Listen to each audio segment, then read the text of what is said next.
Ah, howdy gang. Welcome back to Dragon Age Inquisition. So today we are just in the Shards. Investigate the Shards. There's a lot more to find, so we're not gonna like complete this area, but we're gonna look around it a bit and make sure it's not a wash when we actually have to be here, which is kind of never. It's basically just a side area if you don't have to come here for shit. I think it's strange that the Venatori are here, because we could have came here a very long time ago. I wonder if the Venatori still would have been the enemy, if it changed. I feel like I remember it being demons. Maybe it's a bit of both. Now I see there's rifts here. Close.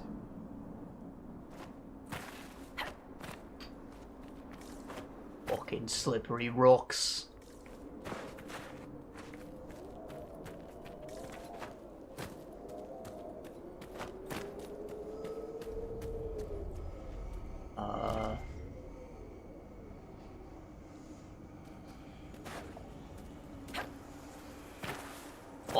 What? Shit. Oh, I tried. I think that was the way you got there anyways.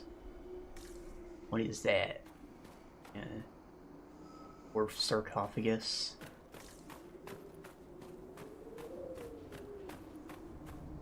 Dwarves out Euro-Egyptian.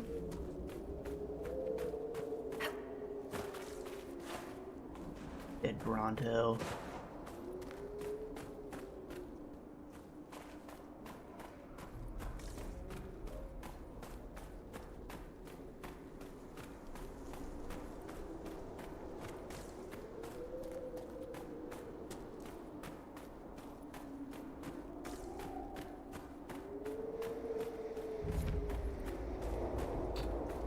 Probably start out here at the dust.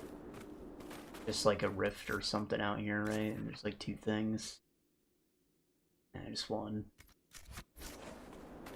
A whole lot of nothing. Maybe a landmark.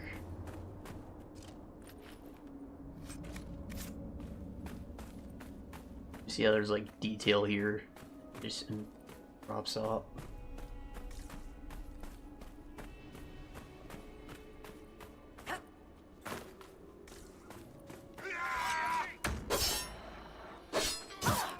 I've been playing a lot of my time at Sandrock.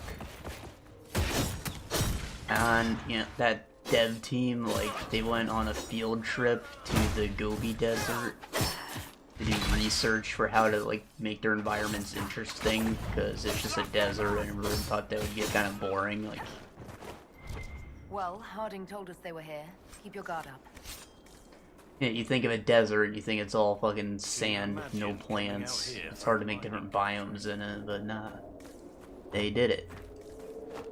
There are like different types of sand, like there's this, got some gravel mixed in, maybe some dirt, and then there's stuff that's like pure fine grained sand and there ain't shit in it. And there's like different levels of desertified, like there's some brush, with some little plants in it, and then there's the cactuses. And sometimes you'll get to an oasis, and there's like little trees and a lot more greenery. Patches of grass, and there's the whole transitionary area where the dirt's kind of different. You can't hurt me. And you know, if there's some especially high mountain, you can still have some snow because shit gets really cold at night. And there's like the Badlands where it's all the tall rocks, like over there, the canyons. Not to mention the game's post-apocalyptic, so there's like ruins of shit around too, which helps. Yeah, they did a very good job making an interesting desert. There's more environmental variety than in even something like Fallout New Vegas, which I thought was pretty good in that respect.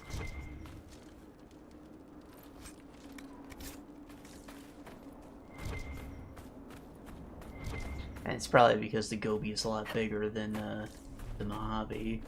Still, I'm sure both teams did a great job recreating their respective things.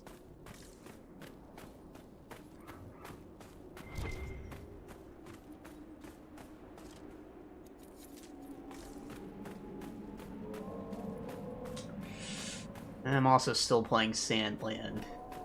And in that, the desert's all desert. The environments don't look too different from one another. Sometimes they got rocks, sometimes they got quicksand rivers, which is a thing. Eventually, there's some different environments, but those are spoilers, so we don't talk about them. I need to get back to it, actually. I kind of, like, fell off when I started Jedi Survivor, because I was just enjoying that a lot more, and I kind of got sucked into that, even though it's significantly longer. But, like, I got to the end of the manga, right?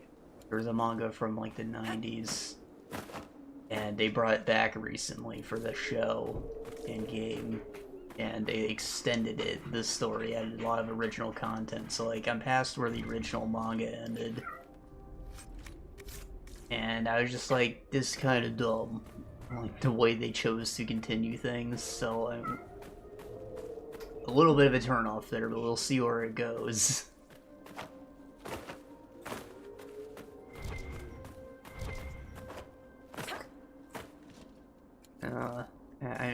I do want to get back to that soon. Been trying to hunker down in Lost Eidolons. I think I'm on mission 20 of, like, I don't know, maybe 26 total. I'm not sure. I'm close, it's just fucking hard. Each mission takes me several hours, and you got like an hour and a half at the camp. And the other bullshit with all the new people you recruited.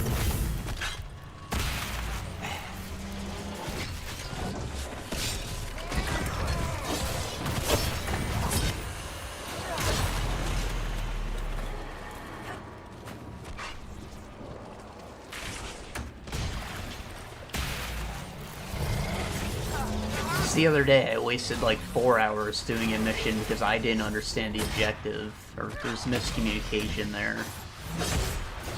Normally it'll be like if the enemy leader withdraws, which means just kill the enemy leader and the mission ends. You don't necessarily have to kill every unit on the map.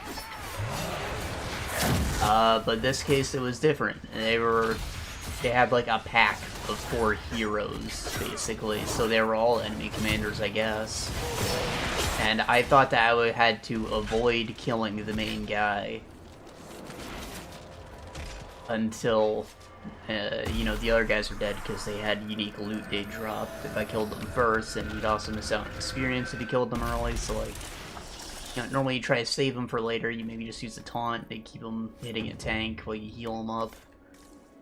But it turned out that was not the case. Alright, I finally got it to go the way I wanted. I was like, okay, there's one guy left. I'm okay with missing that particular piece of loot. I just tired of this mission going for 4 hours. I want to get it done. And then I kill him in the next turn. That guy left alive fucking wipes me because he gets a buff every time one of the other guys dies. And I was pretty upset because I thought that I just won the mission and got as much loot as I could feasibly get. But no.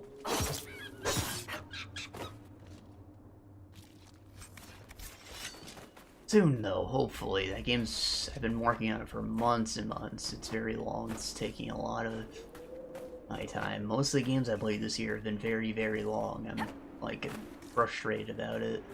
Because, guess what? There's more long shit that I want to play. I have a lot of very long things that demand my time, and I'm just, like, stuck in that one.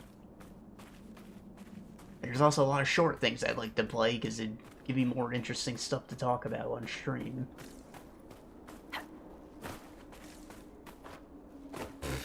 That said, I think I'm pretty close to the end of 2 things, so maybe next time we'll be able to talk about both of them. I, like, made a conscious effort to start something shorter so I'd have something to talk about sooner.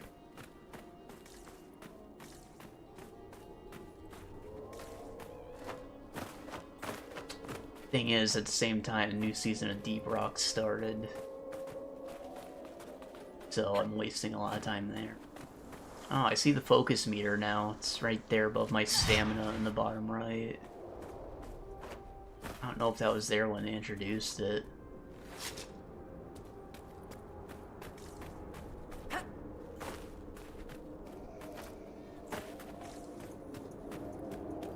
I'm kind of crushing the new season. Like, I've already gotten all the core stones collected, and maybe like a third through the rewards. Because I'm playing, like, all hard missions now. It's not like when I first started and I was only getting little baby bits of XP for everything.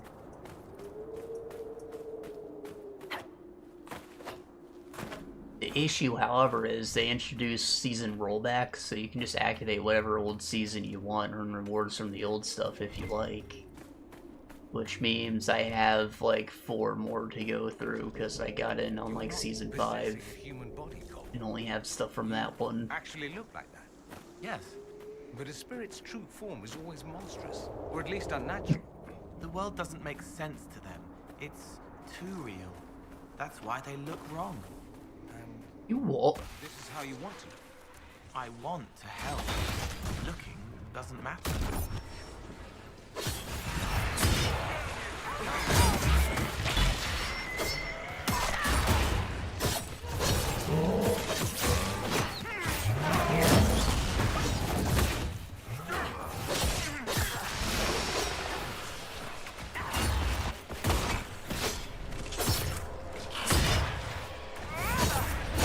Look wrong because they don't understand the world. Huh.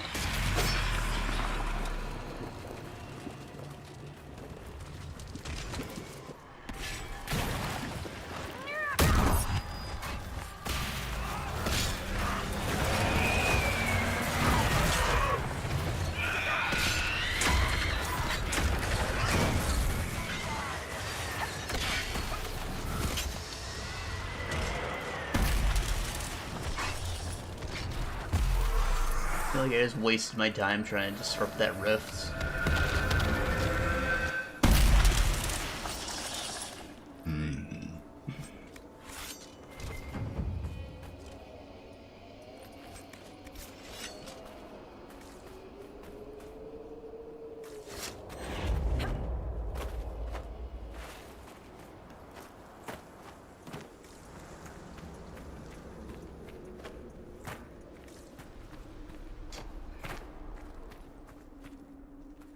I didn't talk about the Nintendo Direct last time. That was a bad Direct. It happened like 2 weeks ago at this point, but there was a lot of good shit in there. I was just like, it's impressive. You know, normally there's like, alright, here's a ton of indies, and here's our one big game that you might care about. Like, they only do a direct specifically to talk about their main flagship property that they're releasing usually, but this time there was like fucking straight banger after banger. I added like 6 things to my Christmas list. And you know, with the way work's been going, I'm gonna be like crushing my Switch games, so I'm hoping to grow that collection some more. Maybe I'll actually buy one before the end of the year. I have plenty of Switch things to go through still, like most of the way through Xenoblade Remastered. And I've kind of already played the original, but there's like new content in it, so I'm replaying it to like look, because it's a good game. 2, there's like story retcons and help it mesh better with 2 and 3, but then you know, there's also the new content that I want to get to, and I just haven't yet. Pretty deep in that. And we're still working on No More Heroes. Travis Strikes Again is the one that I'm almost finished with, so I still have 3 to play, but so far the games have all been like 10 hours, so that really shouldn't be nothing. I might go back to Axiom Verge 2, I don't know. I've explained that I kinda don't like that one. Apparently I was really close to the end when I dropped it, so maybe I can like pick it up and not replay it. We'll see how I feel if I ever launch that.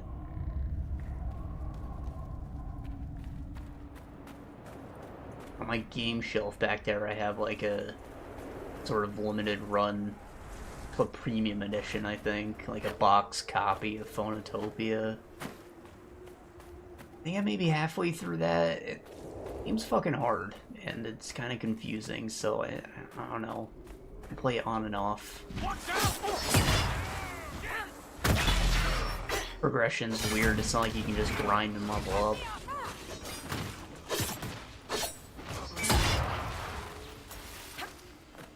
So there is still grinding, because there is fat loot you can buy with money.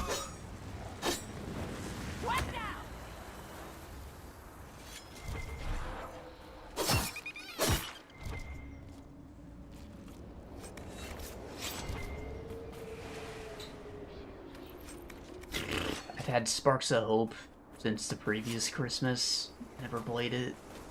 I want to, I really do. I still have to do the Donkey Kong Adventure expansion for Kingdom Battle. I was like, I got that when I was close to the end of Kingdom Battle, which, yeah, I finished Kingdom Battle.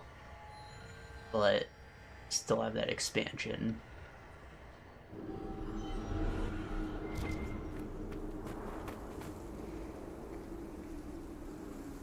Anyways, I was supposed to be talking about the wreck, now I'm just talking about my fucking backlog. Point is, I've been playing my Switch a lot more, and I've got like, shit to do, and I'm hoping to play a lot more. Which is honestly crazy to say, considering that it's, what?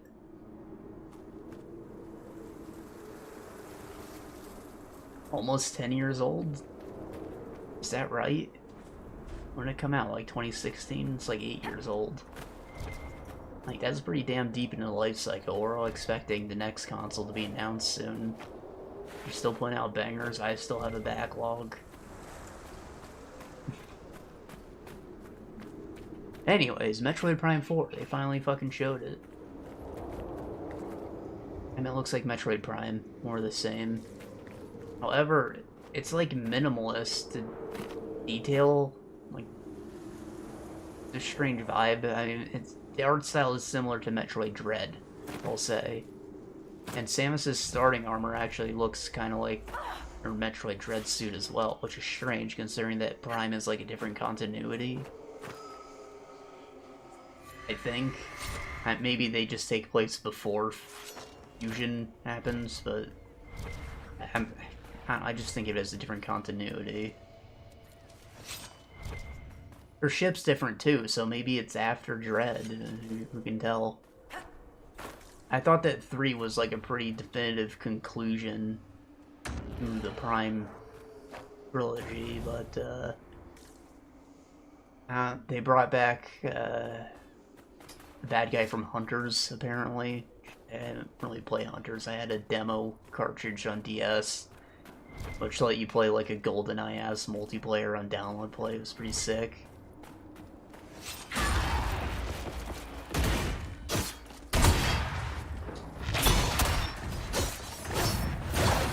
Yeah, I mean, it's strange considering like how high detail the first game is. Like, if you just play the Dolphin emulation of it in 1080p, it looks amazing by today's standards.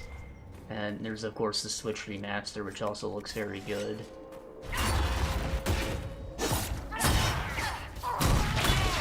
So going from that to low detail is very strange, but who knows? Maybe it allows like bigger fights to happen. What they showed was like a raid on a space pirate base. There were ships flying around, lots of enemies getting shot. Like, if the whole game's gonna have a lot more cinematic shit like that, I'm okay with it.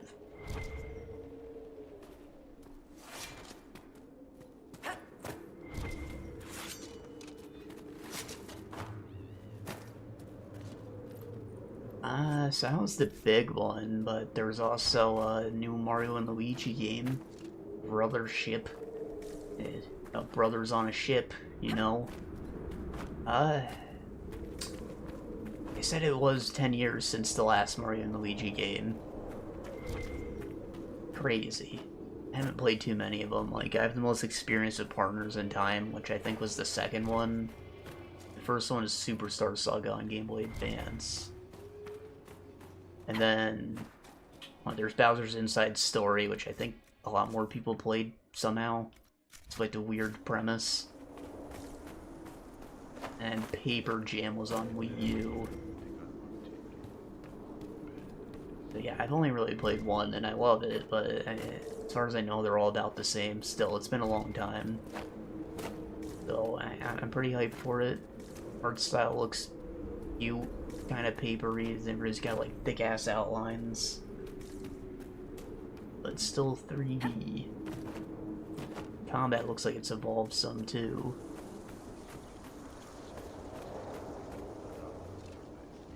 Also, with it not being on like their handheld, and Switch is technically portable, but it's like the first time it's on a mainline console, I'm expecting like a lot more original ideas in it rather than recycling the same abilities as they did for the other games.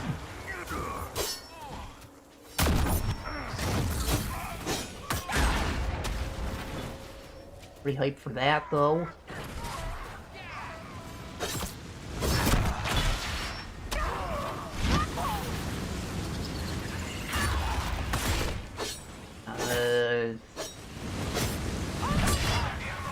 Added Perfect Dark to the fucking N64 emulator subscription thing they do. It's pretty cool because I've never actually played Perfect Dark. I would like to.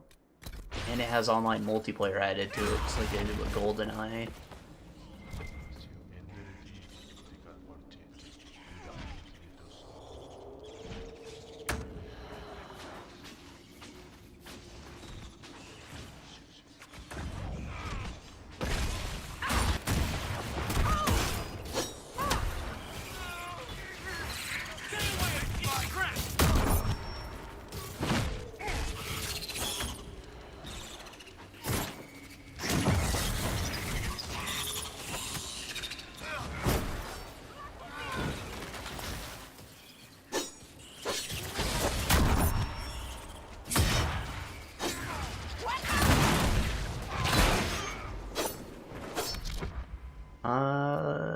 Revive him. Oh, did he die? The hell?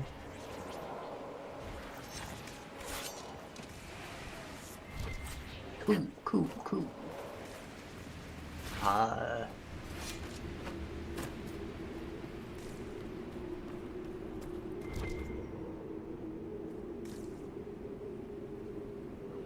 I'll literally pull up my Christmas list to tell stuff they can't stood out. There was the new Denpa Man. That was something.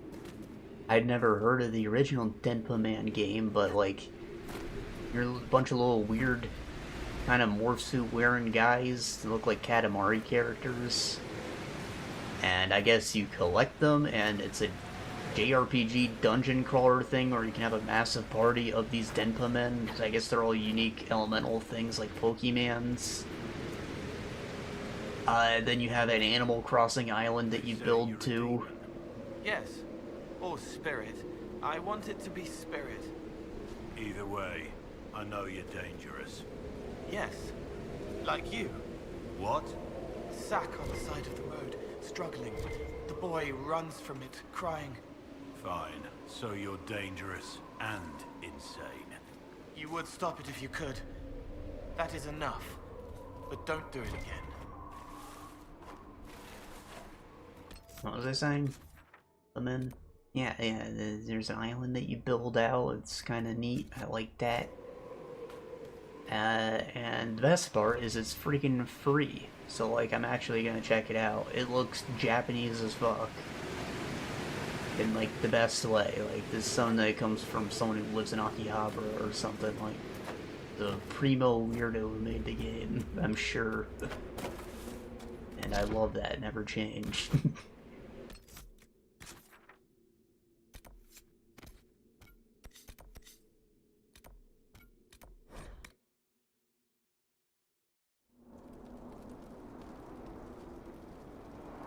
Where are my notes? Where are my notes? There we be. See, I get to the end of the year and someone finally asks me what I want for Christmas. And I'm just like, man, I don't fucking know. I haven't thought about this all damn year. So, like, I've been trying to keep a list Nothing or to report, sir. in my notes on my phone, and you know, whatever people said the previous year, I like check it off if they got it or not. So like maybe stuff that they forgot they wanted, they still want, and they'd be happy to get it, they just never got it. So like, yeah, it's good. I just like keep a permanent Christmas list. It's also got everyone's clothing sizes on it. Like, it's a good thing to have. Alright, it's been helpful because I've always dreaded the Christmas rush where I'm like, fuck, I don't know what to buy anyone. I haven't been buying anything. Like, no, I have a list. I know exactly what they want. It will get some of the things. That mom, she's always hard. Tells me she wants like gadgets and stuff, and I find her gadgets. Just harder because I have to be more creative there. I've been doing a good job with that though.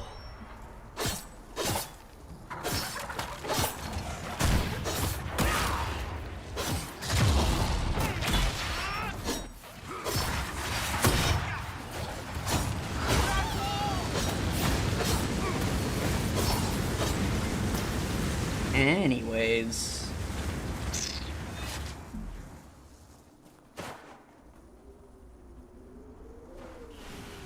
let's start with the big one. Zelda Echoes of Wisdom.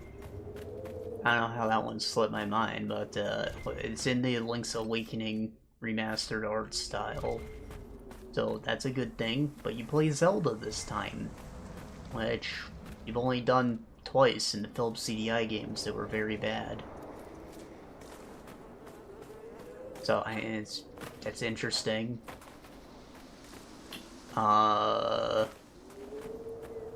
gameplay is very different, of course. It looks like it's more focused on the puzzles, but it also seems like it's open-ended with how the puzzles are solved.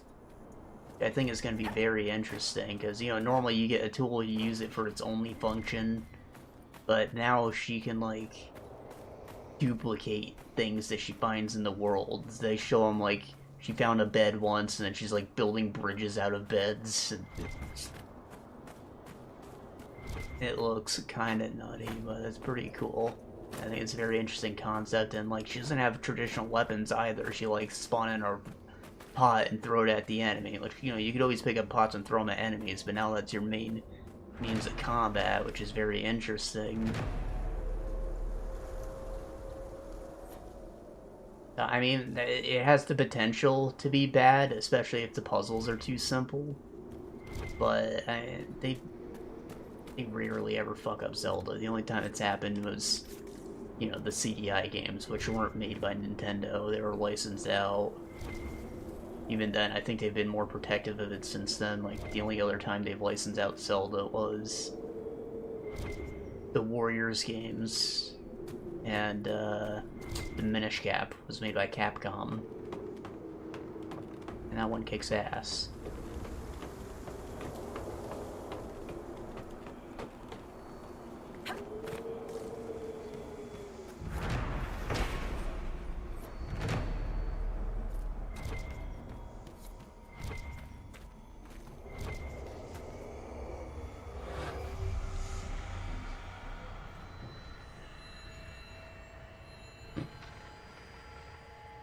Also, the trailer for it was cute.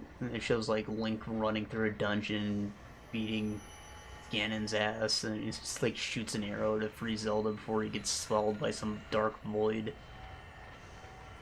It was like a machinima, you know? Like, it wasn't in a different art style or anything. I always think that kind of stuff's awesome. Like, acted out with in-game characters.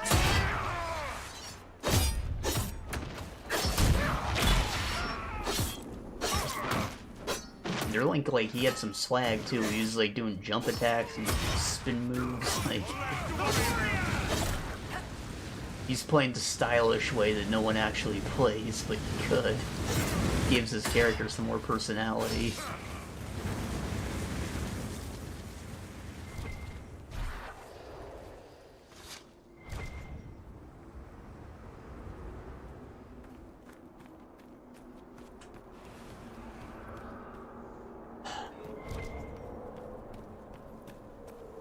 I don't know which way I want to go. Do I skirt around the outside, or... Nah, fuck it. You stay up top, because when we fall, whatever's down there, we can all do it once, but, you know. If you fall, you gotta run out and around, get back up, so covering the top's probably the most efficient.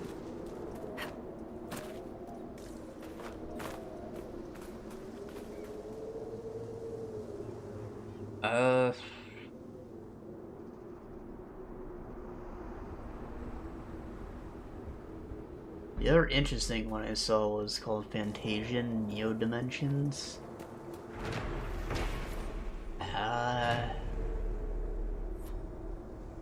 Which is kind of a normal turn-based JRPG, but they specifically use area attacks. Like, you can aim all your moves and try and get them to damage multiple enemies at once, and a lot of them do more damage as they damage multiple enemies.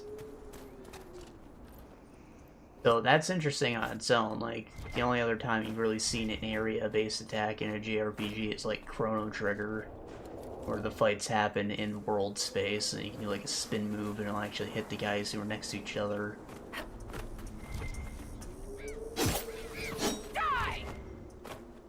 But the other very interesting part that kind of plays into that whole group combat focus is,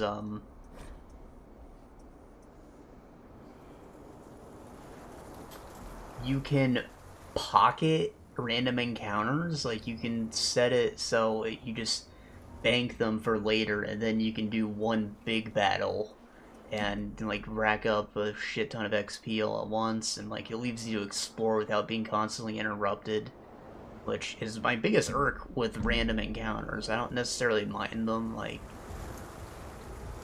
the games that show an enemy and then you can do like a preemptive attack are fine. You still end up fighting every couple seconds in those, so like it's still almost as frustrating. But you know, they just bank the battle for later. That's kind of sick. Especially if they're trash mobs and you know you can take on 100 of the things at once. You can just literally do that. Excerpts from the Journal of Unknown Miner, dated, whatever dragon. 3 Draconis, I don't know what to do with memes, we all, but Fred's keep your head low. Work rest, shut it out, that's all he needs.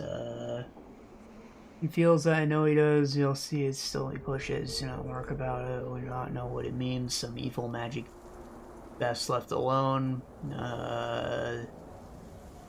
Is that not answer enough? He thinks it more, it's not his head, we won't go.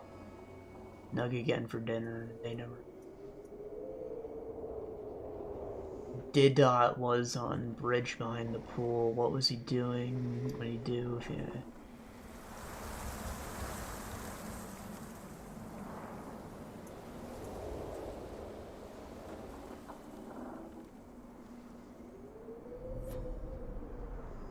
I don't know what I was supposed to gather from that. I stopped reading. It looks like Didot, I thought it was a misspelling of idiot, died at some point. He's like, oh my god, thank god the idiot's gone, which I can totally empathize with. It's a shame about his wife. Like, you know, I don't usually wish ill on my incompetent co-workers, but sometimes you just wish they were not there. Like, I can do this better on my own, just get out of my fucking way. And then that person needs to get paid too. That's the thing. That's why you don't tell them to go away.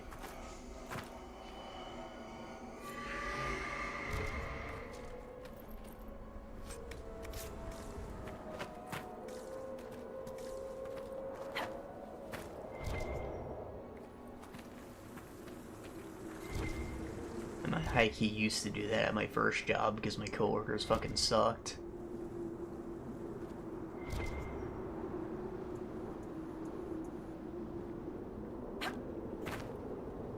I don't mean they were incompetent, I mean they literally just weren't doing their job. be off talking to people. I'd look out the window and I'd see them walking around outside while I'm busting my ass. Anyways, when I got to the point of being like the consistent shift lead, I just sent them home early all the time because I'm literally doing this shit alone every day. You're literally taking my money because we're doing tip share. Like, get the fuck out of here if you're not gonna work, guy.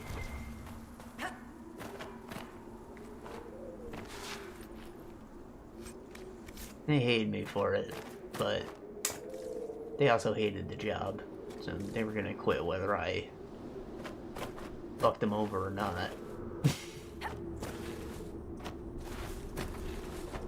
I obviously didn't care for it either, because I was always busting my ass, alright? But the money, that was the concern, but it was nice that I was getting paid for the work I was doing, considering.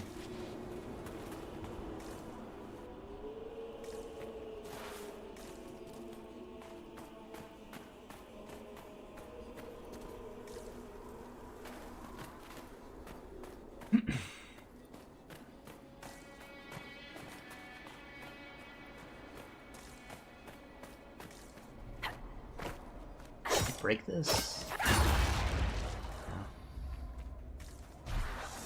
That's like screaming quest barrier to me. Probably open up when it's relevant.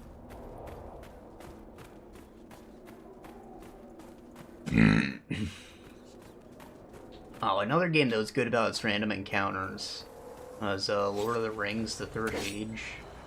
You had like a little Eye of Sauron in the top corner of the screen, and it would burn more intensely as the battle was approaching. So while you couldn't see the enemies, you had a rough idea of when you were about to get interrupted.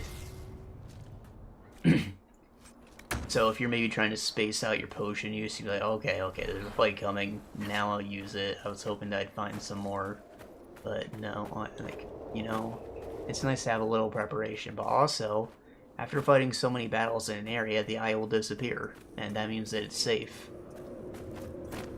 So, it's kind of just like walking around in the fog, I guess. But eventually all the enemies do clear out, and that's pretty satisfying to do. Same thing happened in Undertale, I suppose, if you're doing the genocide route.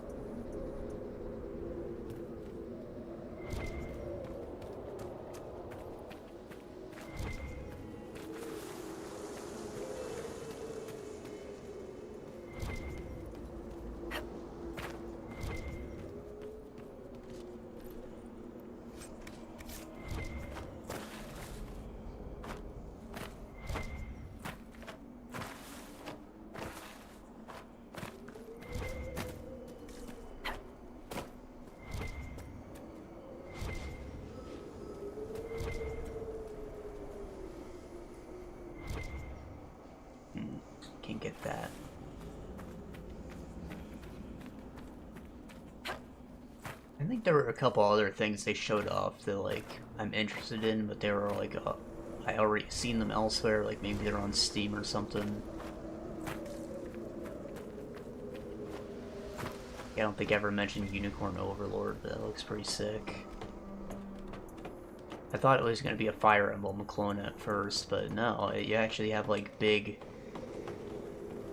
army battles on the overworld map, and there's a lot more, like, area attacks and positioning stuff going on. Looks interesting. You have more freeform movement, kind of like Valkyria Chronicles, which I would say is a like to Fire Emblem.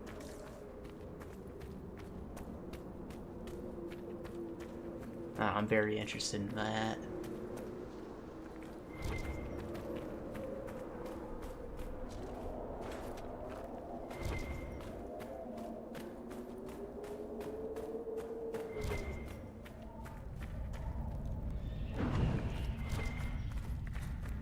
I don't love the name or the logo. Like, I feel like there's gonna be something sexual in there.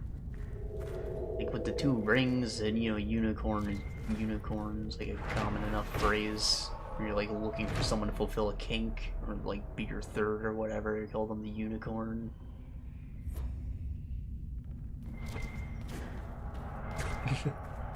Dorian can't believe you drank that swill at the tavern. I can't believe they served that swill at the tavern. What is Skyhold coming to? Then why did you drink it? I couldn't stop. With each sip, it can't be that bad, can it? Before I knew it, I was analyzing the nuances of its flavor, observing its effect on my nausea. I was in a catatonic trance, fueled by the stench of disgusting dwarven ale. Or you're a drunkard with terrible taste. There is that.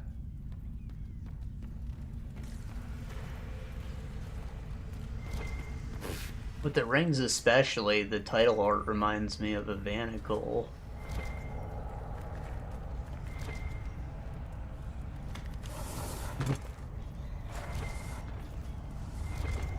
Which is something I'm somewhat interested in playing. Like, yeah, it's technically a little bit of a hentai game, but like, it's not the focus, it's a legit RPG, and like, the reason for all this sex is because you get like more power with each marriage you have or something. It's weird, I don't know the specifics. I watched a fucking Seth video on it.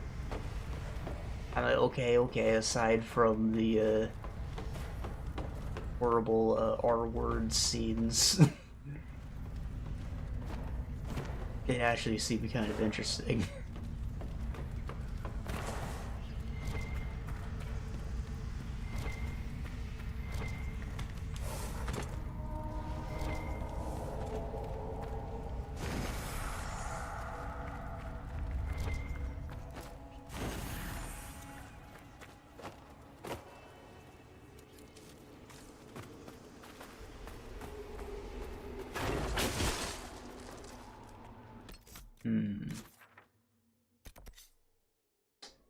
Oasis.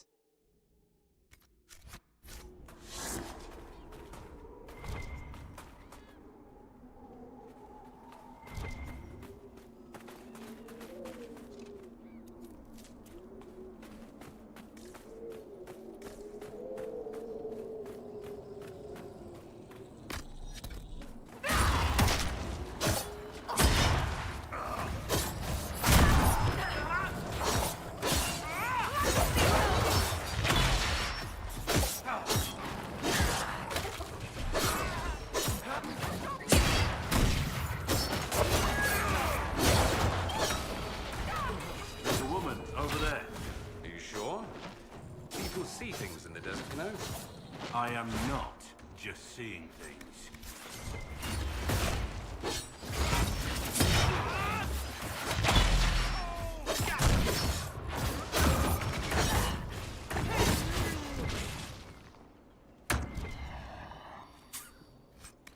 Oh, I remember one of the things, Romancing Saga. I didn't put that on my Christmas list because it's on Steam.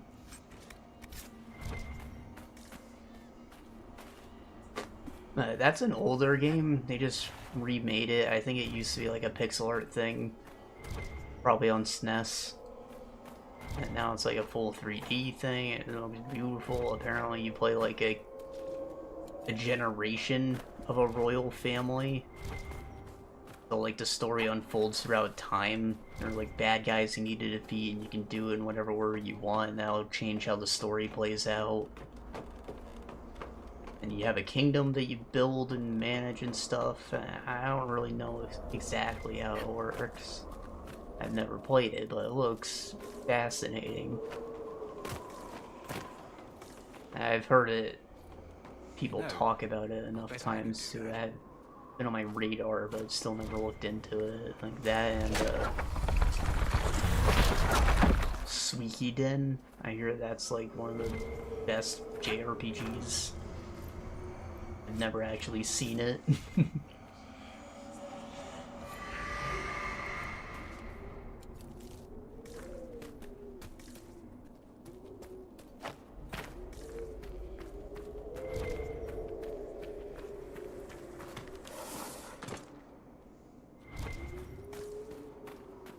But there was another game by Double Fine called Massive Chalice that had a similar concept. It's called like the 1,000 Years War that you're in, you're the royal family, and basically it had permadeath. It kind of came out around the time XCOM became popular again. So the way to keep your strength was to ship your heroes together and make children, and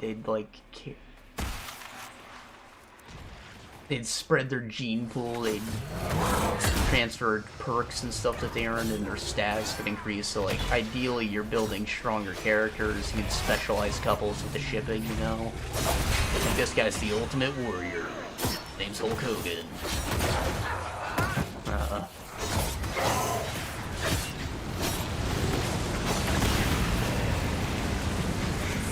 It's never finished, though. This is around the time I started to realize Tim Schafer doesn't know how to manage his budget.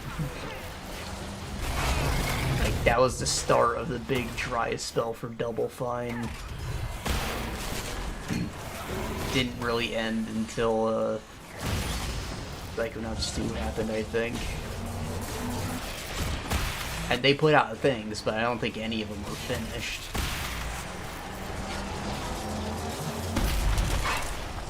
Even before that, there was Brutal Legend, which is just half a game. It ends satisfying enough, but like it clearly cut out a solid chunk of the campaign.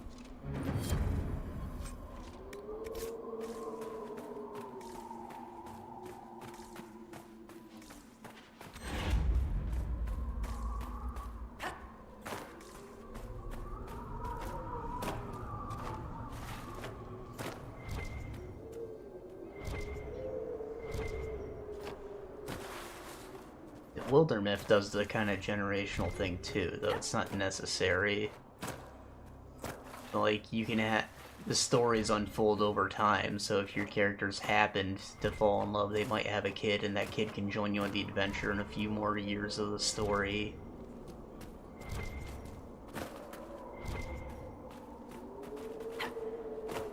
Though in the first campaign I did, I had the father-son duo.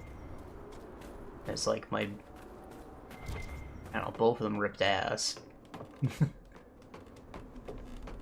They're my strongest characters, and I carried this son into the next campaign. He becomes a legendary hero once he's finished a campaign. He comes with bonuses.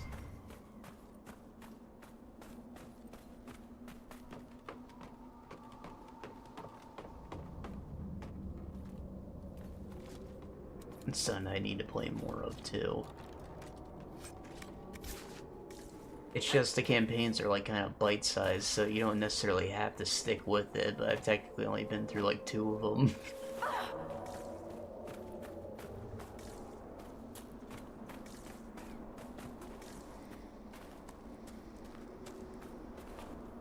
Been putting out expansions though, adding more variety to things.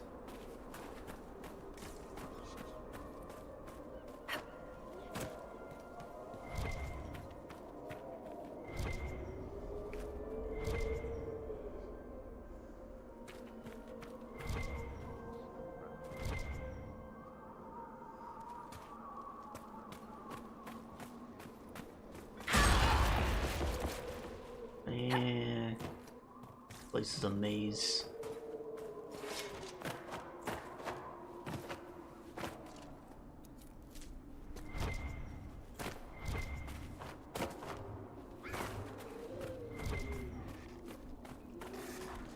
The fuck is that? I suppose this place does Legs have a go on few for sights to days. recommend it. Who dat? Who are you? Why are you following me? I'm just looking for stuff to salvage. I used to work here. I know no one needs it. Yeah, if you work here, then why don't you have a pickaxe? You know, like a bandit to me. You came all the way out here to salvage old mining equipment. Mostly, I wanted to go into this one cave. Used to store stuff there. Damn thing wasn't overrun by spiders then. I put my wedding ring there. Couldn't stand the sight of the thing. But I couldn't throw it away either. Oh, it was a stupid argument. Part of me knew I'd still want that ring. I'll leave you be. Right. See you then. Supposed to find that ring? She didn't ask, but I This just might might. be a decent place for a spot of camping.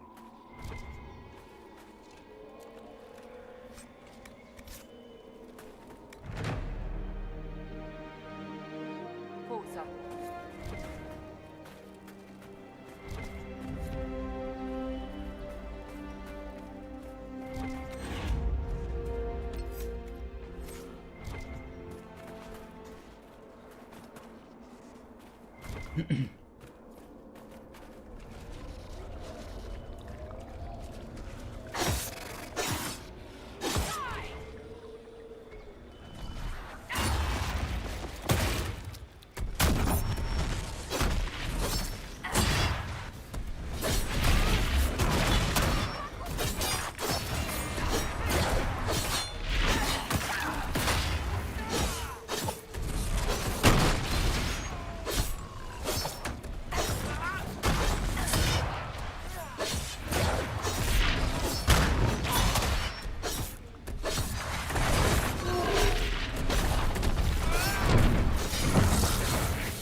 Fire Emblem Awakening kind of had a similar thing too, but I think like it was a little too heavy on the shipping.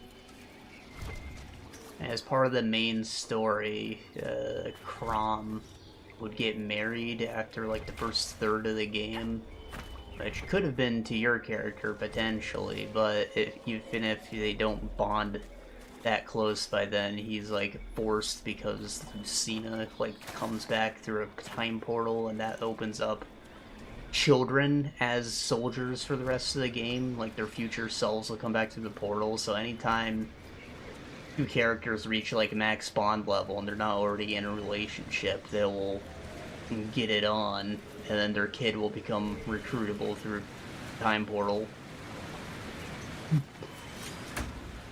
It wasn't quite the same there though, because basically they achieved it by every character had their own kid, and so each couple would just unlock both of their kids. It's not like it's a combination of the two of them. Except for your kid. And that one was kind of interesting. It would be a different, slightly different based on whoever you were in a relationship with. Like, both their class and appearance would change. I'm sure there's only so many variants there, but still, it was neat.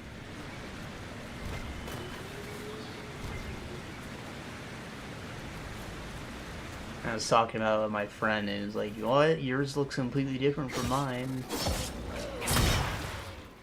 And he didn't know, because we figured out that everyone just had their own kid. We didn't think that would be different for your character, but it was. It went a little extra effort. Which, and could you imagine how much work it would be if they had to do it for every possible character combination? I'm not faulting them for it, but still, it was cool to see it did it for at least one character.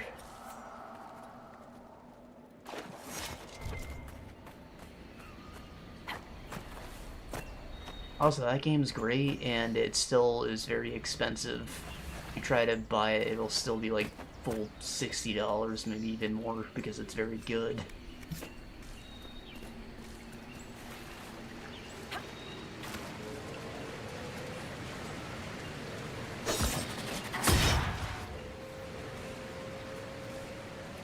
You buy the freaking 3 that came after it with Foot Lady. Those ones are normal price.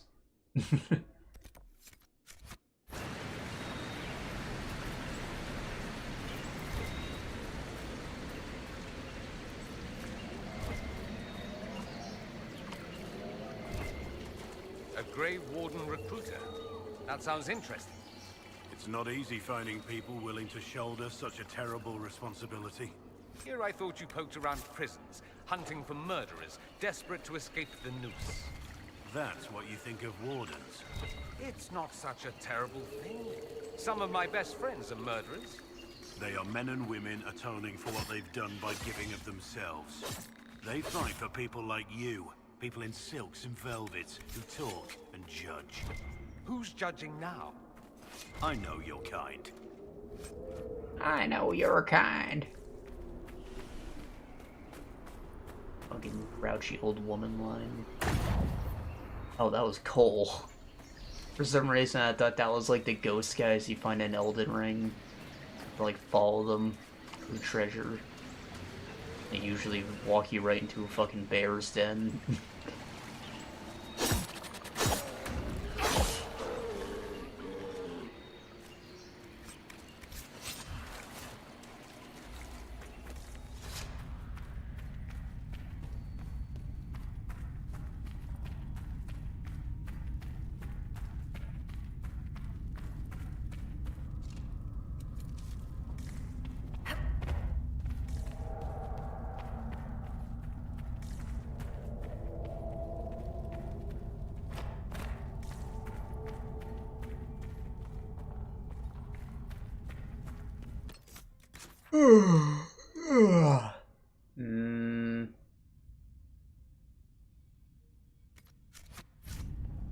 But I think this just takes me out to like a cliff face and I'll be able to turn around. Fereldan's Luster? Hell yeah. That's a good material. That's a tier 2. I don't think there's actually that many, like, unique armor models in this game. It's mostly focuses around the material system, so we might find one more unique generic look, but I remember specifically wearing, like, Vanguard armor for most of the end game. I just had it, you know, like a tier 2 or 3 material on it.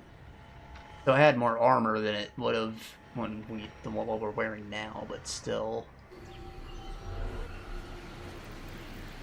I didn't expect too many changes in appearance. The upgrade pieces, though, can make a big difference. Like, you see we don't have the big cool guy's shoulders anymore. Wish we did.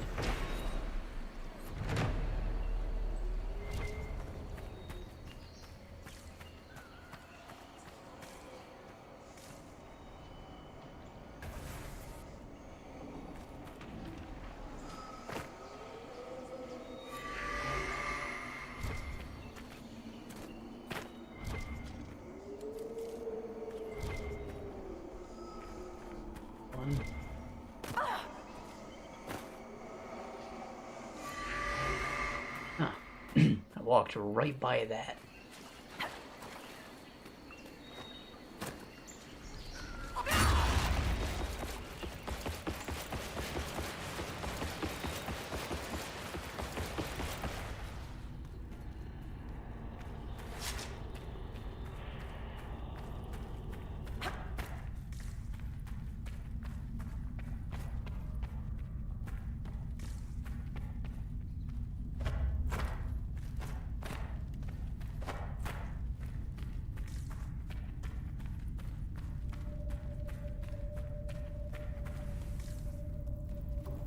Bones.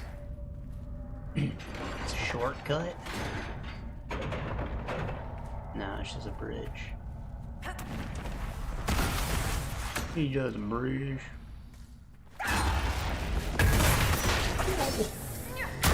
Look around.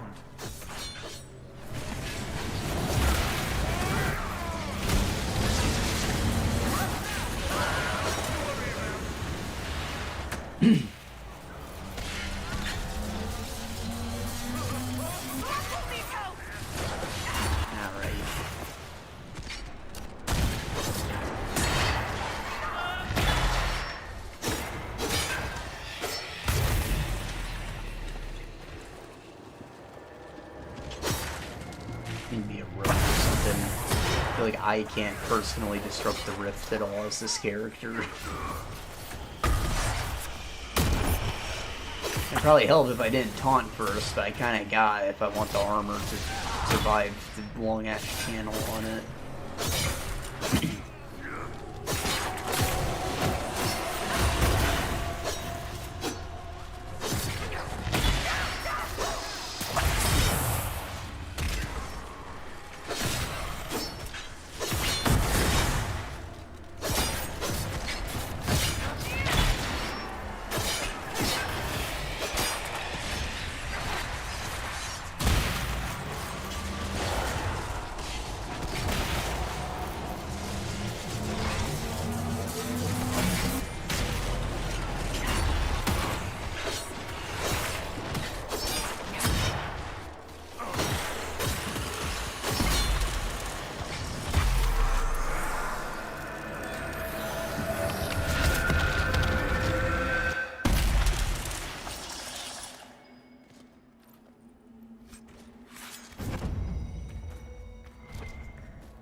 Ah, yes, a bottle of Thedas. Golden Scythe, 490 black. This battlefield spirit maintains a chill, even direct sunlight, which appears to absorb. What? Optimally serving is by the drop. Contact with exposed flesh is discouraged, but likely inevitable. What?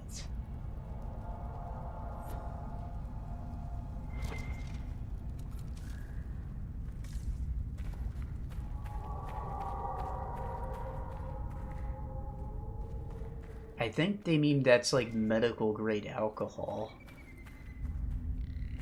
It's serving by the drop, like that shit's probably 90%. And, you know, contact with flesh discouraged, like they use it to disinfect wounds.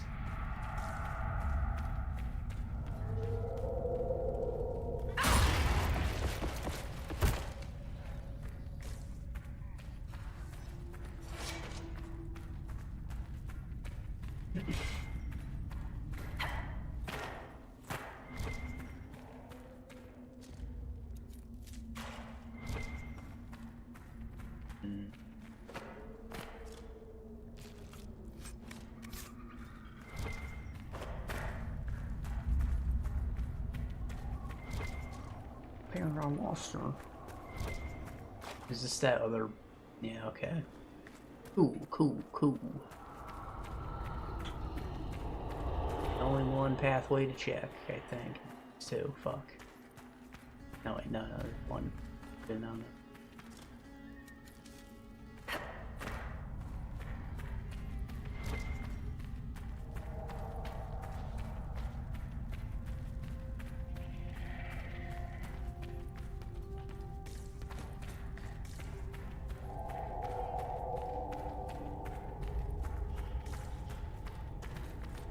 That side path that I looked at, it was like a temple entrance. I think that's where you spend the shards.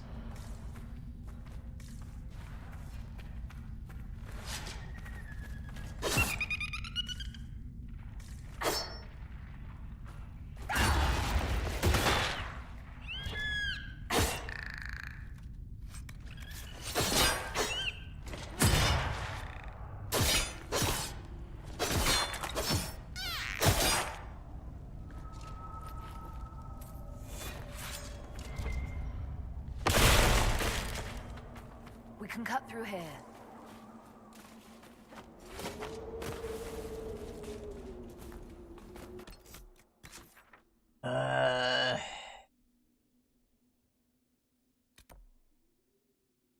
We is getting stuff done.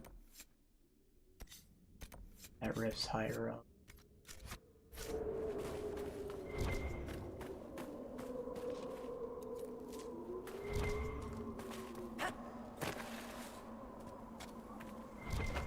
Because this area, like, winds all over itself. It's like a maze on top of a maze, and it's hurting my head thinking about the mental map.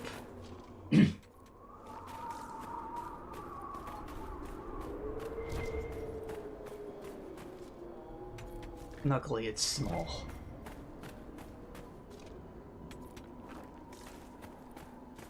Technically, it's twice the size of what it is, but it's small.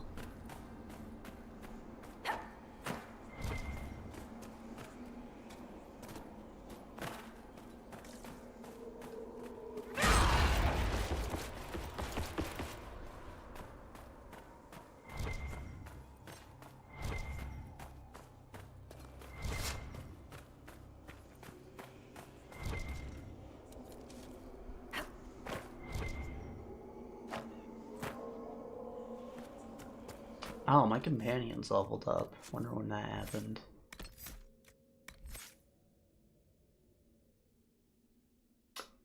He unlocked his specialization, so he's a champion. He will keep on fighting till the end. Line in the sand, you call upon the legacy of the greatest champion in history, defying enemies the holy position. This stops enemies from moving past you and enables you to block choke points. Interesting. It kind of just makes you wider.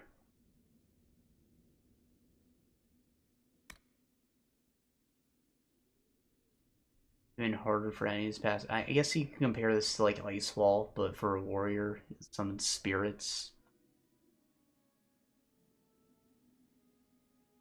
Last until you cancel it. I mean, that's interesting. Maybe enemies will focus on him more because it's just too cumbersome to try and walk around his wall. And what he's got passives, don't flinch. Enemies will be staggered 5% of the time. Chance to stun.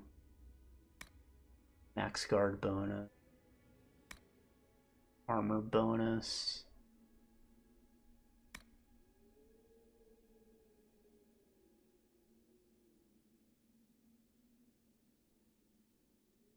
Life ward. Makes you invulnerable for 5 seconds when you're about to die.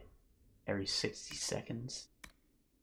Death. You taunt an enemy into a frenzy. Their damage output increases over time. But so does the amount of damage that they take. The effect ends if you outrage the enemy.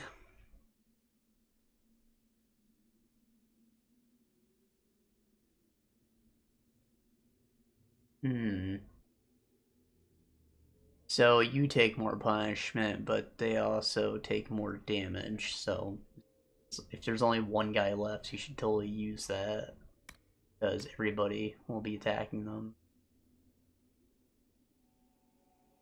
Gives you a damage bonus, that's helps.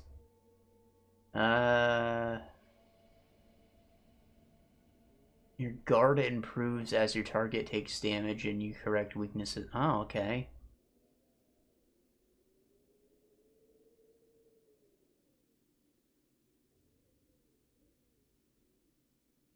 So every time you hit the target, you gain some shield, which means the enemy doing more damage won't affect you at all. That's pretty cool. You may not be able to hold them off forever, but right now nothing can touch you. You have complete immunity to damage for holy moly. And this is a boring ass tree, but that's pretty cool. Also, I think this is the ultimate thing that consumes focus. You push yourself to the limit, getting full guard and taunting all nearby enemies. While the ability is active, you automatically counter all melee attacks. What does counter mean? Like you're immune to damage? Guard provides protection. I don't know.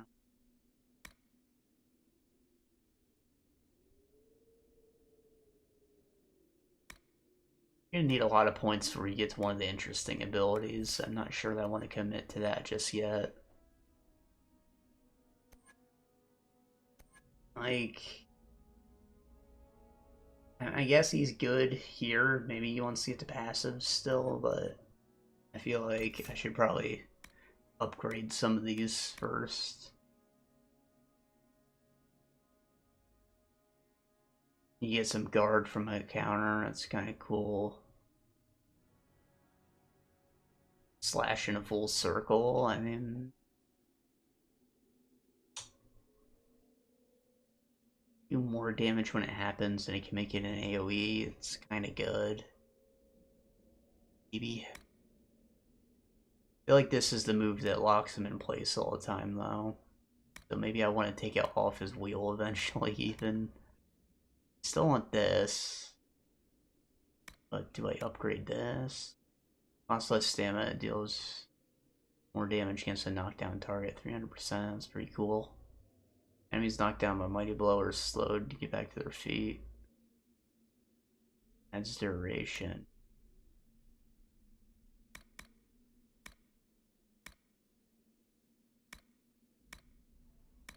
I don't know, maybe you should just get this.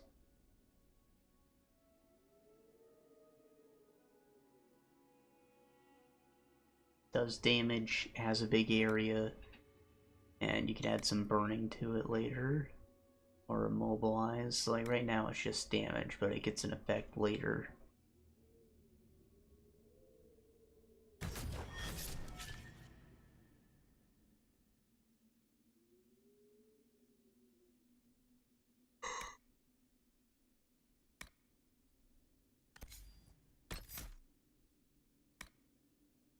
Okay, and then coal.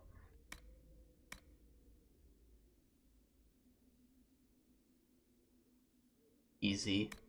Higher crit chance when backstabbing.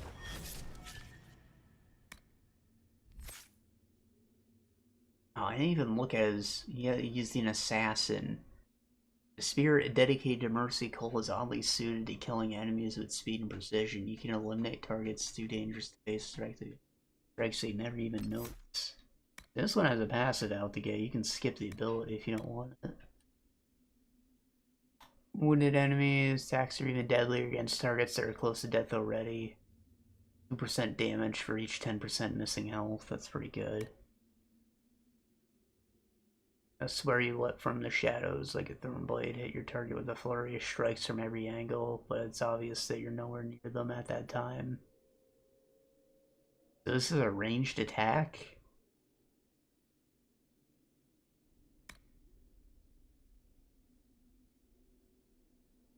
Killing a target removes any cooldown on stealth.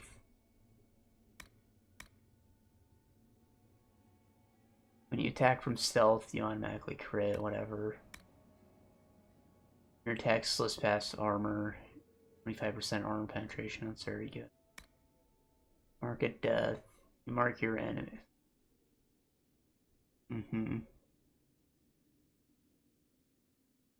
Adds part of its power to the mark's damage. Trigger your mark when you're ready and watch them fall from injuries they never even notice.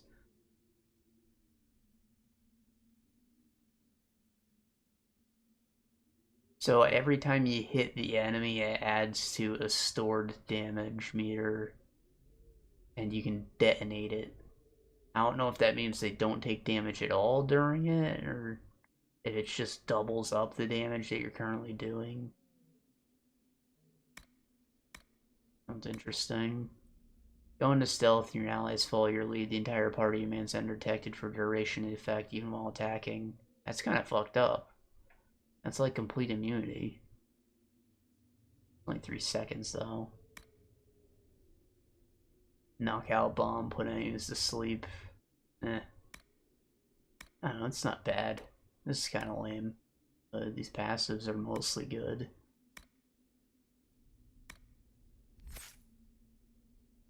And Dorian has Necromancy unlocked now.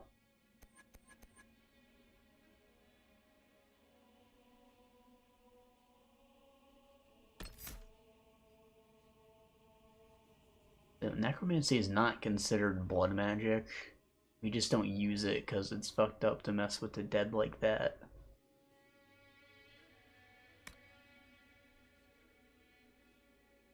Release spirits of fear that terrify all enemies in the area. just make no damage. Or inflicts deeper, reduces their armor while they're under the effects. And it does spirit damage. Pretty good. Enemies struck by horror cower in place do not react until they take significant damage. Really? So they just won't do anything until they're at 25% health. That sounds kind of fucked up.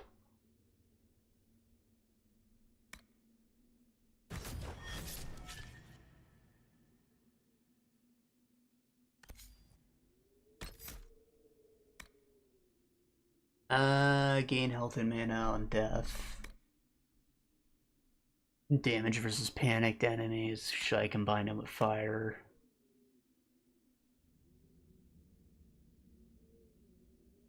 Increase the speed of the entire party.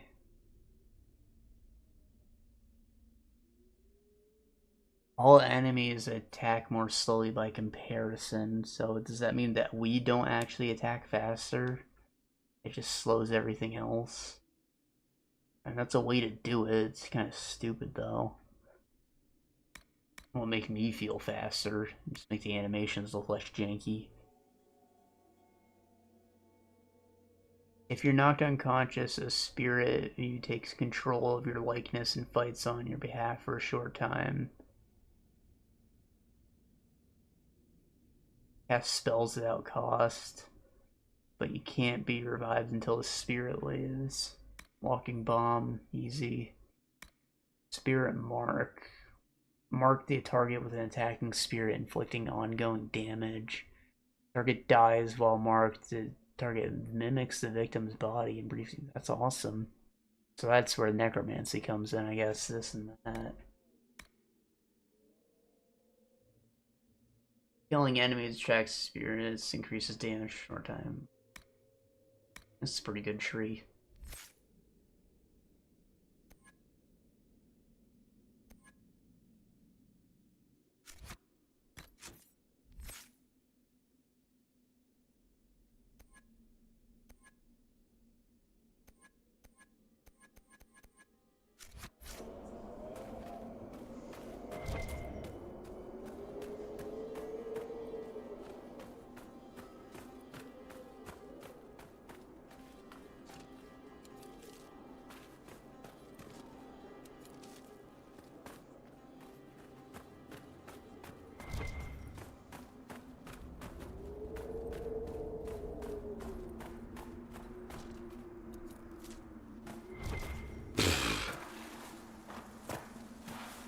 That's only one tree from each class. There's like 3 of them, dog.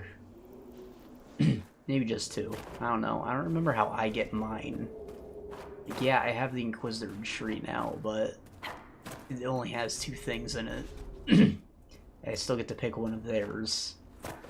It might be from doing their loyalty mission, or maybe they're just all unlocked for me at some point, who knows.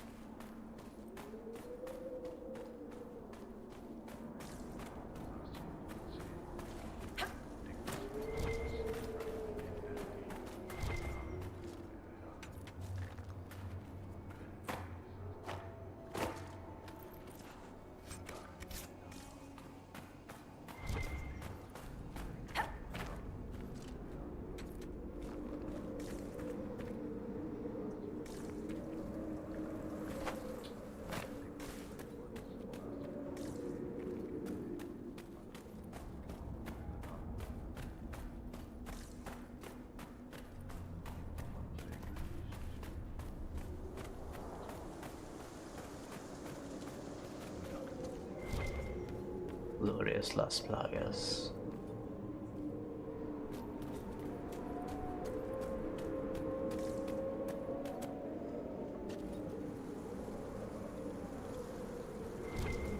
This sun just goes everywhere, doesn't it?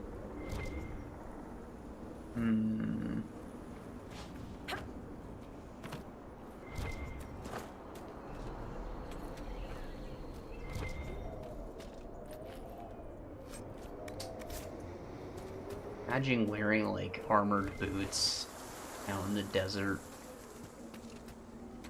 If you get sand in them, it probably feels awful. Hot, breeding sand chafing up your feet, and it's difficult to take off the boot. I got like 4 layers of back straps. And even these boots look a little uncomfortable. And I guess if you had the duster coat on, something to keep it from kicking up too high, it'd be fine, but like, these are just steel plated. You know, you don't have to worry too much about it. You still got a nice high riding boot.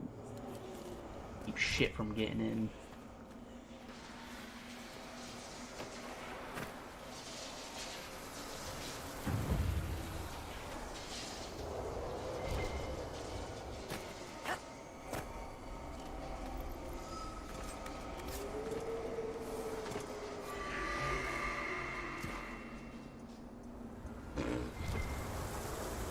Kind of interesting how, like, utilitarian the armor in this game looks. Like, this is good design, but I think it's too intelligent for what armor was actually made.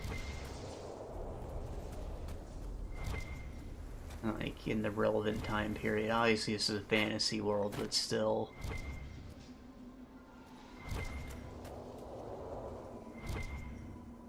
You didn't start seeing, like, lightweight riding cuirasses and stuff until very late. And armor was almost donezo.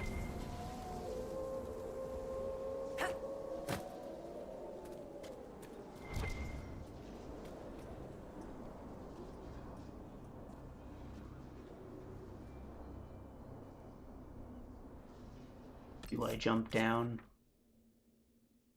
No, I should not, because I think there's still a rock I can grab on the other side of this.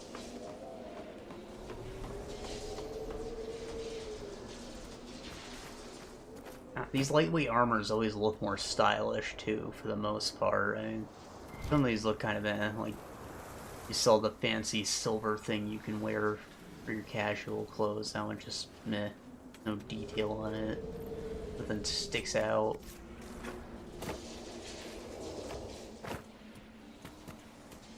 What my character is currently wearing looks pretty cool. I bet I could do that.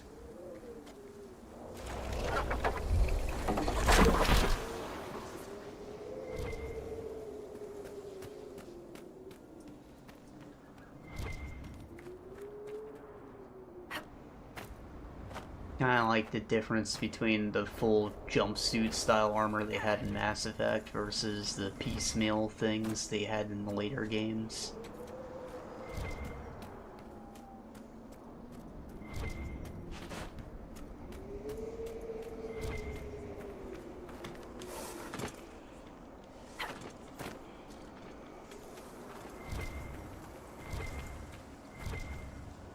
Piecemeal's intelligent design, because, you know, different strokes for different folks. Maybe you need more protection in a specific area, and you can tweak your armor to maybe take some weight off your sword arm if that's not for you.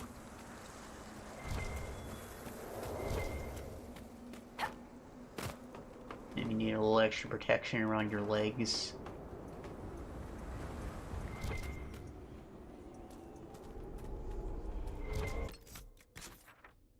This shard.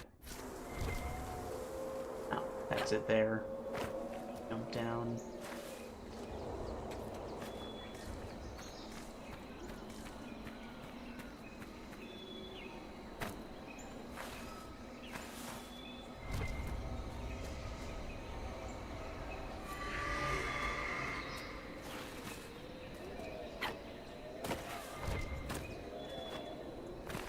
Inquisitor.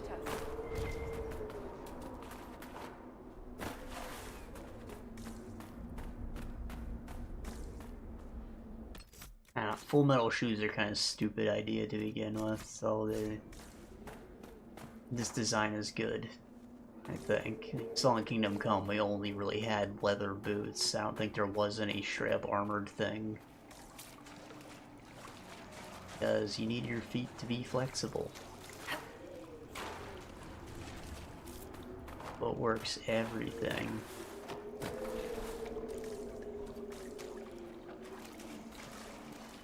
And it's probably smart to stab someone in the foot if you have a spear. It's also probably frowned upon. Having wounds on your backside.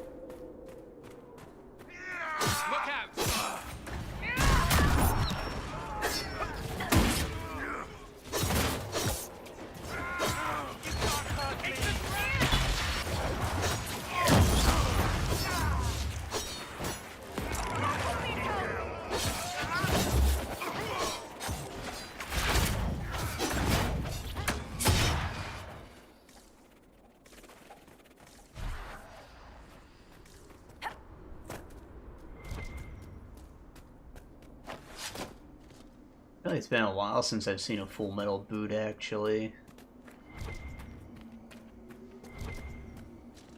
Fable has them. I think Origins had them too. Like the chainmail set and the plate, they both had full metal boots. But the chainmail one is more like a steel-toed boot with a coat of chain tucked in the top, like a big chainmail sock on top of it. Kind of a smart idea. Doesn't look comfy, but it works. You get to keep a flexible boot with putting armor on top of it, kind of like the premise that we're doing here.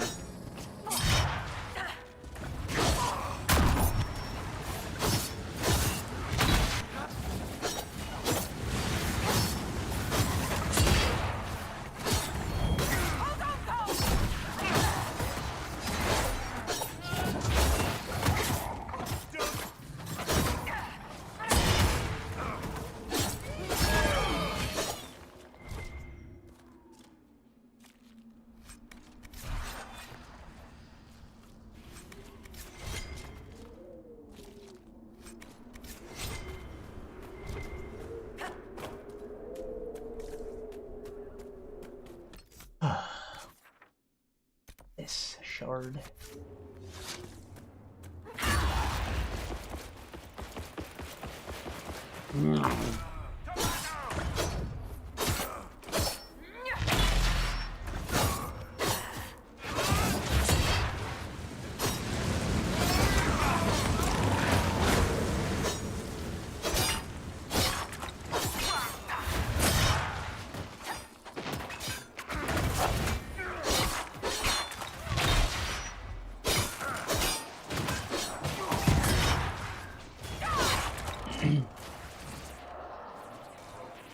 If I remember correctly, Varric's special tree is kind of ass, which is sad, because that made me actually use Sarah quite a bit originally, which, I don't know, maybe she will end up getting some use if that's still the case. We'll see.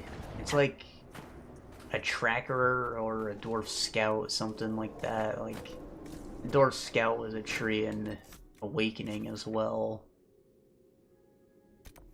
I never really invested in because I thought it was ass.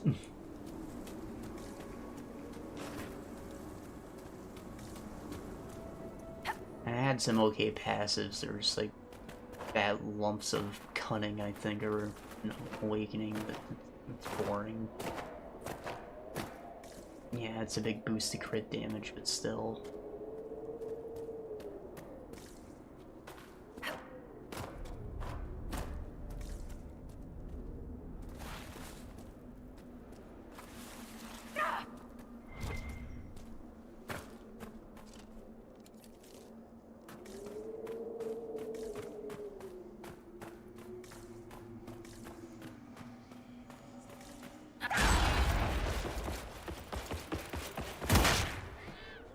Roadkill.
Sorry about that.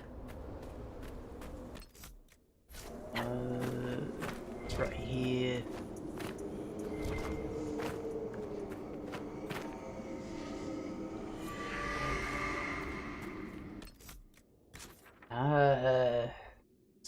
Middle sections, get 2 of them. How do I get over there? Looks like there's a bridge somewhere, but here. Could possibly make that jump. Maybe this one. Yeah, it's close.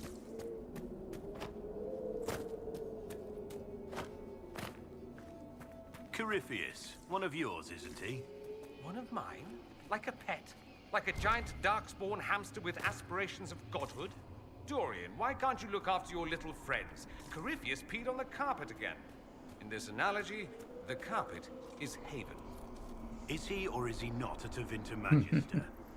Meaning the source of everything bad and evil in the world? They are the same, yes? Certainly feels that way at times.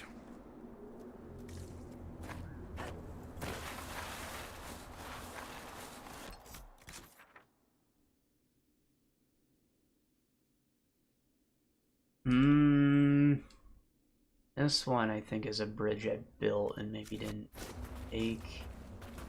I've run back by the camp and run off that hill there.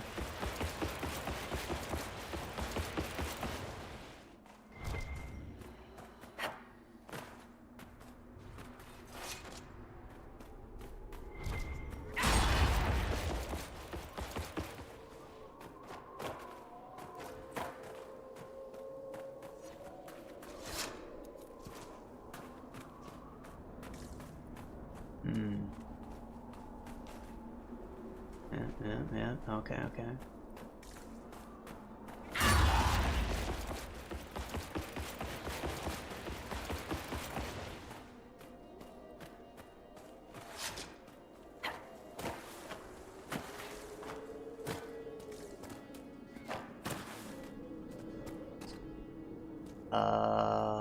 That way.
You did it.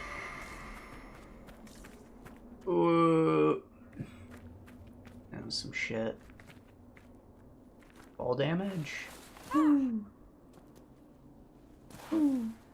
Just gonna stop at the camp, don't worry.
Damn it.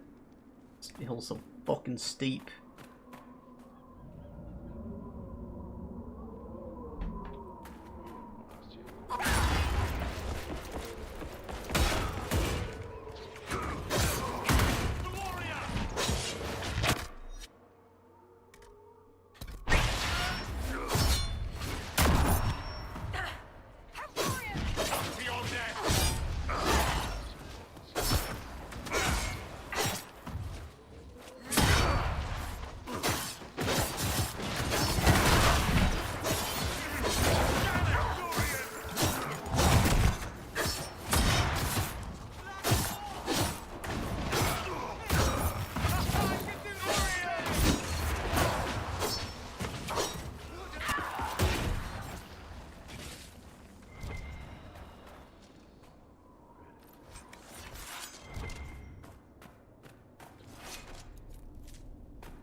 Spider beef.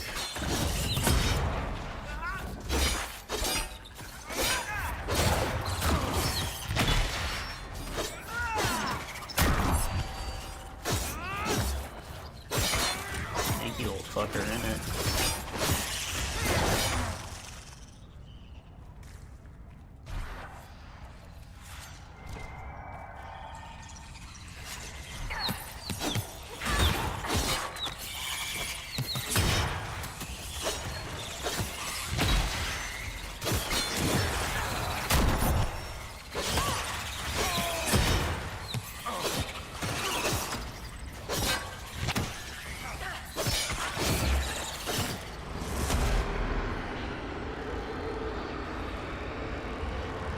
Good. Save for that fight outside the temple. Looks like it's a doozy. Not that anything here should be particularly challenging, but I don't know.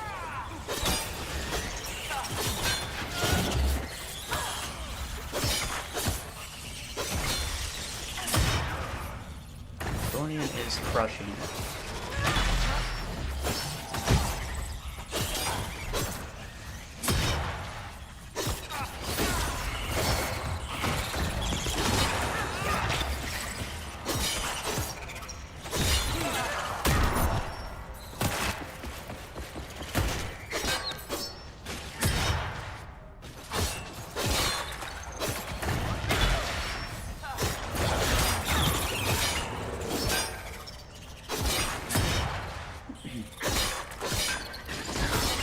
I feel like every mage should just have Winter's Grass. The spiders are gone. Shattering's such an easy combo to pull off.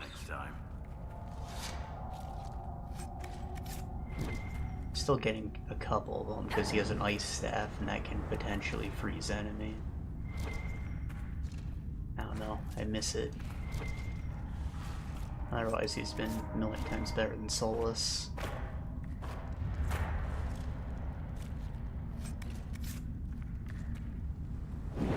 I also don't think I've gotten too deep into the lightning tree though. Focusing more on the spirit healer stuff for him.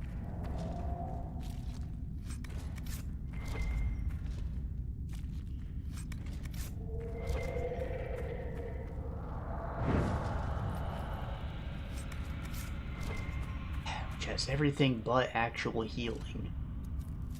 Really weird thing, like I'm not sure if there is a healing spell in this game. I've always been a preacher that usually better off with a damage dealer, but they kind of forced you into making that happen.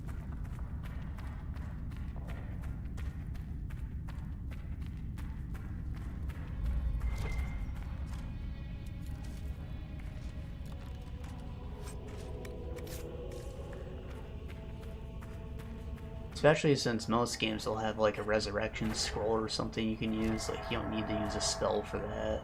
Anyone can do it on their turn.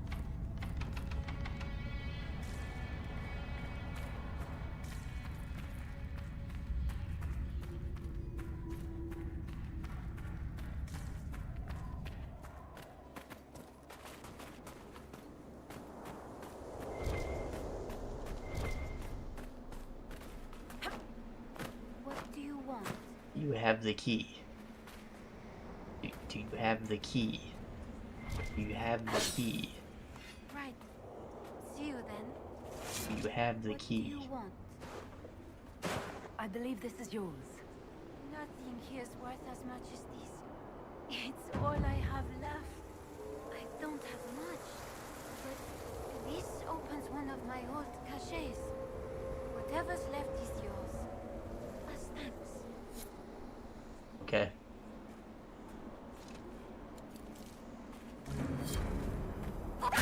She had the key.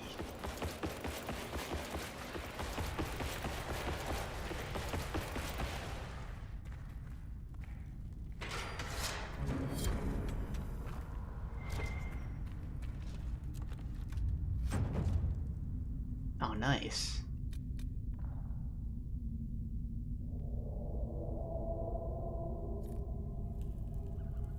That adds an additional effect.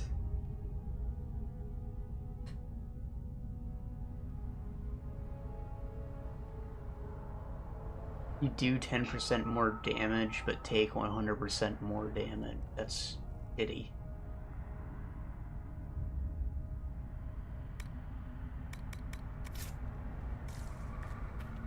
At least that's what I'm gathering. Maybe if that's on a weapon, it's like amplifies elemental damage by 100%, who knows?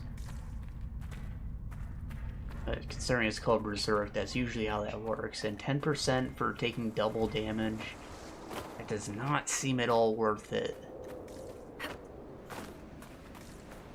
Most of those sigils we've been finding are kind of ass too. None of them seem like the boon is enough to deal with the curse, if you will.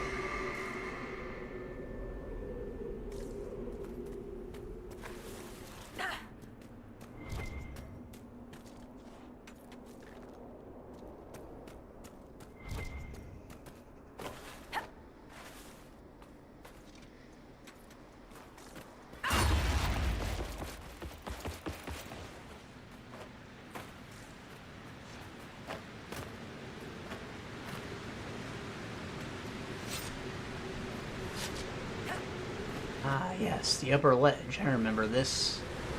That door I've been ignoring is underneath it. Oh, there's the last rift.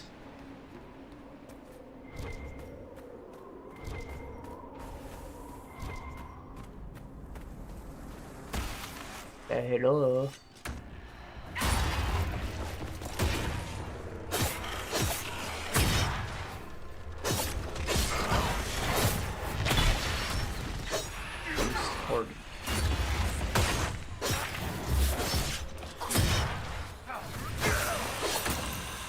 Bunch of little bitch spirits. Nothing real here in this first wave. Very strange. I guess they're spread out enough to do some damage, but still. These usually aren't the main force at a rift. You expect like a Shade or a Rage Demon, one of the lanky guys.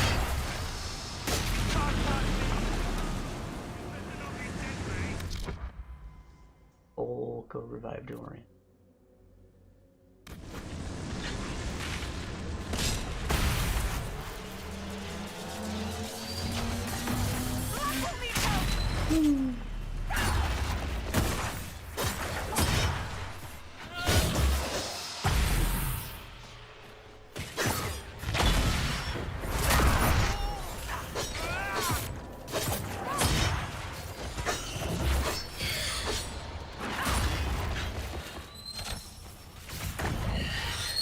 Can't be the right way.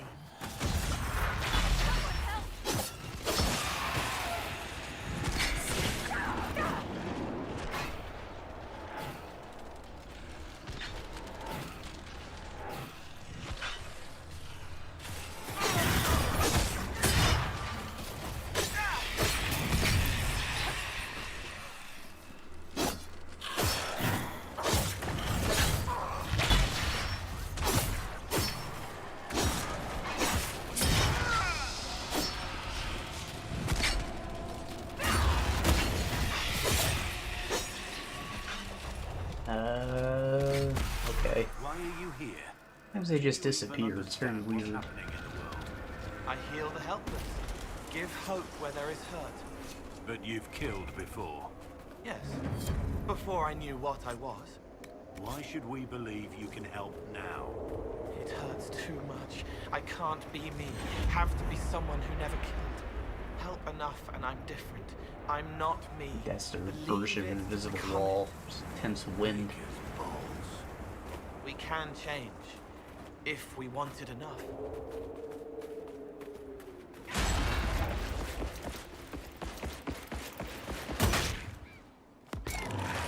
Ah.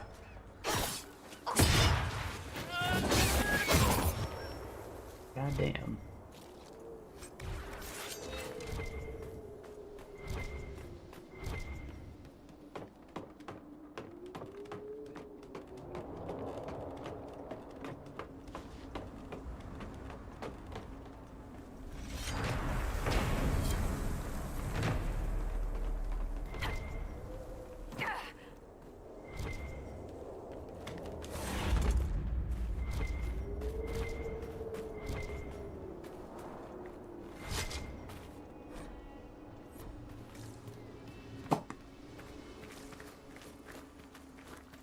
Not chests or anything out there, no. Just that ladder that's up too high. You'd think that'd be one you can kick down, but it doesn't appear to be anything like that. Ow.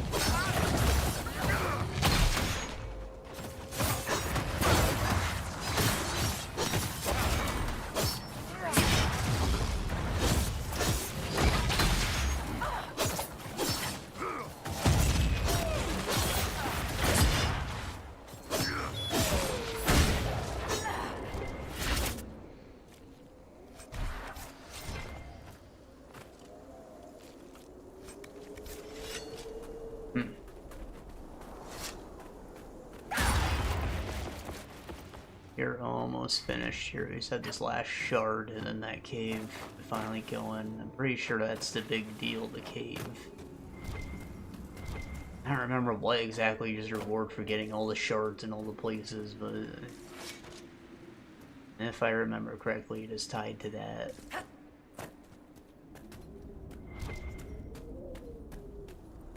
Who knows? It could just be a complete waste. I want to put it past them. Just some developers that like to troll. Usually pretty funny. That's because it only affects completionists. Which is not most people. It's just a fun story you can hear about later about how I suffered.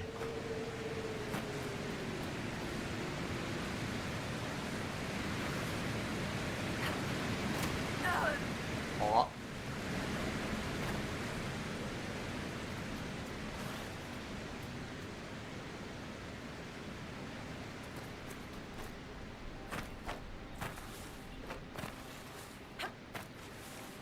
Alright, now I just go back to this here camp.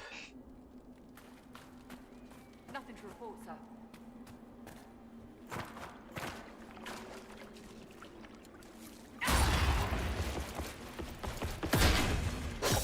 Hippopota bitch.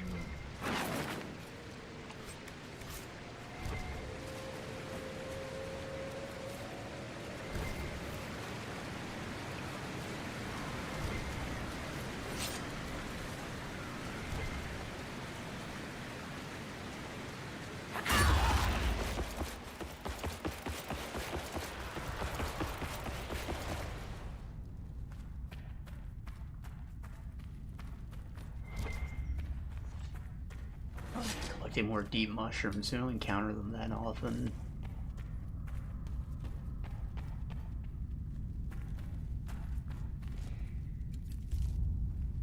Enemy kind of have to go into a cave, which developers don't usually like making caves. I mean, if that's the whole level, it's doable, but when you have a big open world space, you kind of have to model out the cave. Like, that technology to build holes into a terrain mesh didn't really exist yet. It's a very recent development, which is why they're all over Tears of the Kingdom, and it's great. But here, like, anytime you enter a cave, you can see that little glowy blue, and you can see it here. Sometimes they try and cover it up with rocks like this. Like, this is just a mesh intersecting another mesh, but we've seen it on some of the other ones. It's just a seam where you can see the skybox behind it, which is what the blue is. Because they had to model out that whole cave and stick it on there. Make it try to look natural. Alright, here's where I wanted to use it, except it doesn't work because there's a fucking ceiling, which is another reason people don't like caves. They don't like verticality.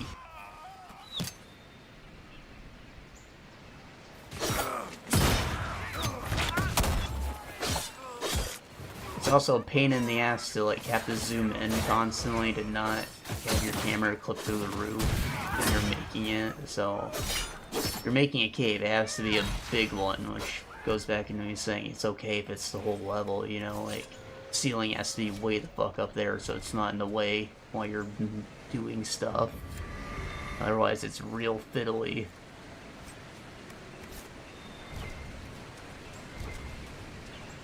To the point where you almost just want to cut the damn thing in half so you can make the roof invisible for a while. But then you have more noticeable seams.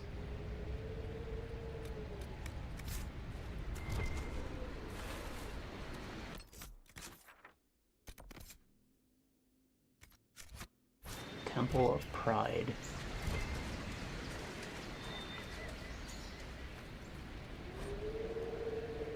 An inscription taken at the temple doors in Forbidden Oasis, followed by a translation. The writing is shaky and uneven, though the writer is labeled to complete the task. Emma Solas Himvar Dian Elgras Solasan and bro, I don't know what the fuck. Arrogance became our end. We have come not to a prideful place. Let humility grant favor. I'm afraid. It wants us to be afraid. I agree. Something's not right. That's a number of keys, and it's called the Temple of Pride. I imagine there's a pride demon locked away here. Enchantment designed to keep people out. A warning, or possibly a test. Explains why the miners kept away. I would guess there's like multiple doors here to spend how many keys on each one. Like Mario 64, except it's not cumulative.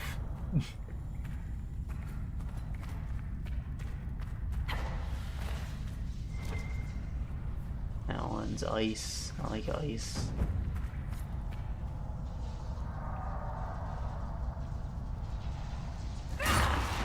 It's deeper in, so that one's probably like harder. Let's start with the first door that's up here.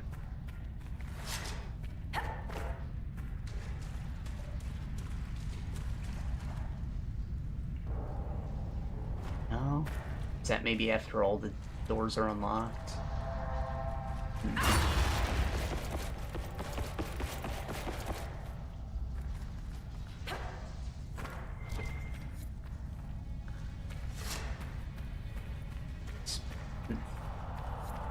Elemental trees.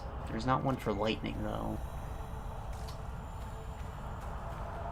Rune there, but no Veilfire torch. Must have to carry the one all the way from that spiral mine. Oh, there's one.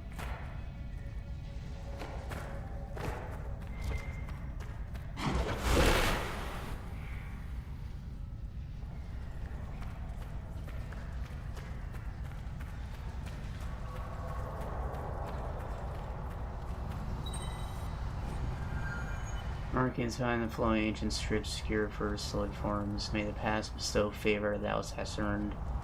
For a moment there's an image, figures kneeling in meditation. Bright light envelops them and fades. What? Make a save just in case this is like a one-way street. I can't open the other two doors. Dorian's a fire mage, so maybe this will have something nice for him.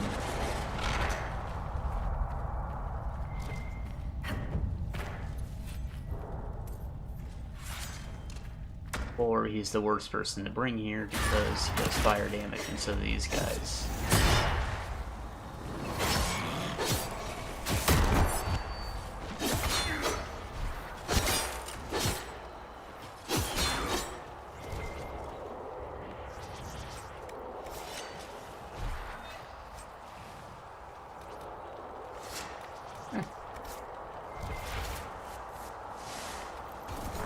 Did that hurt? Oh, I got fire resistance up. I feel a bit strange.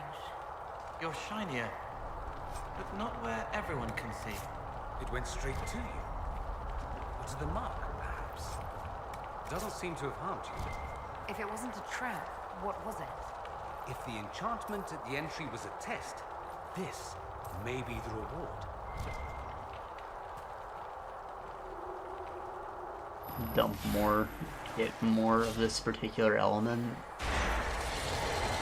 Yes. I don't know what spirit would do. Like, could that be lightning resistance because there is no spirit damage, or maybe increase my max barrier?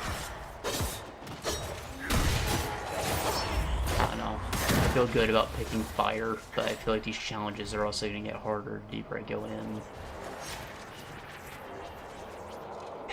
You know, having high fire damage would mean that I can take on a dragon.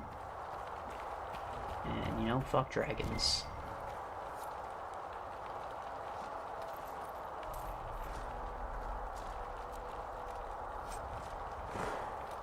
Better fire resistance. Enhanced emoliate.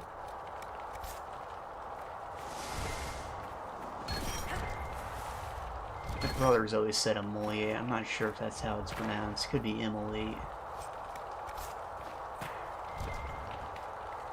That's like the one word that I'm not sure about. Like, normally I'm like, okay, you're dyslexic. Say things weird all the time, but that, I don't know. I can go either way on it.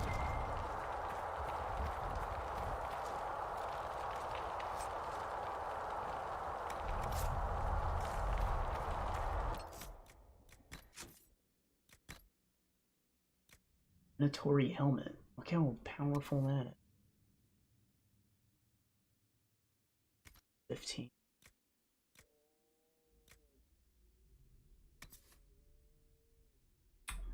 Oh, it has 10 constitution.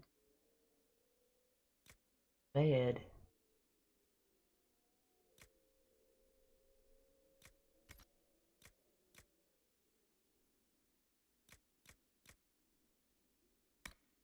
Went up Dorian. His armory good. Yeah, it's fine.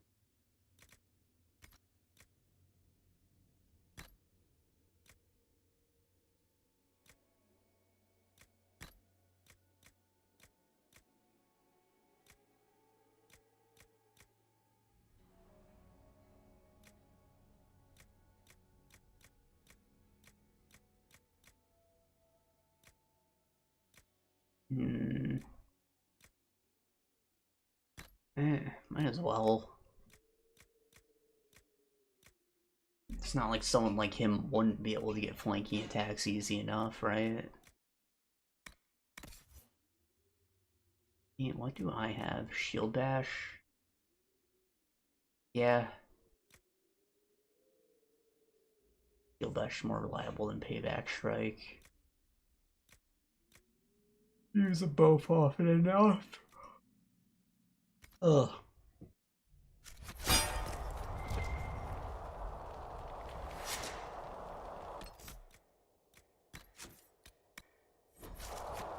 I like open this and I can't beat the enemies. I would rather turn back and get some other rewards.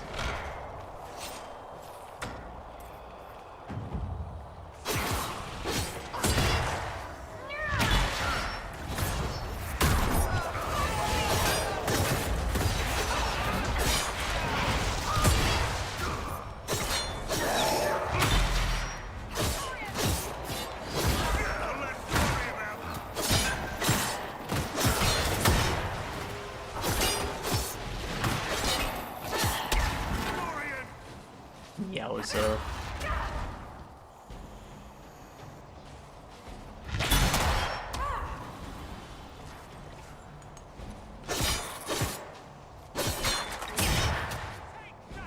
My fault, what are you doing?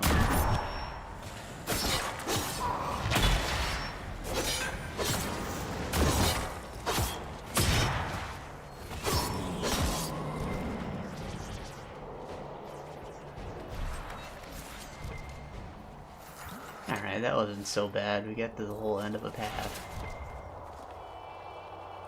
Took a lot of stones though at the end. Might not be able to open a second door. I'm sure I can open like the entry at one of them.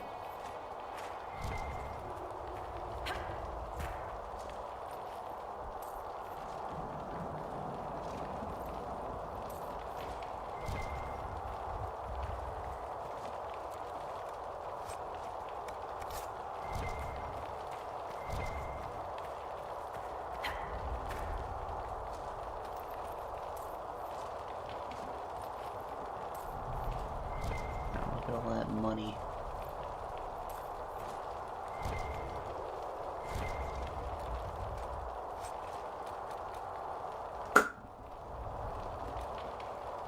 Master Fire Rune.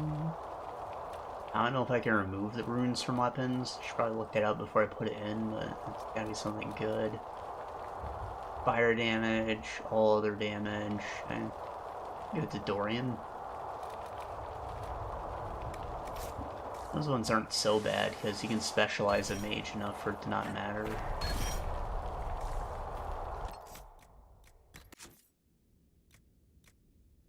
But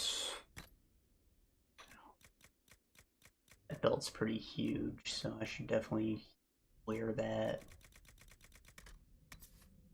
30% fire immunity.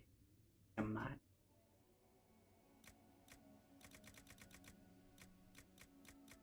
Maybe it'd be better on Blackwall. He just has a health enhancer, right? Better on it. Can you feel the bits of Because, you know, I can just deflect a fireball. There's nothing to that. They pull around the veil, pulled by power, then push Just through like to it. see this side. So when I cast a fireball, it's just the fate saying peekaboo. I don't think it says that. If it says anything other than I'm going to burn your face off, I don't want to hear it.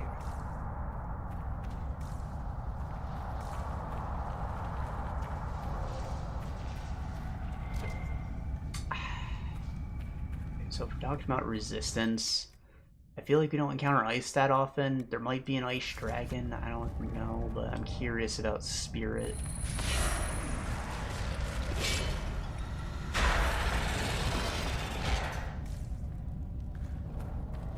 Alright, so I opened up one, now I need another 4 before I can open another door. Spirit could very well just enhance my health, that would be awesome.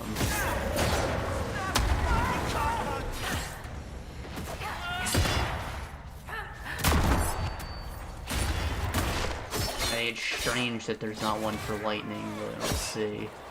It could also be that.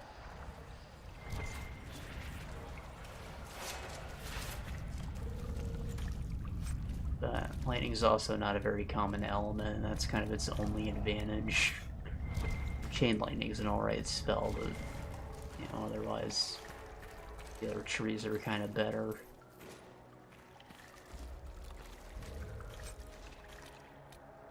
Oh, it is spear resistance. Alright, well, I guess most bait enemies do that. Maybe little green bolts they throw out, or spirit.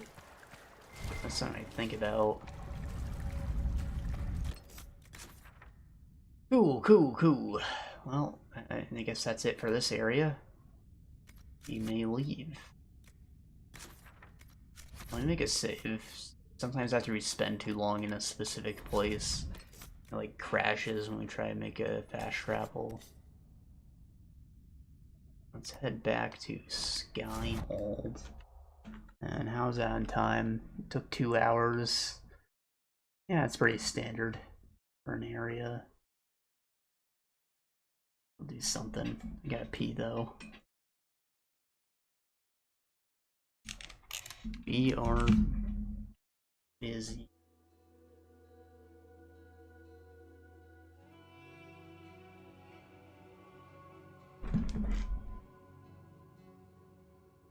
Something happened here, and I feel like that kind of thing might happen. Teleporting right to the throne room. I think that's where you end up.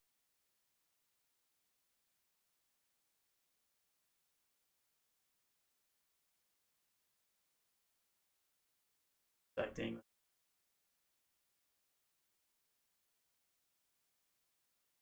Story.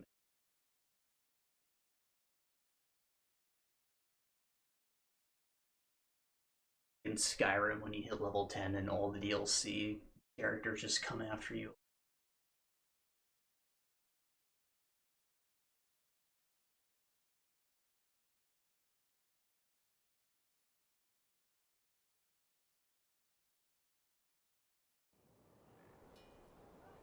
Oh, cool, cool. I will add a bit.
I have returned. Ah.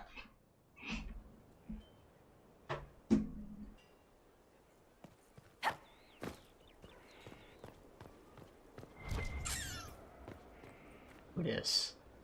Thanks for my life in Haven. You've all sorts serving now. If that means change, so be it. Okay.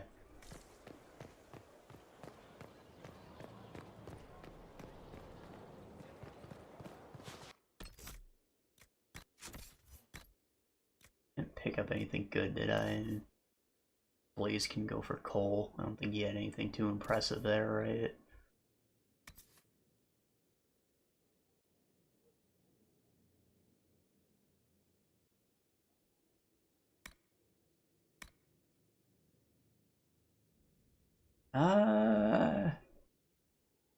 The damage is quite big, but this one explodes target, but also not for much damage, technically.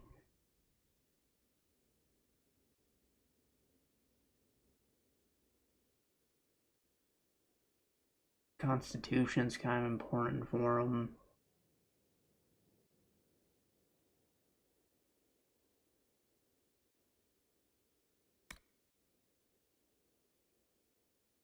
And this one has a chance to apply poison. Damage bonus.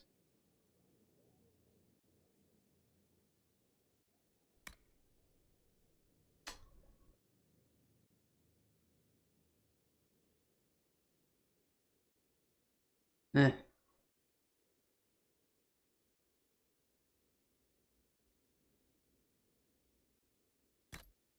Damage output's probably worth it. Staff flares, Dorian. Just gave him some random staff I had off. Thank good. That's fine. Like that constitution.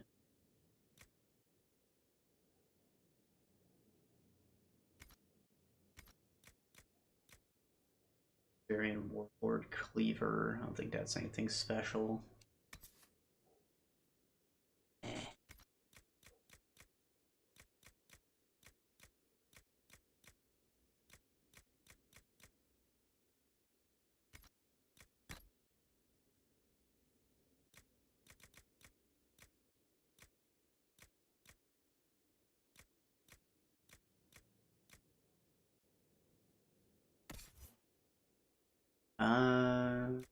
Have Thunder Armor. Constitution.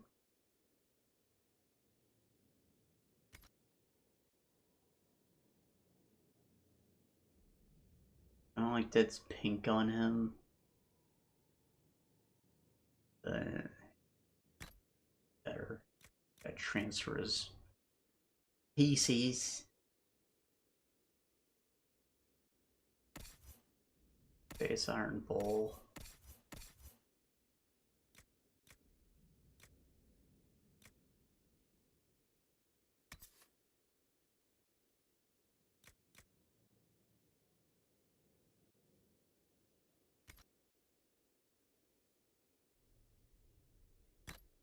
I'll make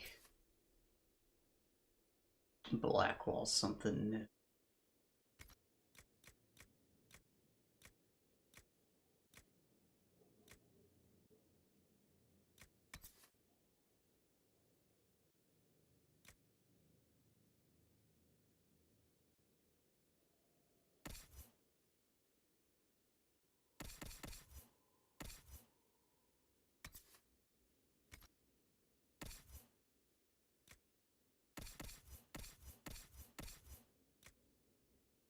Needs legs.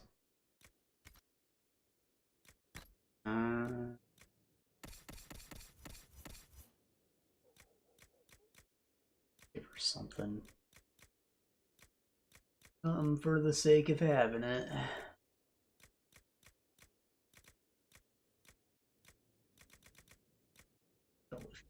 Magic defense. Eh.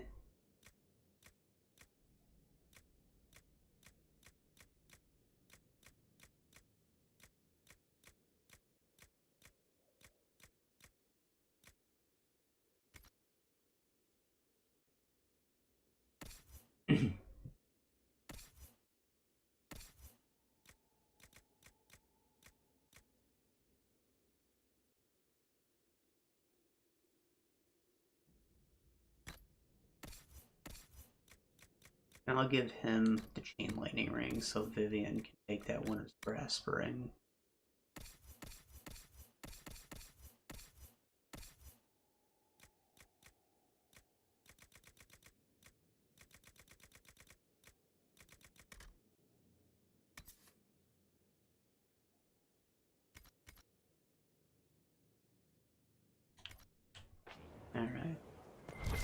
To the forge.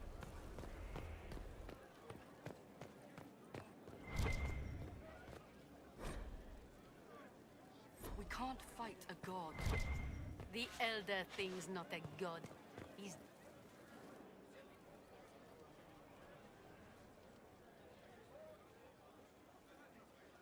You good? That got a little heated.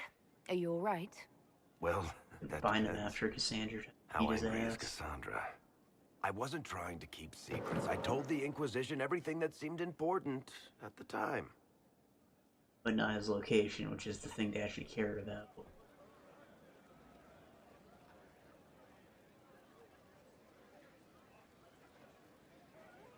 You could have told us about Corypheus sooner. I found out he was involved at exactly the same time you did. Until he showed up at Haven, I thought he was dead. Nothing we saw at the summit made me think he'd been there. I know I need to do better. I'm sorry. I need me that, man. Frick.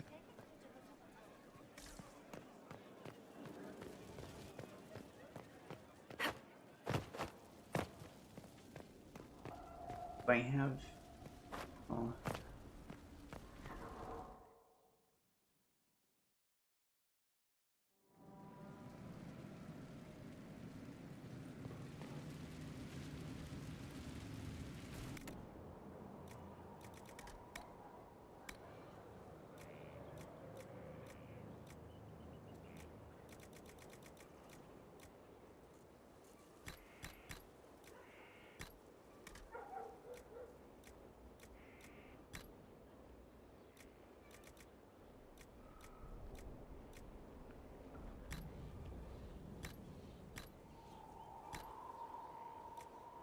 No, I should keep one of each of those. That one I still plan to give to Blackwall, I think. I forgot that I already got him the thing, so probably should use that. Let me see what ring he's got. It's probably some junk. Oh, he's actually missing a ring. That's... Oh, never mind. I want that. Armor penetration, critical damage.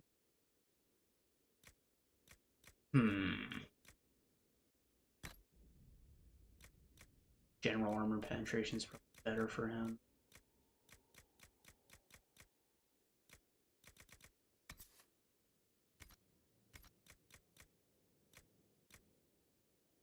Did I put that Earth Shatter ring away?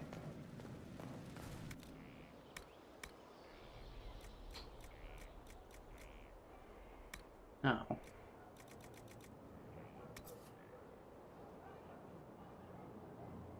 Ow.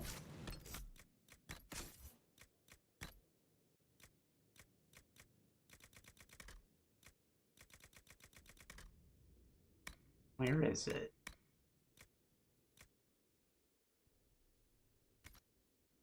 I didn't put it in my valuables, did I? I did. Okay, that makes sense. Unmarked for sale.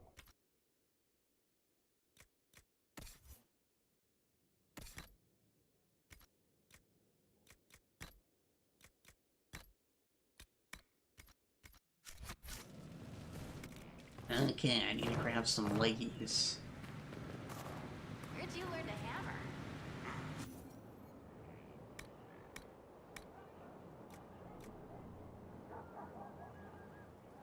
That's a pretty cool looking helmet. Unicorn gonna ram someone through with a shield, you know.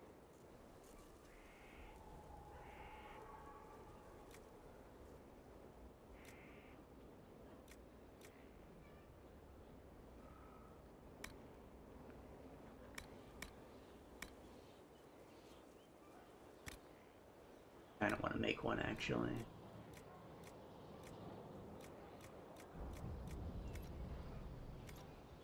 Should see what kind of armor I can even make. Maybe I want to upgrade. Heavy armor of the dragon. Yeah, make this again.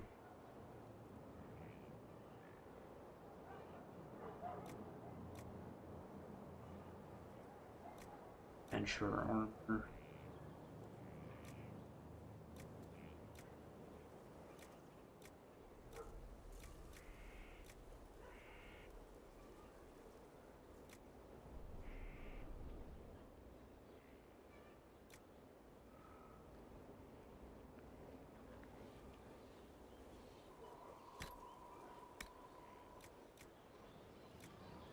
Max health, melee defense.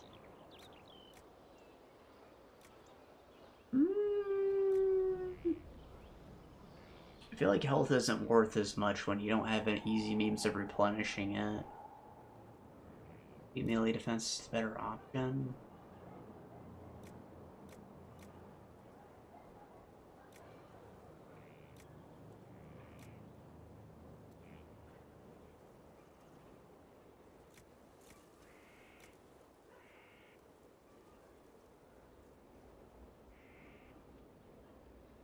I feel like my Paragon's Luster should be saved for the main attraction.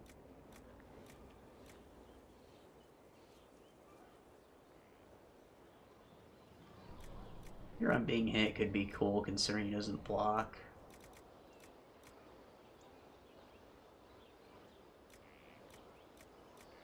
Like a vote here, vitriol.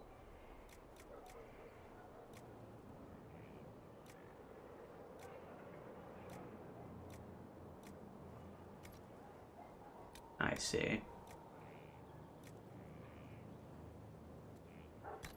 I'd rather have that than the lower dagger, right?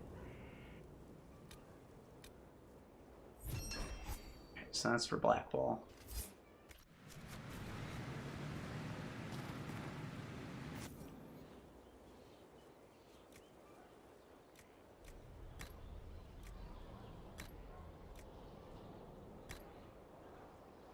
Look at that. Dwarven.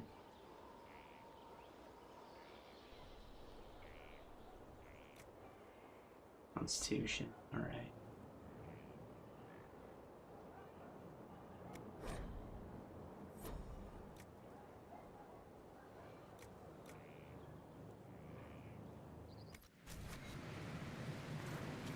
I wanted to check the stats of my armor before I make the dragon stuff just because it looks cool.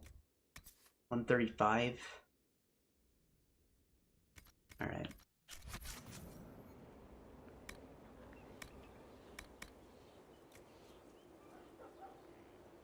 Probably come better then.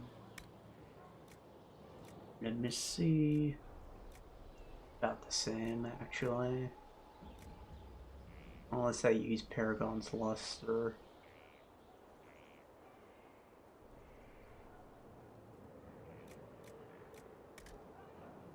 Paragon's Luster is still a common train.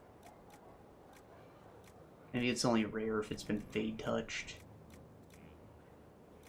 I don't know. I'll wait until I have something more significant. It does look sick though. The helmet though. You want this? I guess my armor's made of bloodstone. I'd make it match. I could also use like Drakestone for a close fit. Only 14 armor though, just fucking blows. Pretty sure my helmet's like 20 something, right?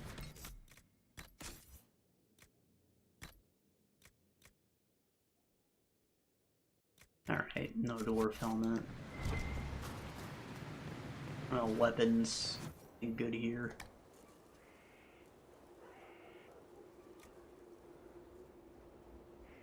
Better than the thrusting longsword, it just looks cool.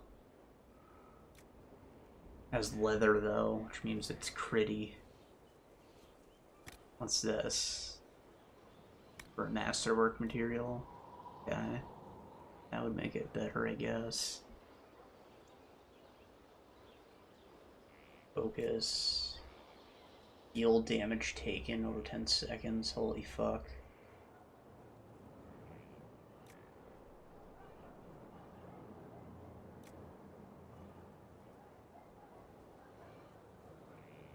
Really? weird. Stats up 10% if it works. And it's kind of like gambling on something like this. Like encouraging me to save scum.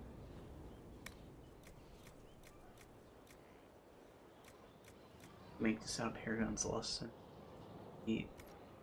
Eh.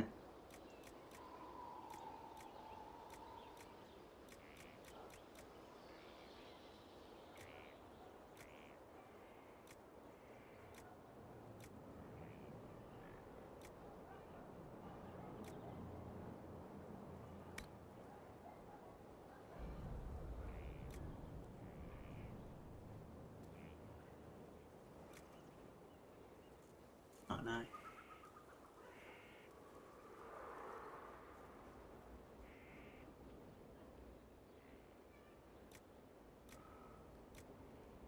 Not as good as the normal engraved sword, though.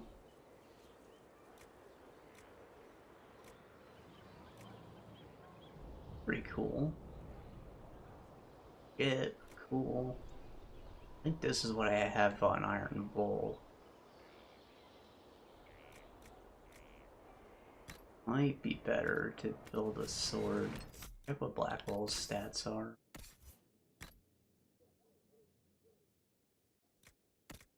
I see this is gonna be a bit weaker. Pretty good.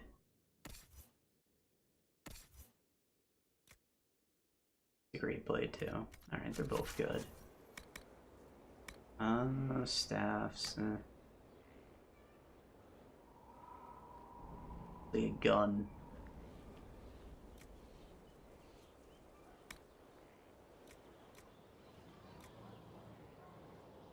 Full bow.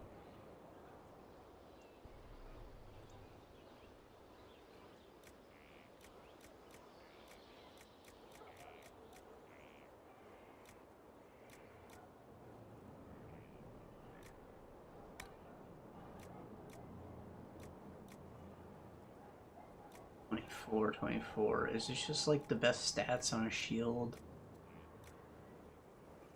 I feel like I saw an endgame shield at some point. They only had like 30 defense or something.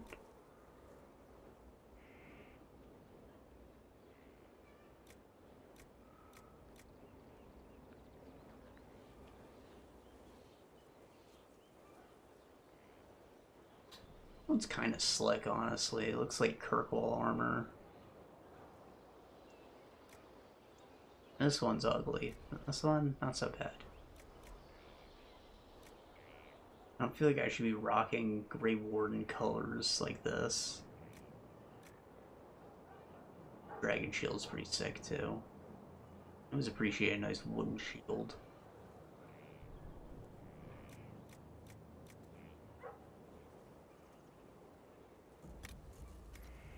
I don't doubt I can make anything much better than what I have.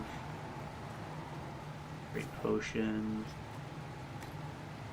All potions are 8 max, right?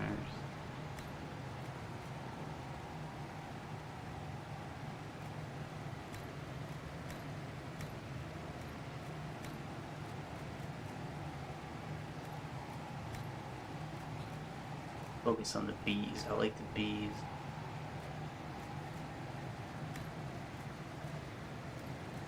Alright.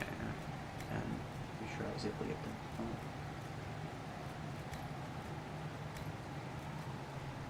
These ones are red, but these are white, and I still can't get them.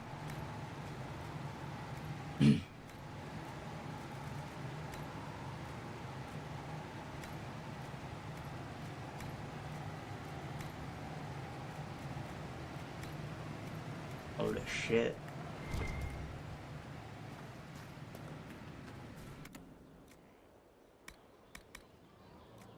Alright, let me just sell everything.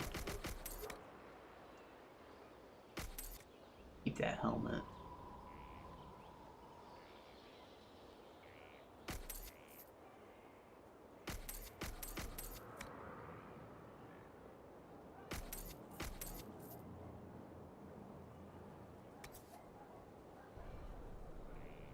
Check out that grip.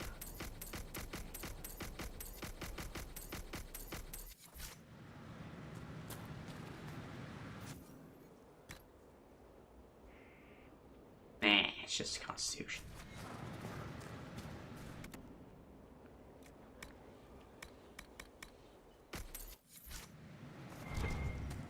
I have a tendency to hoard unique weapons like that, but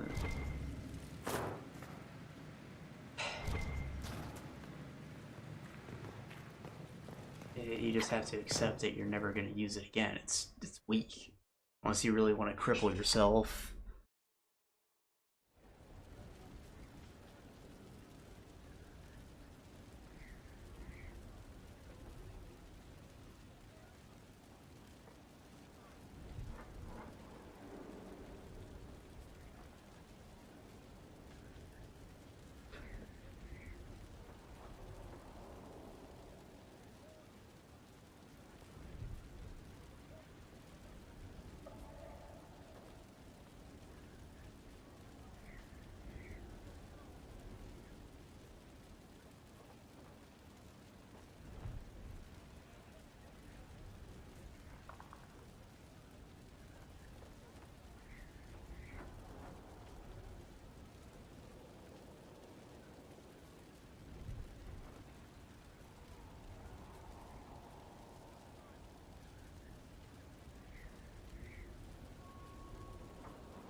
I don't think that'd take like 20 minutes. 30. We got time to do something. Do a couple map missions and pick away at something else, I guess. Maybe we should take on that Fereldan Frostback. I don't know if we're strong enough yet, but I mean, we could almost take him on before. We were a couple levels higher than it now. The equipment's still mostly the same, but levels... I'd like to try.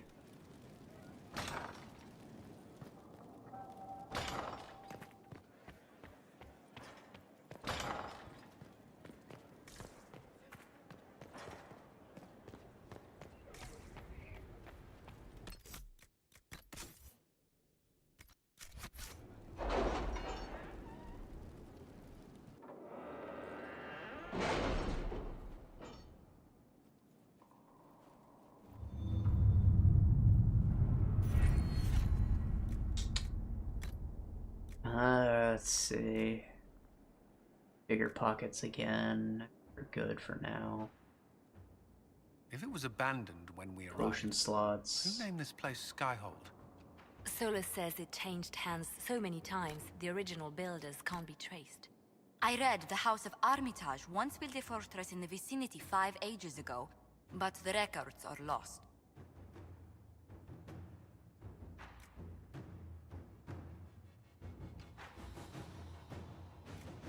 Fair shit.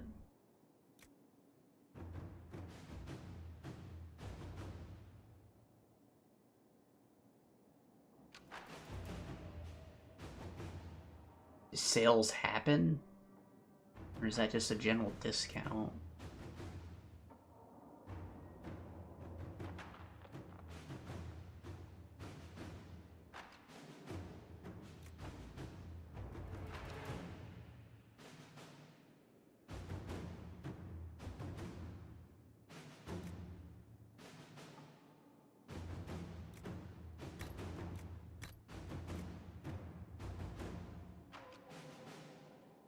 Herbs.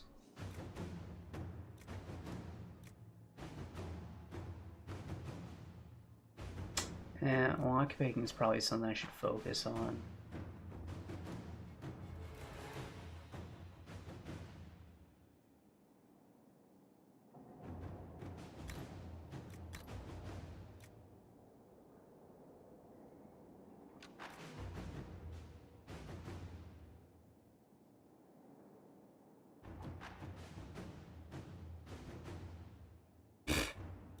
Why'd I ever ride the bow in the combat? You can't fight on it.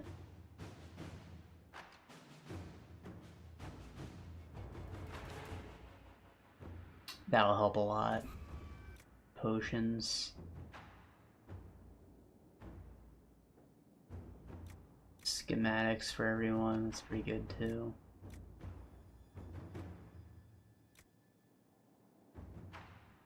Oh, agents are perks. Uses colon stuff.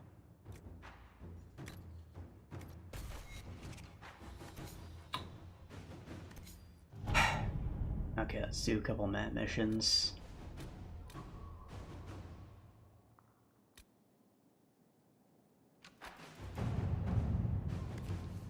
And Gil, we underestimated the threat. Our friend the Marquis met with a dozen nobles last week.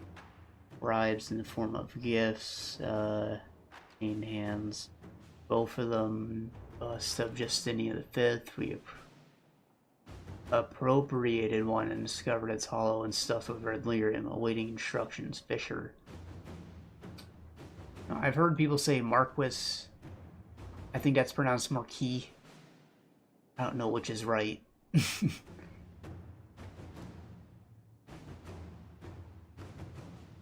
We need to arrange a public accent to befall one of these lyrium statues. It's the only option. Right, some of them have their time set to 1 minute because there's like an error. Something will bug out. I don't leave the war table first, I guess. I don't know.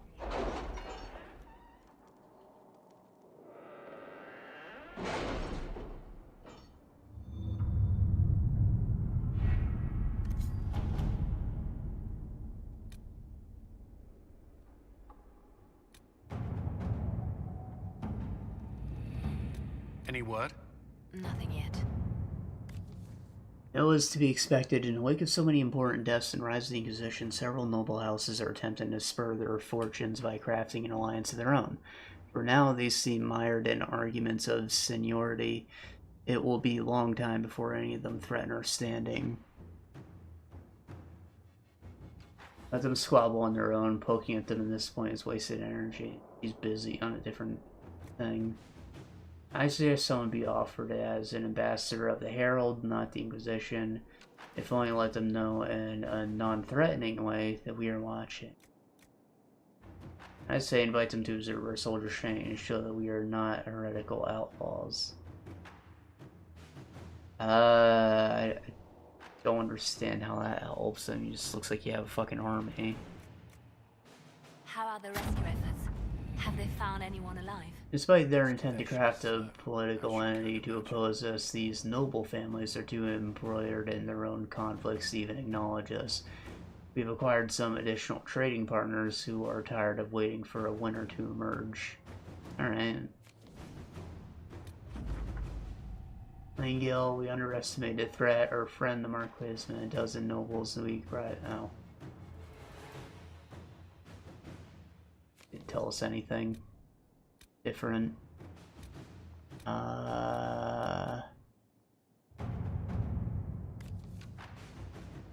Based on the revelation of Haven, the divinatory observations report to a darkspawn believed to be the Magister Corypheus. Threat assessment of possible Venatori has been reprioritized as vital. Duke Tithus Pentragas rules Navaran city of Hunterfell, a former military hero who prided himself on his open-minded attitude. Duke Tithus rules with the help of a secret network of old adventuring companions and possible lovers, as they are all rumored to be beautiful women. Hilarious, he has a harem. Information on the 5 Bells of Hunter's Fell, cool name, is limited, but they are known to include humans from both Orlais and Fereldan, an elf, a dwarf, even a Talvashoth. Known or suspected backgrounds range from respected Mortalaci or Dragon Hunter to bard, smuggler, or even apostate. We believe one of the Five Bells Hunters fell is a Venatori agent working to advance the agenda of Corypheus.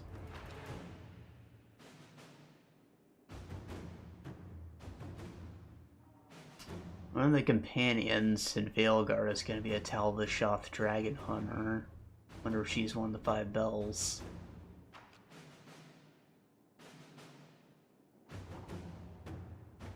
A bard's reputation precedes her even if she wishes otherwise. I can uncover more about her. Dragon hunting is noble sport. Usually I should be able to find out about this hunter. I had friends among the Templars who might know more about this supposed apostate.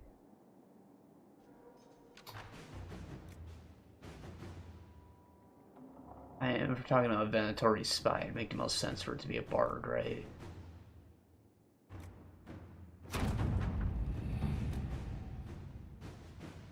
I've heard only rumors. I fear it is said that her most intriguing aspect is her voice. It is a unique quality, different from most Erlusian bards who are human or elven.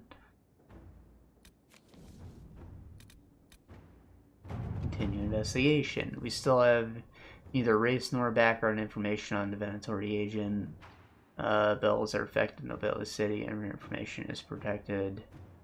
We have confirmed that the Talvashoth, whatever else she may be, is not a mage. Whether she is or was one of Duke's lovers now appears to be a relationship with a smuggler. But not apostate and not bard. It's probably the dragon hunter. Find out more about this mortalicy. I don't know what the hell that is. Mortalicy? Is that like a mortician? Or a necromancer? This is Deventer, right? No, it's Navara. An Erlusian woman in Hunter's Fell may have fondness for items from home. Perhaps I can find out what she wears. Talvashoth cannot hide the reputation so easily, no matter how protective she is. Emily is asking about her. Sure. Inquisitor? He is said to disagree strongly with the bard on matters of trade. He is a bitter enemy of the Erlusian after blood was shed between them early in their adventuring days, due to the Erlusian binding corpses with magic.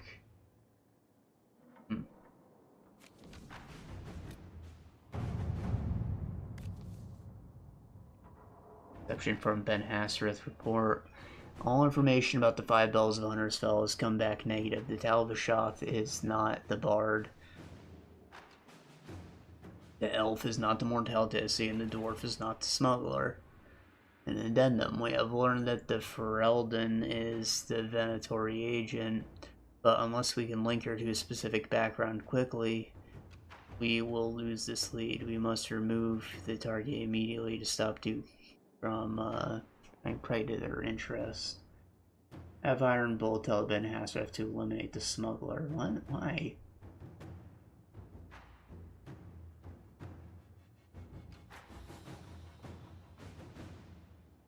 Have Iron Bull tell Ben Hassereth to take down the mortalicy.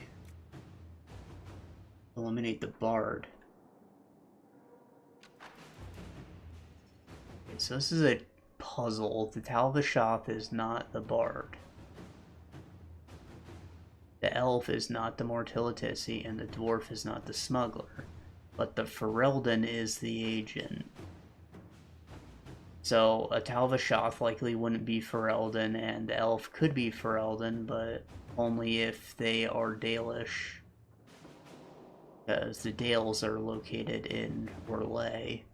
And Orzammar is in Fereldan. This is obviously a surface dwarf, so he would be the Fereldan, I think. So it's not the smuggler. Could be a dwarf bard, could be a mortalicy. Curious, I want to look up that word. Find out what the hell it even is, see if it makes sense for a dwarf. Because if it's like a mage, it's obviously not the dwarf, you know? Mortal.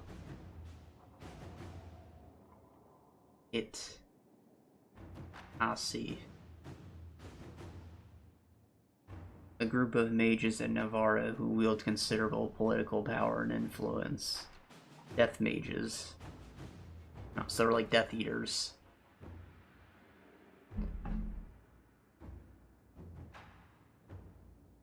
Okay, so if I'm identifying the dwarf, then it wouldn't be the wouldn't be a bard nor Mortalitissi, I think. But the dwarf is also not the smuggler, so I guess the dwarf is a bard? I'm offing a bard can't be a bad thing anyways, right?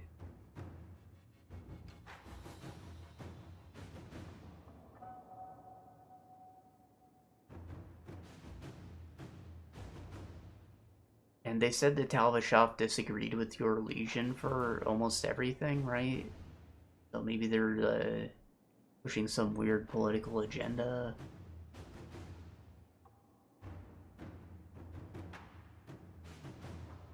Bards aren't a legion thing. I don't know. If we're looking for a Tevinter guy, then it might be the Mortalitissi. Whatever. Take out the bard.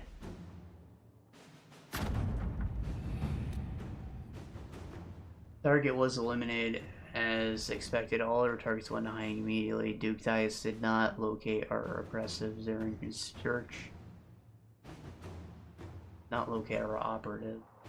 The recent move to expedite movement of Tevinter mercenaries through Huntersfell suggests that we eliminated the wrong target. Duke Tithus remains subject to the Venatory influence. Huntersfell must be considered a hostile city. Per his request, Operative Iron Bull will receive further intelligence report to improve efforts in the future. Damn. I tried, but... The Mortalitissi makes sense, but I was sure it was the dwarf, right? They said it was the Fereldan who was the operative. So he wouldn't be, like, an exclusive Tevinter cultist. Even though he is, whatever. No, I'm pissed. Both Tevinter and Navarra were fighting against Venator. Can you imagine if we didn't get those results instantly? You'd forget all the hints, too, from all the past things. Terrible. Crapshoot. Both Tevinter and Navarra were fighting against Venatory entrenched along the border. The battle showed no signs of abating until the Inquisition sent soldiers who pulled victory out of a seemingly instrumental defeat. Both sides have attempted to claim this portion of land in the past, and both are attempting to do so again. Only the presence of our soldiers prevents them from beginning a war. We cannot allow this to happen. For the moment each side is grateful enough to listen to our advice and must convince them to send their armies home. I will press both sides and call all favors to do this, Ambassador Montelier. I fear the situation for Navarra and Tevinter will deteriorate. We must be persuasive themselves. Okay, At your service. Blade of Tudarian? Like a recipe? Through efforts of 100 negotiators, allies, and few personal connections, Navarra and Tevinter have grudgingly issued orders to their soldiers to return to their respective cities. The contested land has been split down the middle. We have averted a war today, and will add nothing more for the no higher reward to ask for. Proudly, Ambassador Monday. Okay. Well, I got a cool sword. Serpent of Navarra. Inquisition agents have uncovered a potential problem in the nation of Navarra. The Tevinter mage by the name of Aurelius has recently been noted in the company of King Marcus. And rumors comment on how strange it is for a new advisor to be so closely heated. This is evident since Aurelius is a member of the Venatory. Having the Navarran king under their sway would give the cult a great deal of power and hinder the Inquisition's ability to operate north. Yep. Send an agent to eliminate the advisor as well as the supporters by any means necessary. I mean, he could just be a guy. Wait for the advisor to leave the capital and send a force to ambush and capture him. He became my agent. We should tell King Marcus what his advisor truly is, convince him to be the light.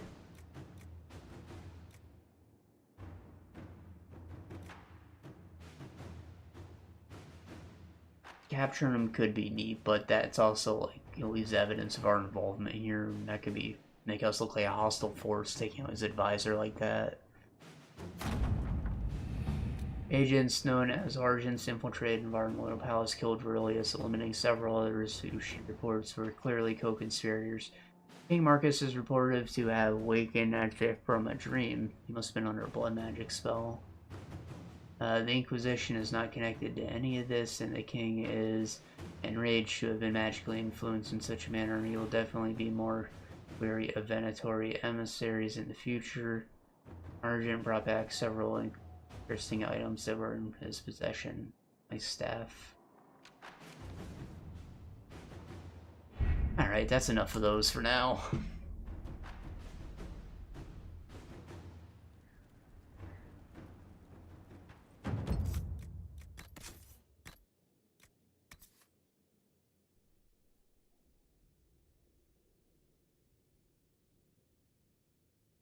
Could be worse.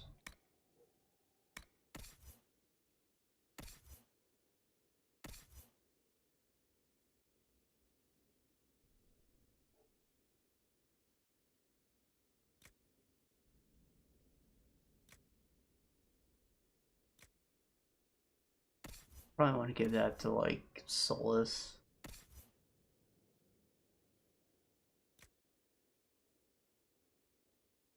That's trash actually, fuck that. Does that have any grips?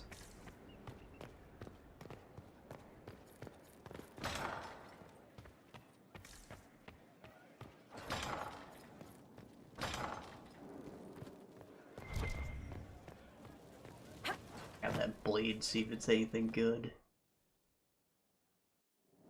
I've been using this sword for a long time now.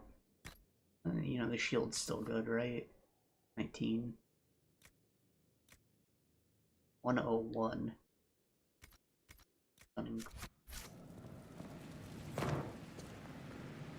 Where's my hammer?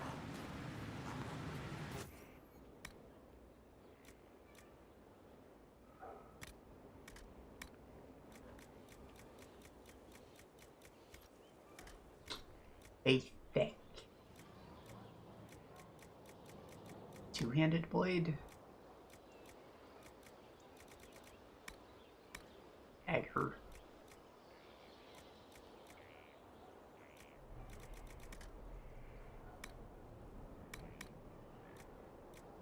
It's a staff?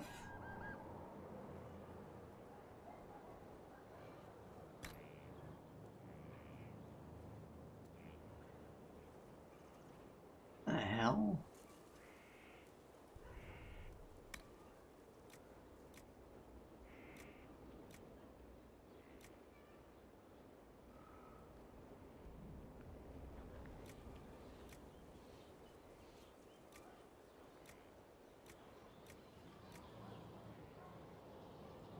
AoE cold damage is always the best because it has a chance to freeze.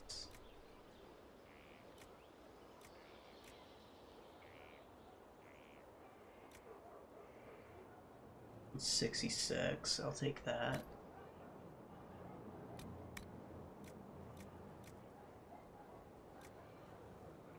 Heal on kill, barrier damage, attack.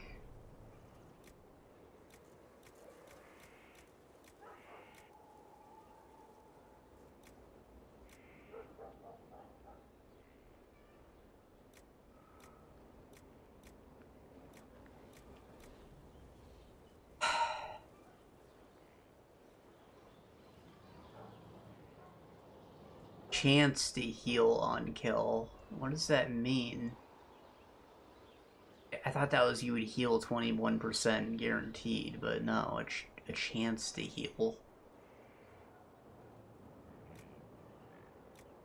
I don't want the barrier damage if that's how it's gonna be.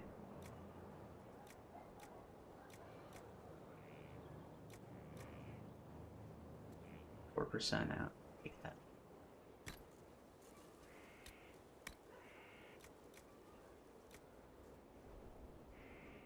Armor penetration, stagger on hits.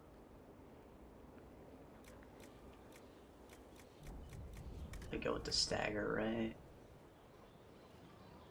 Or damage bonus. It's good, but it also just doesn't do much damage.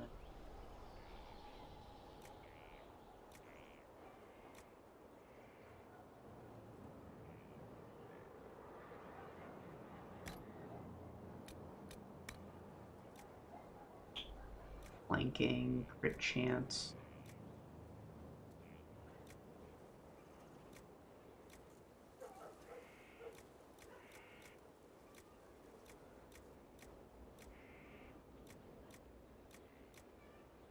Sunder seems pretty useful if I can get.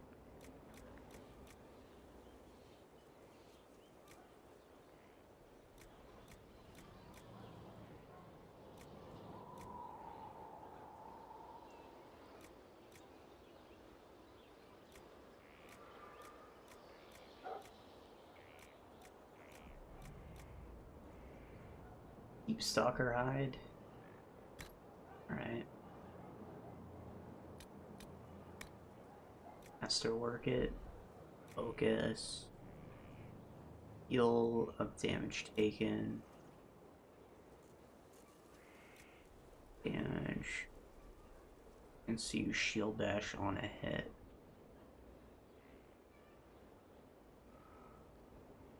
Is that like warriors only? I don't know.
We'll see. I'm very curious how it attacks. Does it just like shoot beams out of the sword? Like it's on his back like a normal sword would be.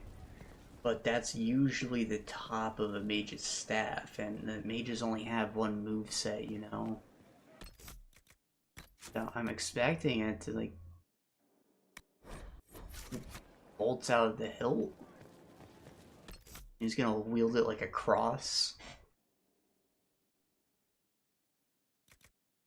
It has no blade, that's the weird part. I said I wanted to see if I could beat that Frostback, so let's...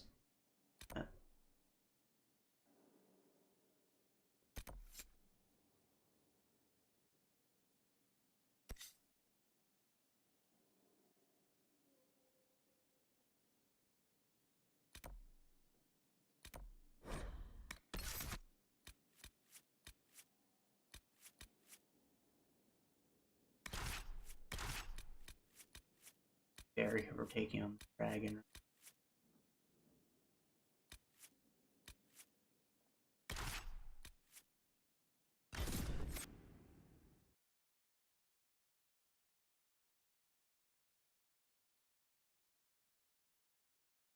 I don't know if I picked the right camp. We will see. I might have to go higher.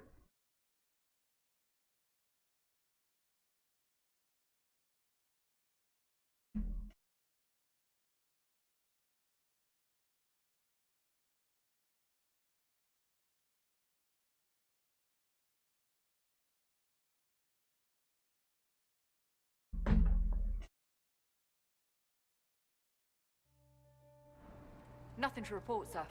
No, this is the right one.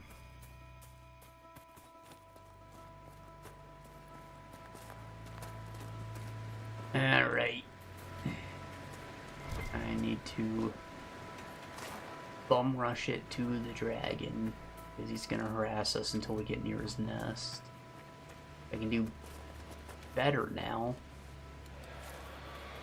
Got the fast run.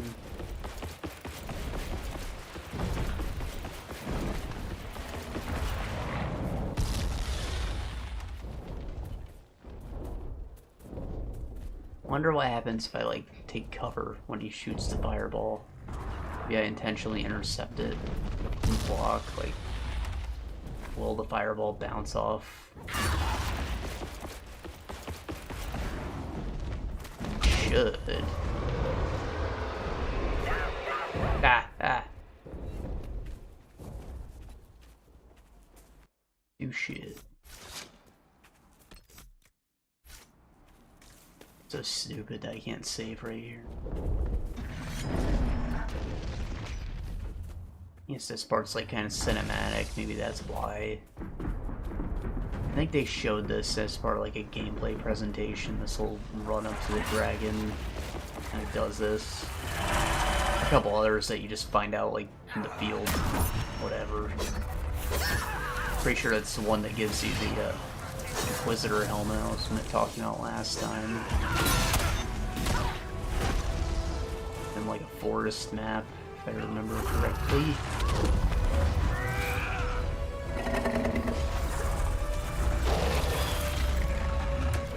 What the hell? The one even has a sword.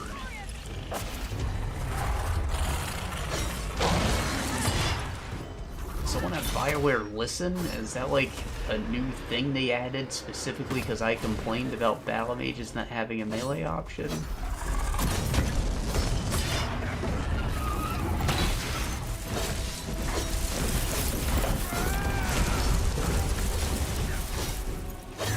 He's not dying, so that's something.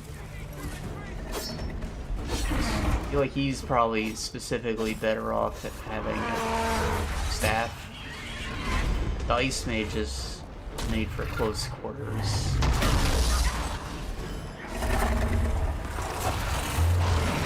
Not that a panicking enemy can attack him much, like maybe it can still work for him. Or maybe I get him the Ice Blink.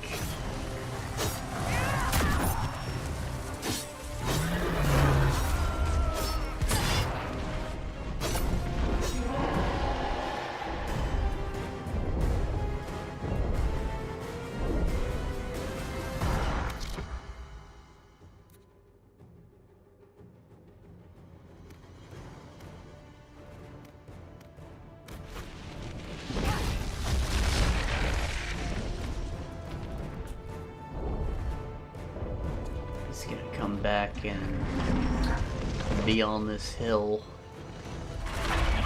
as he do be.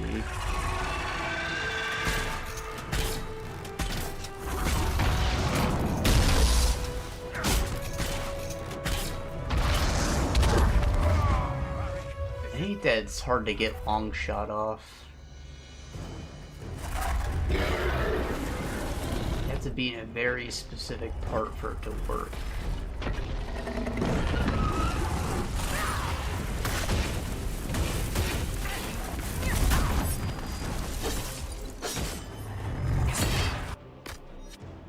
Someone's gotta have bees on them, right? Yeah, Blackwell does.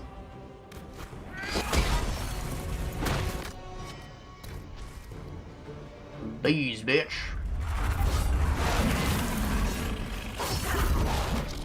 Is the fire out yet? Looks like it.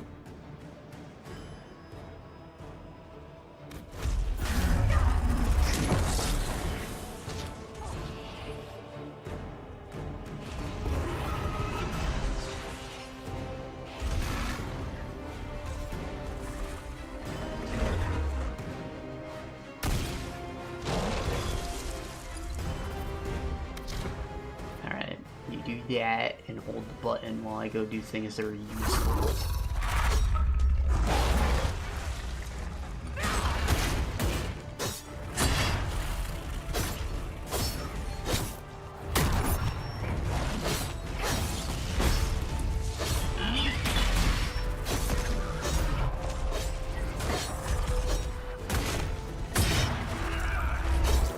use the focus thing in wave 3 when he has all the minions out, because, you know, it has an AoE on it, it'll help.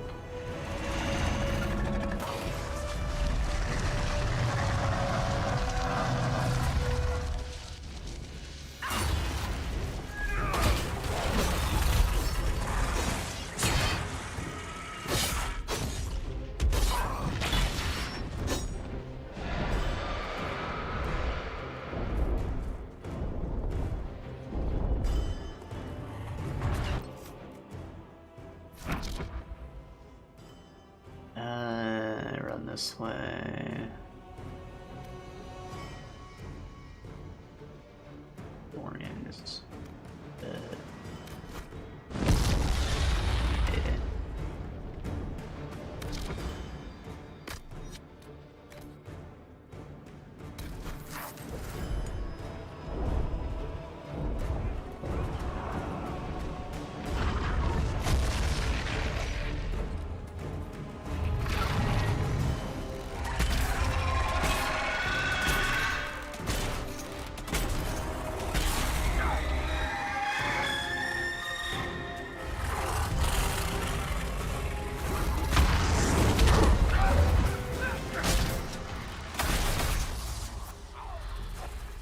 Damn.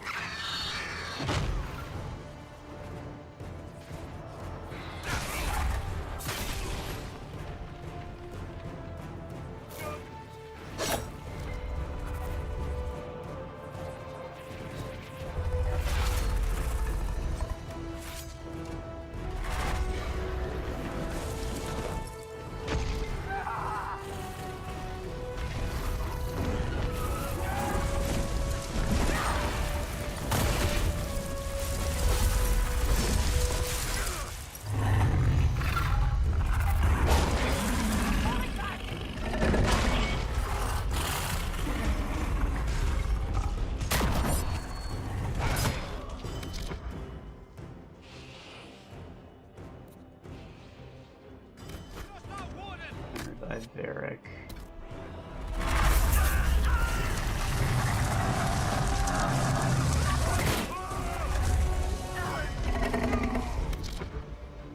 I know I have the regen potion, I was just holding out.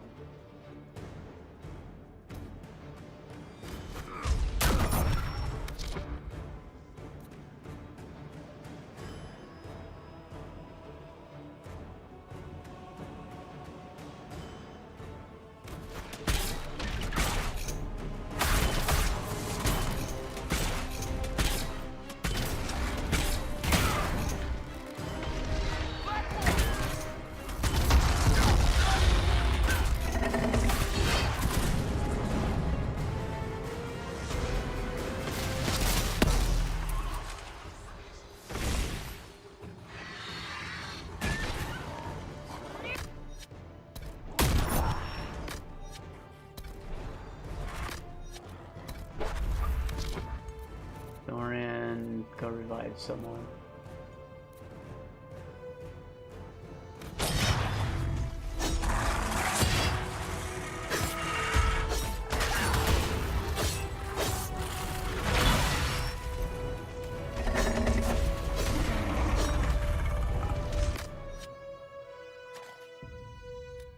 Black wall, throw down some bees. Dorian, find Varric.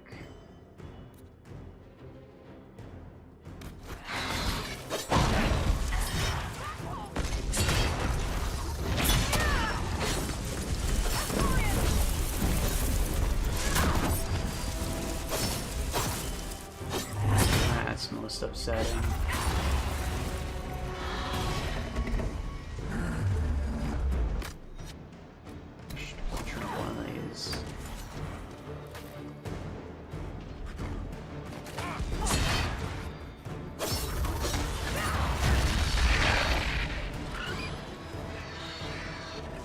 That's not Varric, that's a spindleweed.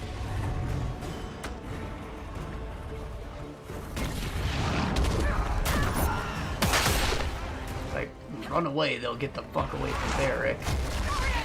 Or not. Black wall.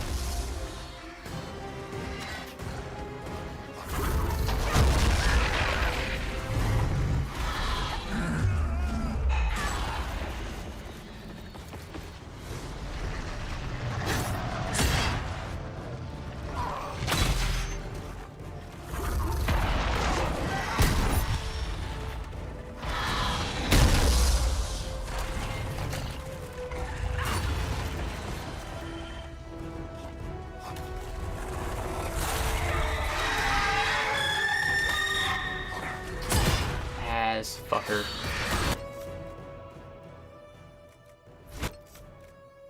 Alright,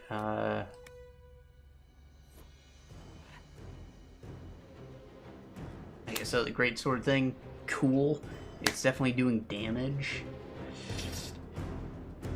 And honestly, those stat modifier things on them, pretty damn powerful. Like, those are very high. It's almost like this mage weapon is made for applying debuffs. However, Dorian ain't built for that. Maybe he can be in the future, but I definitely need to swap that with Vivian. And give him his staff back. I gave it to Solus. Oh. Raid. Trade.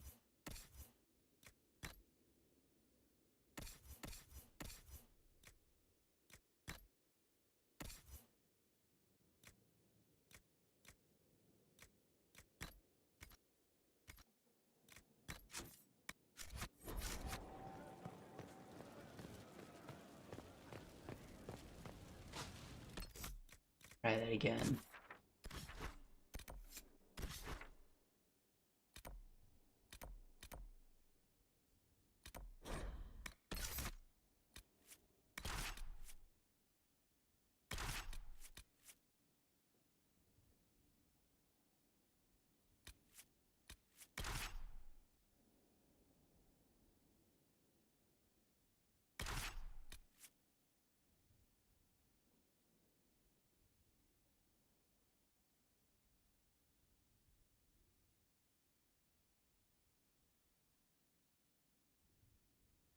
Stick the black wall.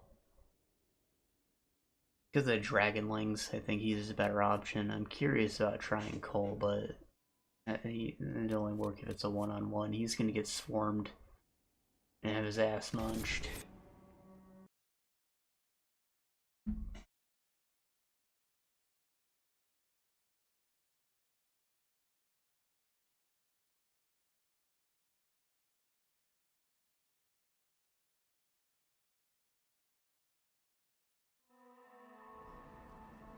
Nothing to report, sir.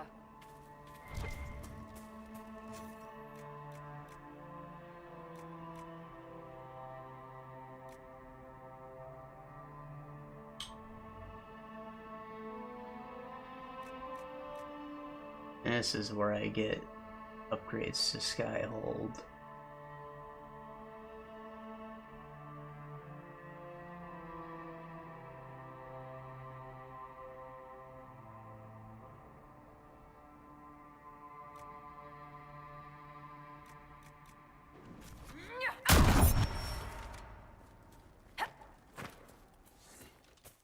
Oh yeah. I thought Varric probably had an upgrade, but his portrait wasn't flashing during that fight.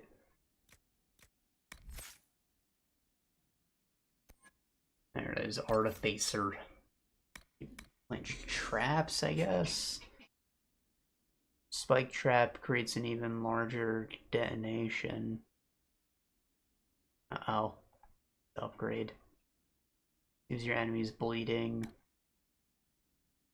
An enemy approaches, detonates, and flings them into the air. Does damage. Flinging them in the air like a levitation thing.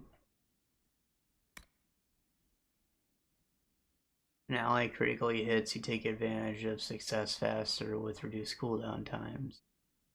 Whenever an ally crits, you get reduced cooldowns.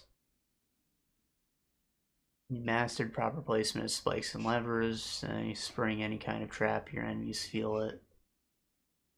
More damage on traps. I hope that applies to the caltrops. Assortment of different traps in front of you, different elemental effects to enemies that come in. It's interesting. Chill, you can do fire damage, flat damage, shock, just every element.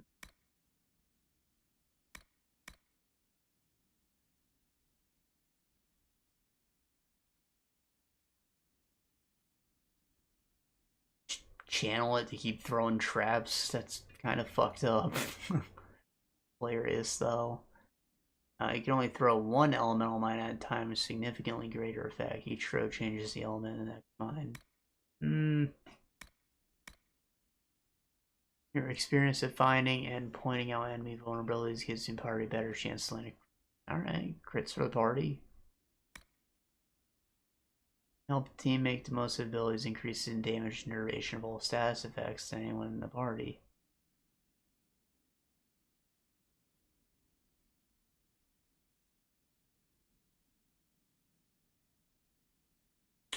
You know, this is pretty good. I don't remember it being shit. Maybe that's the Tempest I'm thinking of with the fake potions.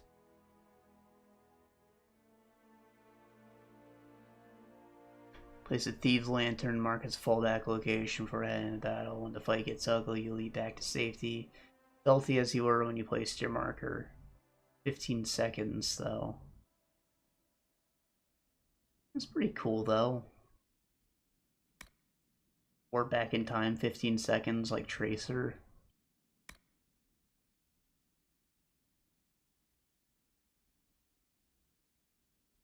Your closest enemy back with you. Kunkka. Using it resets all your cooldowns.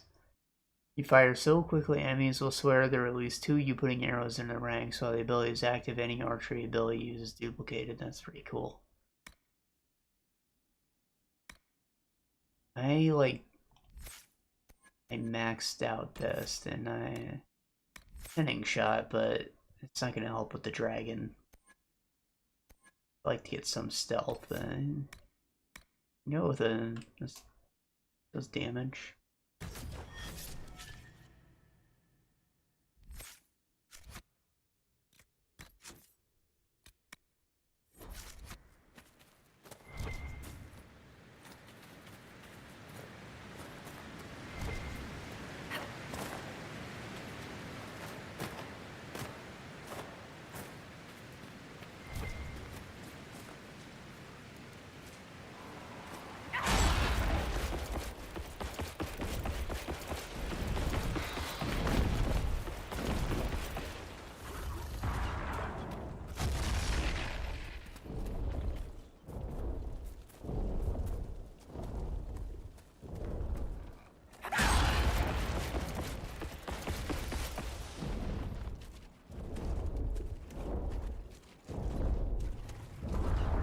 Missed me, bitch.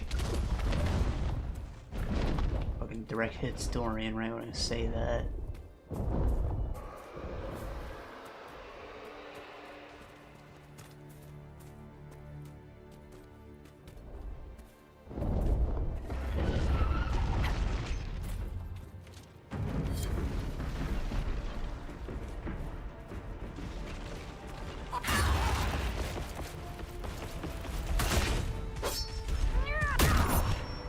What is it doing? Is it kneading like a cat? I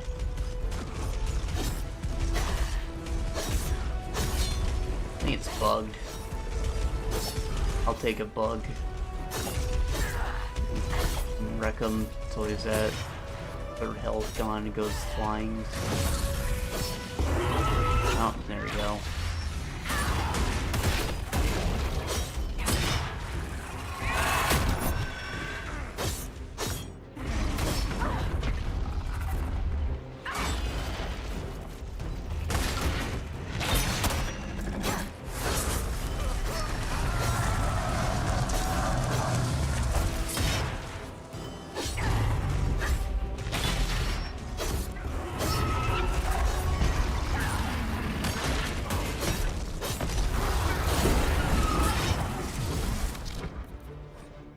Yeah, no. I need both of you motherfuckers to get your asses in here. Your collective ass in that ring. Varric, you should set a trap. And some caltrops, why not?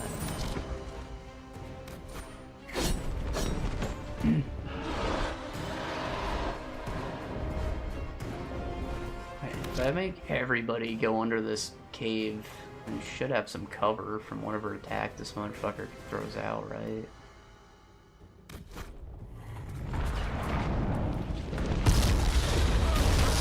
Now or we can just run in a straight line and get mowed like a fucking lawn.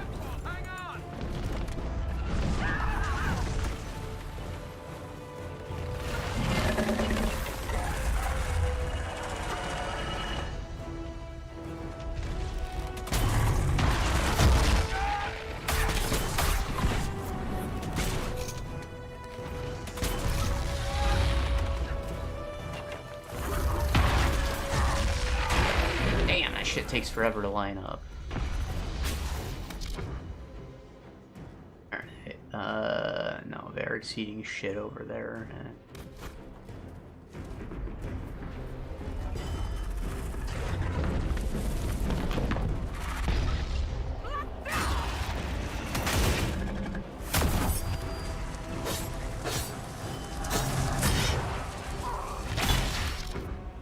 Dorian. Over here and revive Varric when you can.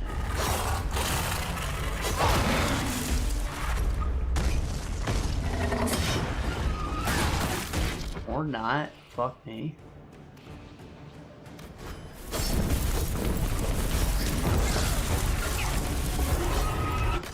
And just drinking all our fucking potions. Hey, bitch! Alright, now Dorian. Revive Varric.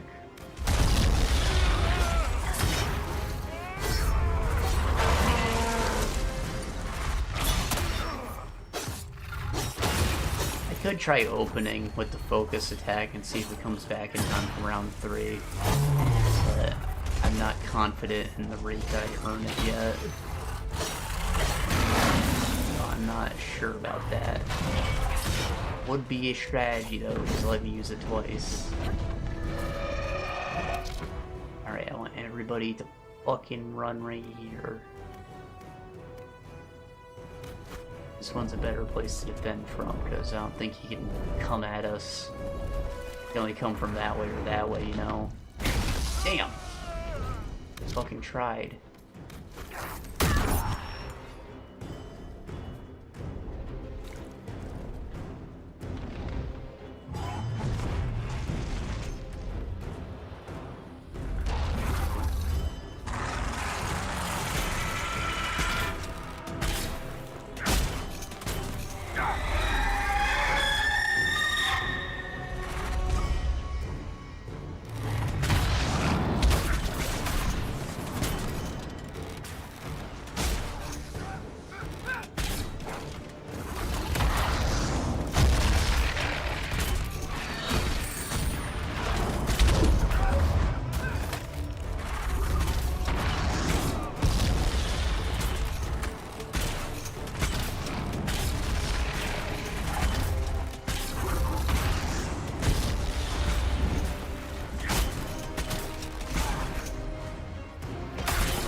Bitch.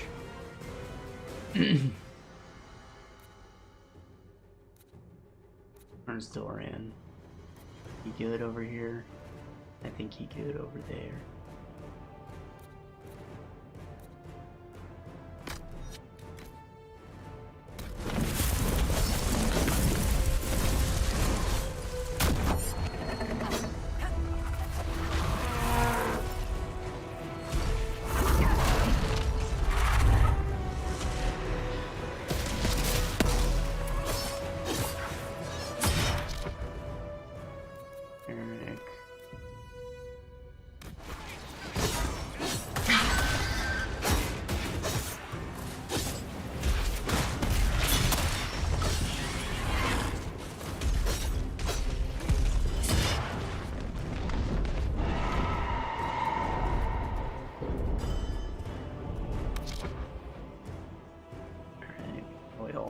Back in here again.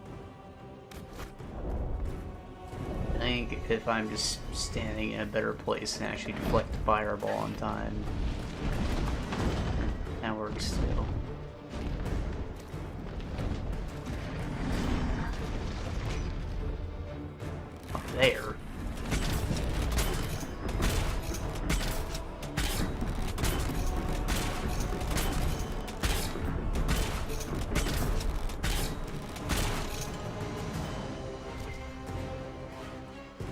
supposed to fucking chase him.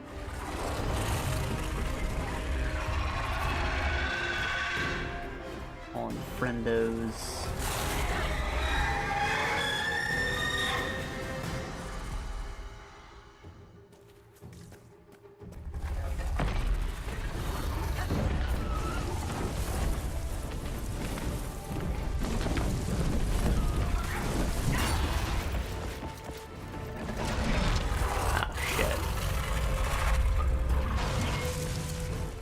You assholes die all the way out here. There has to be a range on that stupid wind sleeve.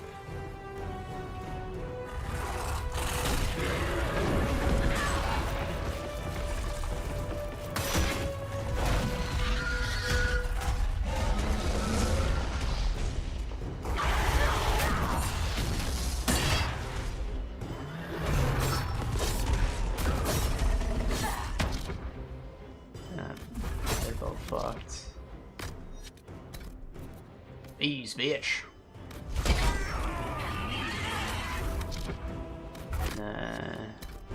That.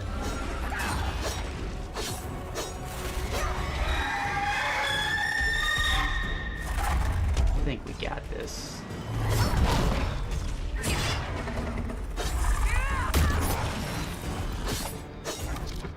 Blackwall just revive Varric.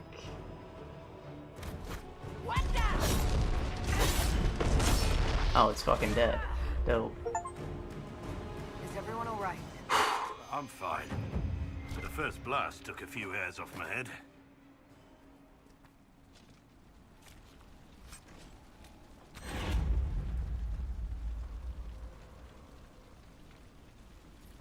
%30 focus gain up. Grand Enchanter Staff. Oh, whoa, whoa, whoa. And Constitution. Poison damage up. Half attack. That's shit. Rare materials. Tier 4 is the highest, I guess.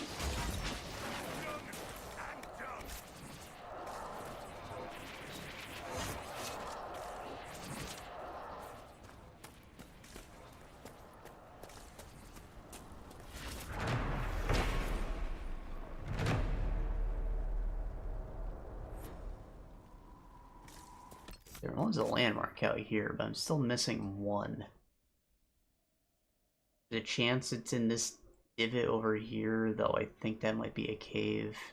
It could also be somewhere around here.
Energize. Perhaps it just needs the magical touch.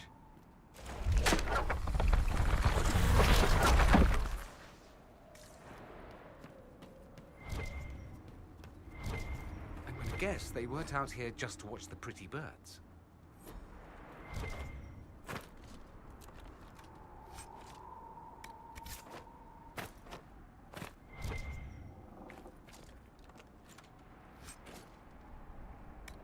I appreciate that. They combined the 3 containers into one object.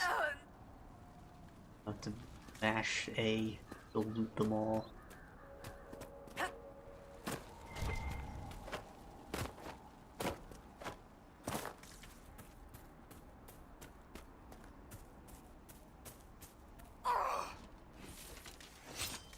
What's that?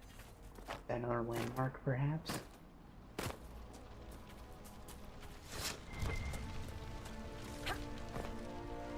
something. Looks important. So we got Dwarven Ruin.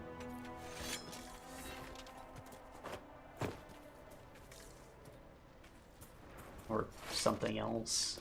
There's weird statues we've been seeing everywhere. Probably a Vard then, not Dwarven.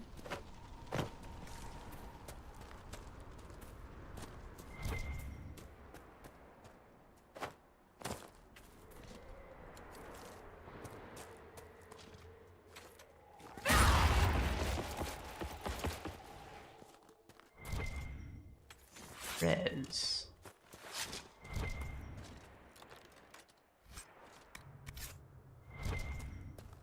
I wonder what would have happened if I ran over here during the fight.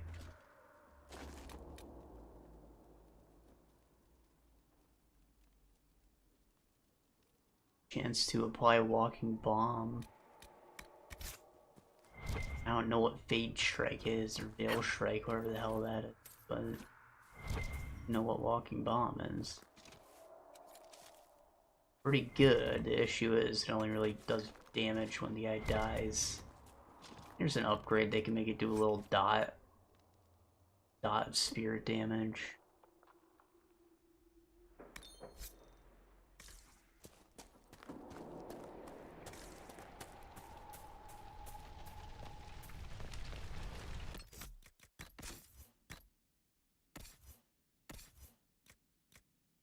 Yeah. Oh, damn. Funning. Bat magic. And trade some of these things around, yeah. Chance to cast Mind Blast. Oh, well. It has to be level 15, but Mind Blast ain't bad, it's just like a little AoE push stun thing. The gunning's stupid, but I could probably swap that out. That's that staff grip.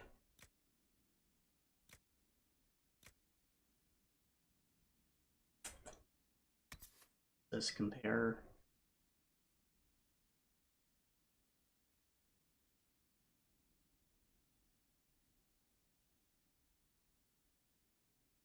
Eh. 10%'s pretty damn high. Just might have to trade the grips around, but I'd consider using this.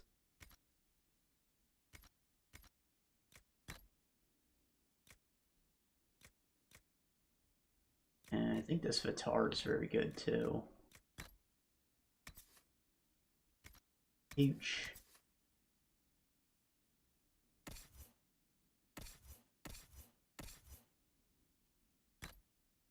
Take it.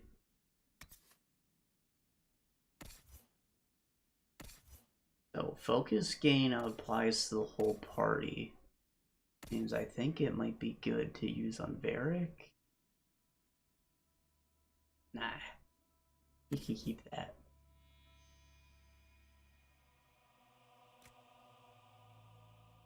Someone can have this though, maybe Cole.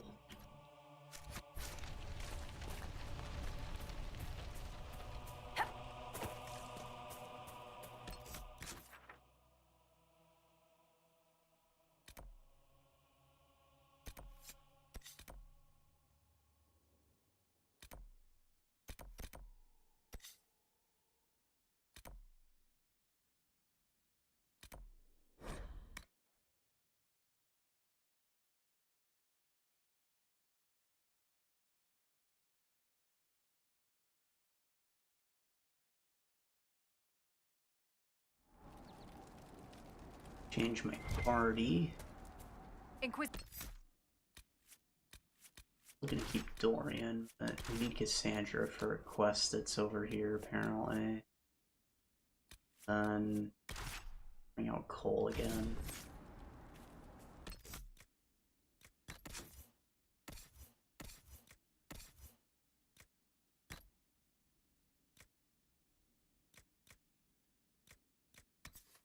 Oh, it's literally the belt I gave him, so better one.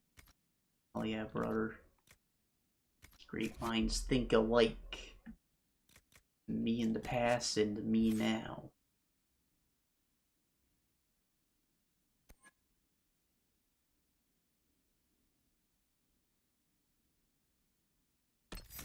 Christ, I haven't used Cassandra in so long.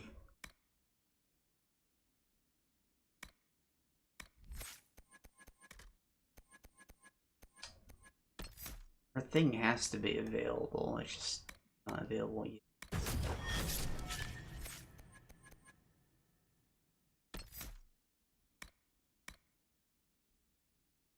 Fuck that.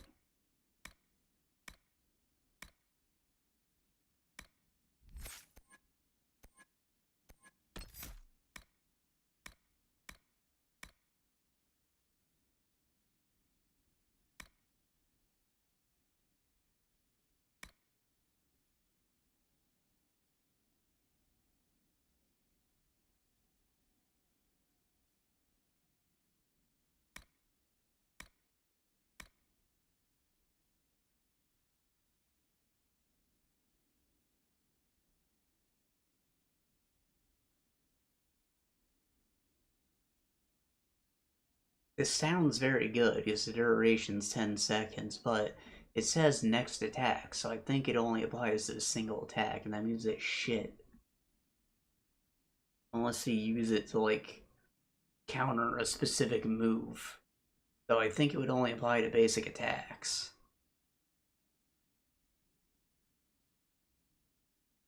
I'll look up how it functions later, but for now, I'll stick with Ring the Bell. We can switch it whenever you want.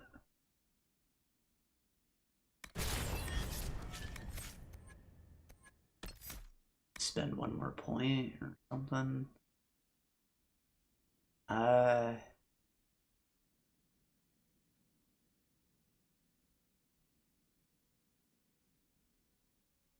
Good.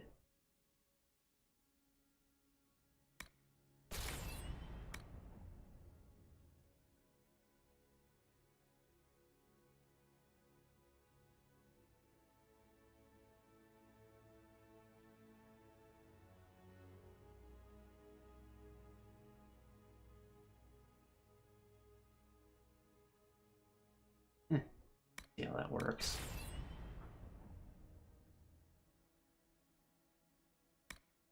Because if Cassandra's ever in my party, she's going to be near me. That's the thing. Me alone, I may be the only melee character in the team. I probably won't be, but I could. Her, I know there's at least me. It's going to be around. Do you really not have a specialization? Oh, there it is. The Templar.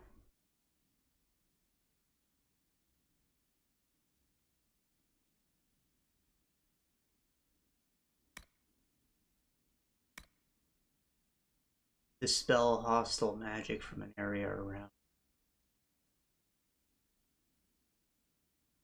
What does it mean though? Like it's most magic isn't like a sustained effect or a channel. It's just I don't know. Maybe there's fire on the ground or something. I guess you could purge barriers. That's pretty good. Now deals massive area when dispelling barriers. And okay, okay. Big damage when you dispel a barrier. That's lit. I think I might want that honestly.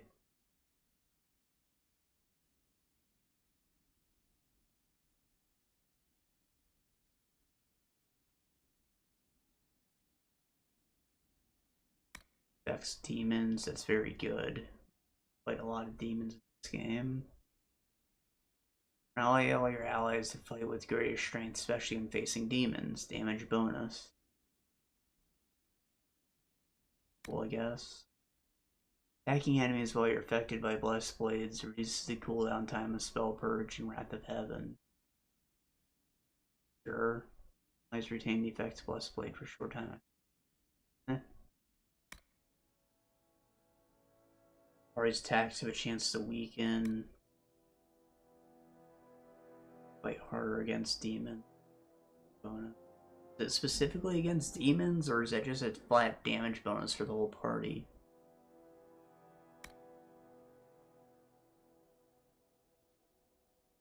Even if you fall, you give your allies the strength to fight harder in your name. So what, if I die, everybody gets healed and gets a damage bonus?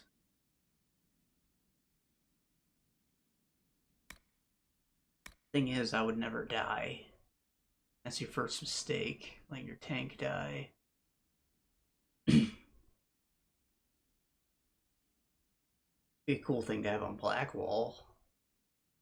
But I didn't get to pick his specialization, what he has.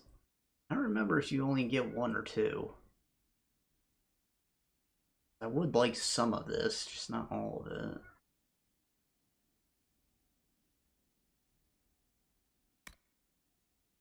Faith is your protection against the elements. Not alone, the entire party gains increased resistance to all elements. 10%, that's pretty great.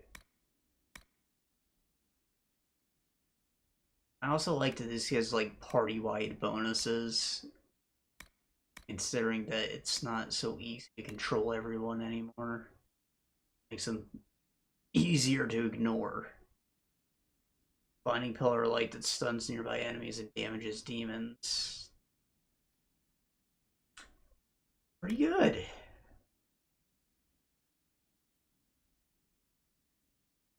You're healed for each enemy you strike. That's pretty cool. More damage to demons leaves enemies stunned longer. When it says 2 demons and it's just like a massive chunk of damage, I think it has to be 2 demons. But like, we do fight a lot of demons. Just kind of useless against certain enemies, but all this seems very good. Like with the champion, some of it, like the passives at least, seemed very good, but this all seems pretty fire. So I think I probably want to invest in this. And obviously the Reaver tank is very enticing because you sacrifice health to do damage and you already have a ton of health and you have fake health, so like that's a no-brainer. Now, this seems like a pretty solid way to go too. I'll have to see what the Reaver tree looks like. Iron Bull should have that. Probably harder. Your party's guard stamina and mana build over time. And party members gain damage resistance against incoming attacks.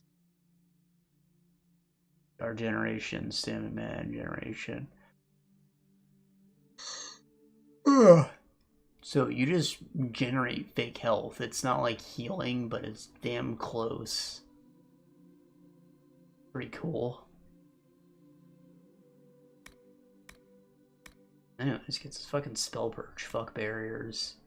Especially when the demons do that.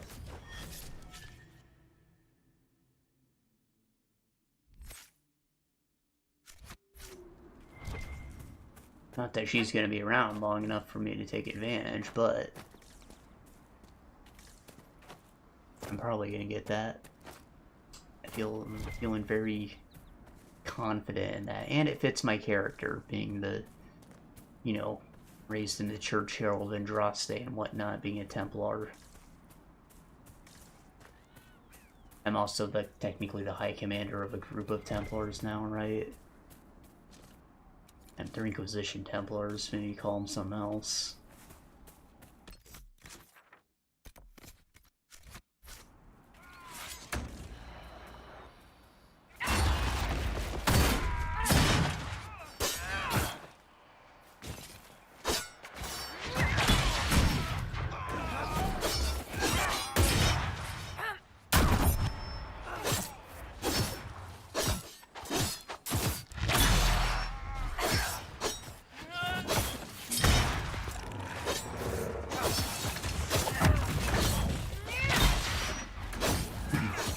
While you acquire Reaver through nefarious means in the first game,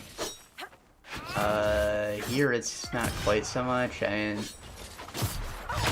basically it's blood magic for warriors, so it's not actually magic, but... The Venatori. So wonderful to see old friends. You can look at it as a sort of martyrism, right? sacrificing for strength.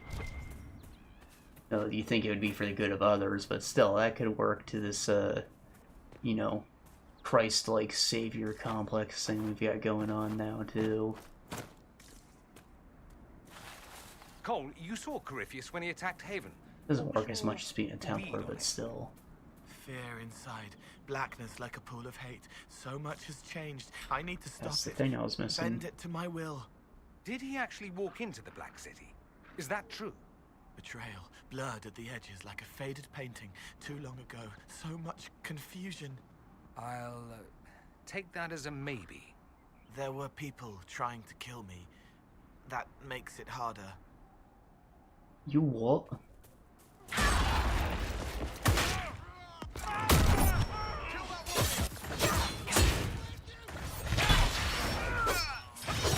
Make it take you! You guys are pussies, what the hell? They're like the same level as the ones from the mission. I didn't realize I was supposed to come do this right away.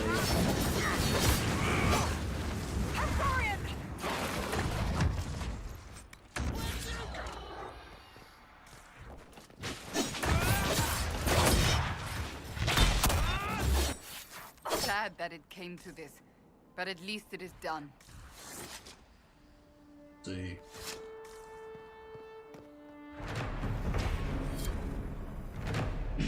Saga of Vertebrae X. Wow. We did it. Landmarks.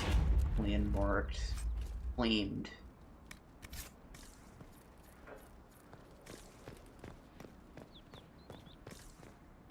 Oh, locate her weapon. I guess that Saga left her final resting place. Or revealed it. Read any of it. I didn't read any of it. I'm assuming she has a bright axe, though. Maybe a fire weapon? Could be cool. Could also be weak at this point. Bring Philandris to on the hill. Look up Philandris. It might be something that I sold. I said, isn't that Fenris's sword? But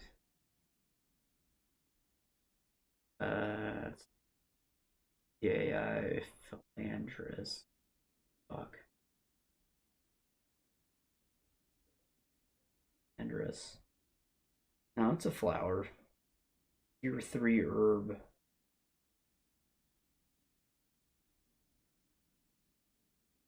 Demon weed. Demon smoke.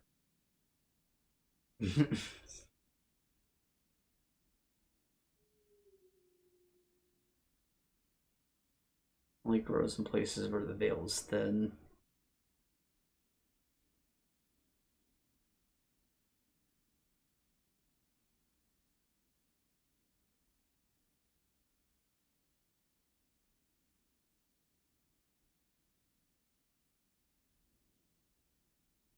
Sounds like I won't be finding this anywhere in the hinterlands.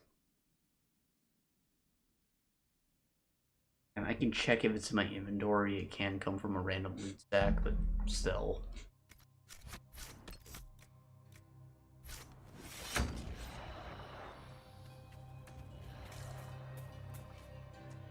Oh, the fuck. Disengage.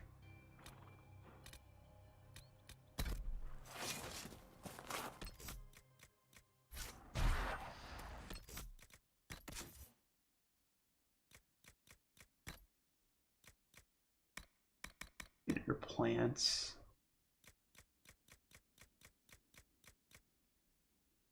No, I don't have any Philandris. Philandries, as it may be pronounced. Roadkill.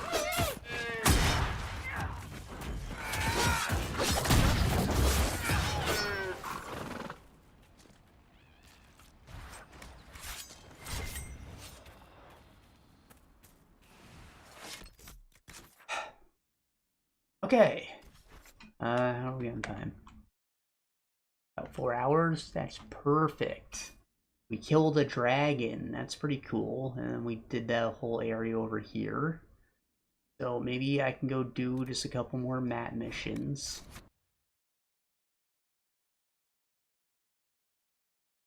And that'll pad out those last 10 minutes or whatever we have until 4. Yeah, we got like 6 minutes. And I'll pick out whichever area we're going to next.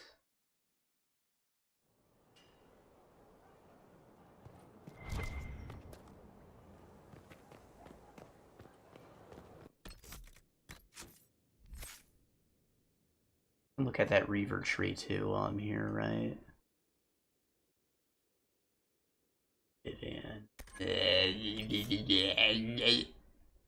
The fuck I'm doing? Not Cone of Cold. Sucks.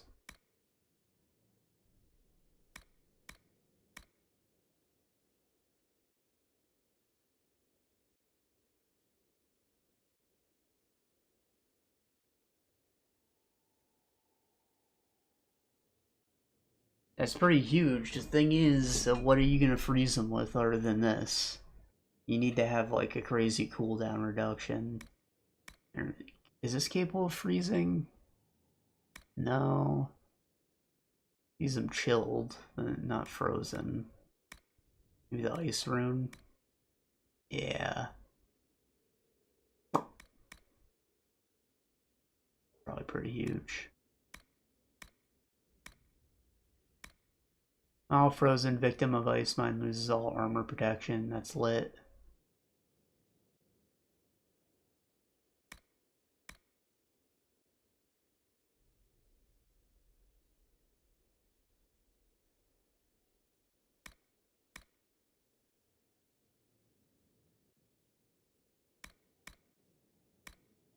I don't know, this doesn't do any damage, it doesn't freeze anything, it's just not Cone of Cold. It makes a fucking wall, which... Why do I need a wall? This isn't a fucking cover shooter.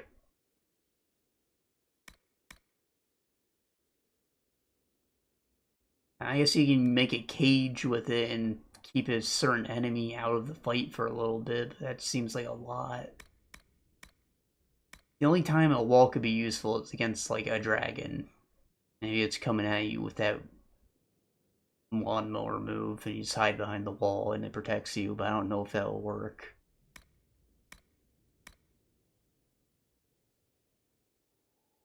Better off just running out of the way. Summon a freezing blizzard, chill and damage enemies caught in the area. Can be toggled on and off, what the hell?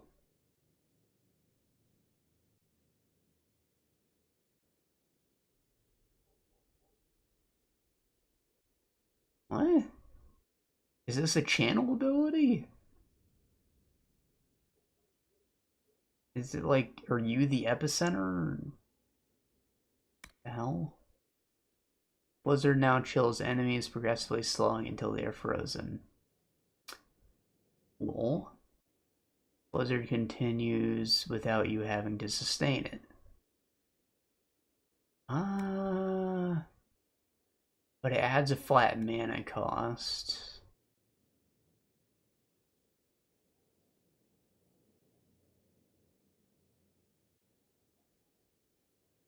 Probably better this way.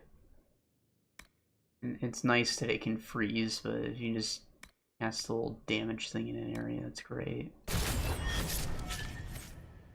And now she should have her thing open.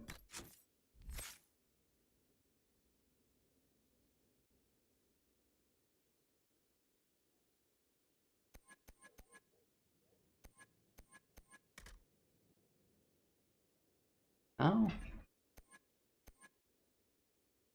Am I crazy? Maybe I have to go back out into the actual game world. Alright, here's Solus's thing. Rift Mage.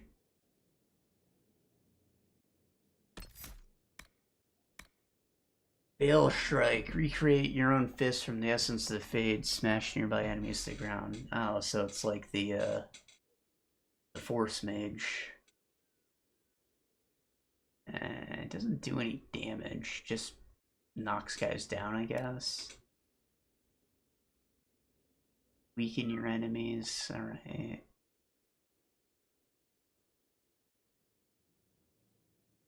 Cooldown reduce whenever you take damage, lame. Summon a boulder from the... Really? Stone Fists? Is a Rift Mage? Send them flying. At spear damage, hell yeah.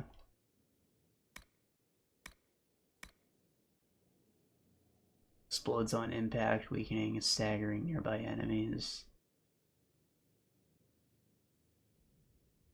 Additional damage against guard. Increase the power of status effects. Duration bonus on targets that are already weakened, okay. Pull stray magic from weakened enemies, regain mana based on damage you do to them. Alright, that's cool. Summon flaming meteors, raining down fire on enemies all over the area for the next several seconds. Alright.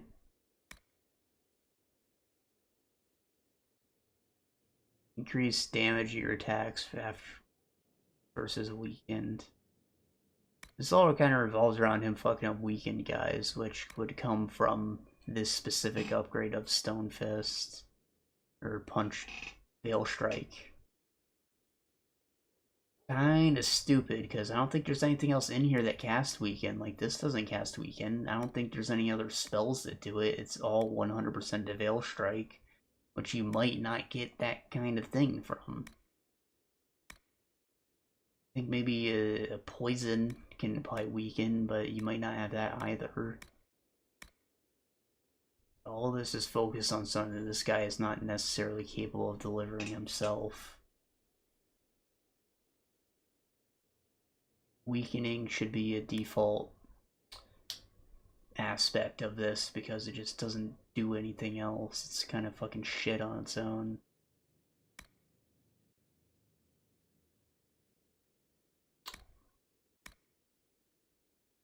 Weakens them even further. Like half damage, basically, at that point.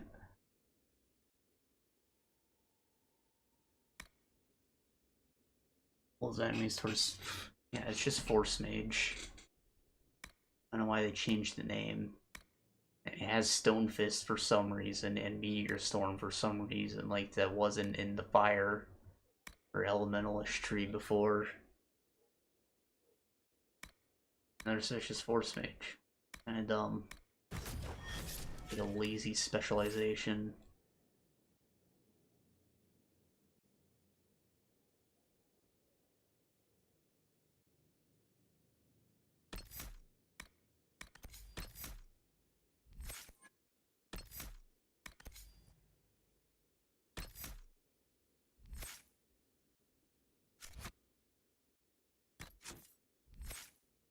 Iron Bull.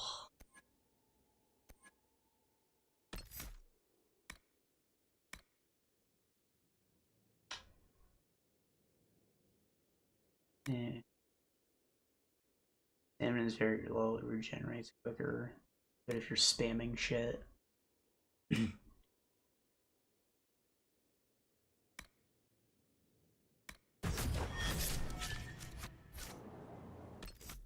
Okay.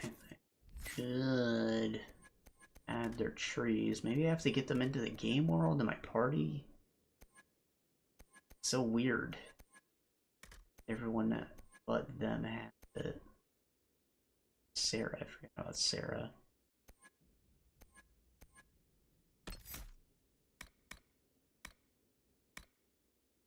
Everyone should have died.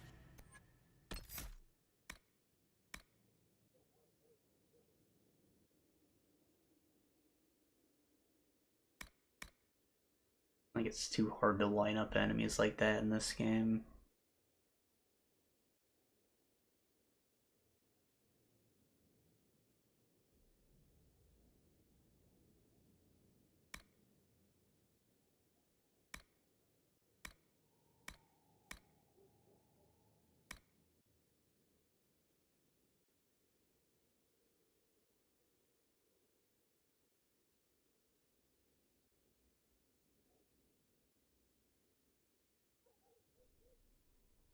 She already has stealth ability. She doesn't need that. And if it has like a knockdown effect on it, I guess it doesn't mention stats.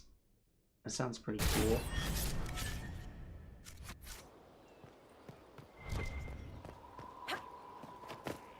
Oh, look at that. I got chandeliers. What's the chant say about I can swing from I them. never paid attention. Assholes kicked in the maker's door. He made them dark spawn. That's why it's light. We have to be prepared for our weapons. Still messed up. Alright, you know what? We already did map missions and I just wasted a ton of time doing all that jazz.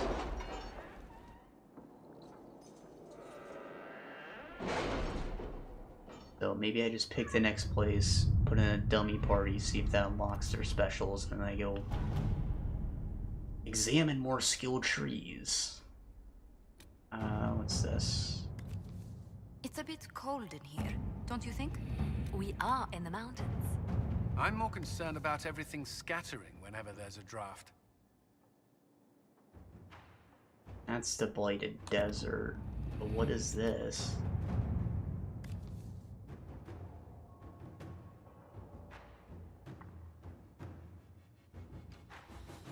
Oh, that's the deep desert. Okay. So, Shards, Mosaic. This one's story related.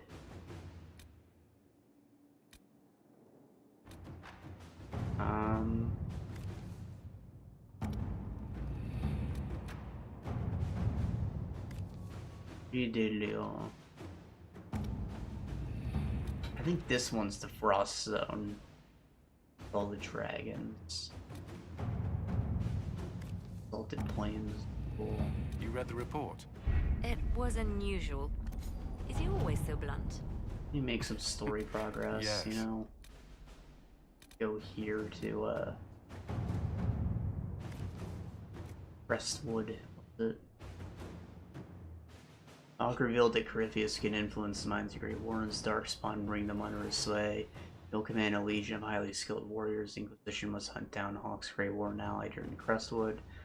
Learn about the other Warden's plans. Travel from Crestwood to Breach. Liliana will send her finest agents to discover what disasters rendered it silent. This insured trap is not awaiting us in Crestwood. I will send scouts here.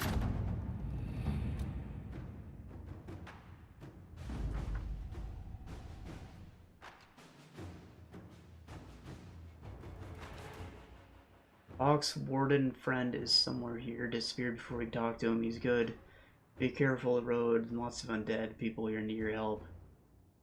Yeah, this one's like a spooky place. It's nighttime here. I think the Emerald Graves is the forest map I was talking about. The random dragon. It's just like a small forest. That's all I remember about it. There's nothing to it. Technically, it's in the Dales, so they're like big trees, but whatever. There's no other dense forest in the game, you know. The Hinterlands is all like fields. So I need Vivian in the party, as well as Ironfall. Solus is unlocked despite not coming to the party, which is weird.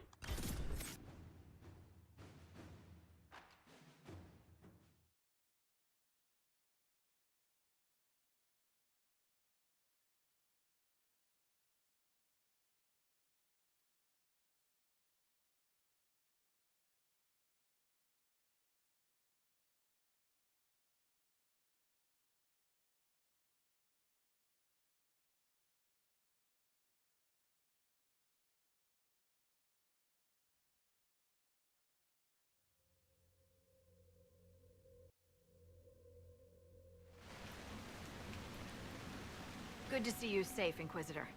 We've got trouble ahead.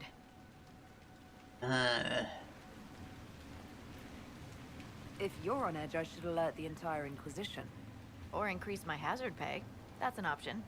Are things that bad?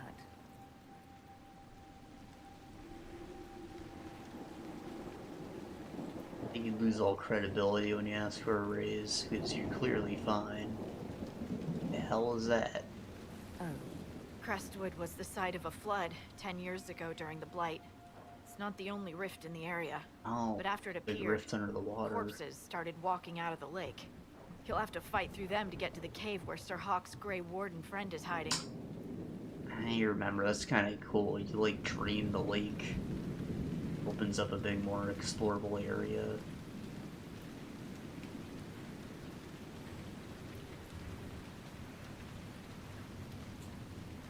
More walking corpses.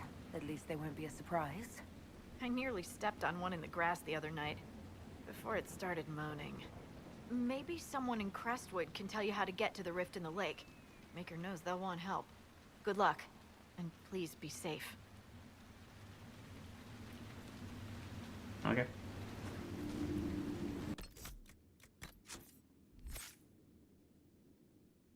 There it is. Tempest. So this one, it, like, gives you armor, damage resistance, so you're 85%, you're more or less immune. And you freeze enemies that strike you. It's kind of cool. It's the more useful of the ones. Good if you're a rogue.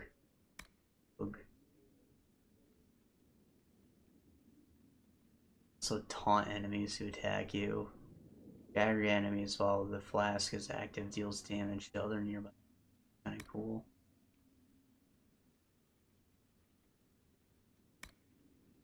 Flask of fire. Coats you in flames that spur frenzied action. Abilities cost no stamina, and enemies who attack you are knocked backwards. Can't use this ability while another elixir is active. Maybe that's more useful for an archer. Pushes enemies back. Depends how strong the knockback is. Yeah, I guess. Stamina exhausted, fighting harder, lashing out with fury. The fight damage bonus was below half.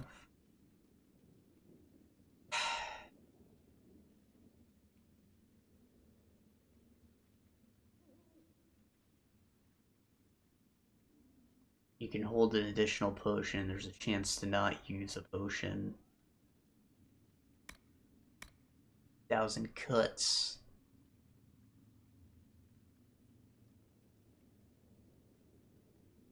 Juggernaut ult. Effects of your elixir last longer if you activate one immediately after another expires. Okay. Weird. You can use more concentrate elixirs to give an uncanny edge in battle. Bonus damage to all attacks for a short time whenever you use an elixir or a potion. Stacks. Alright, so you get damage bonus.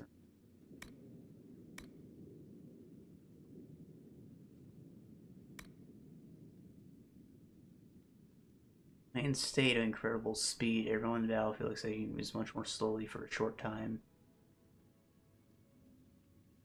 Can't use the ability while another elixir is active. Alright. Another one where it doesn't speed up your character, it just slows everything else. Or something very weird.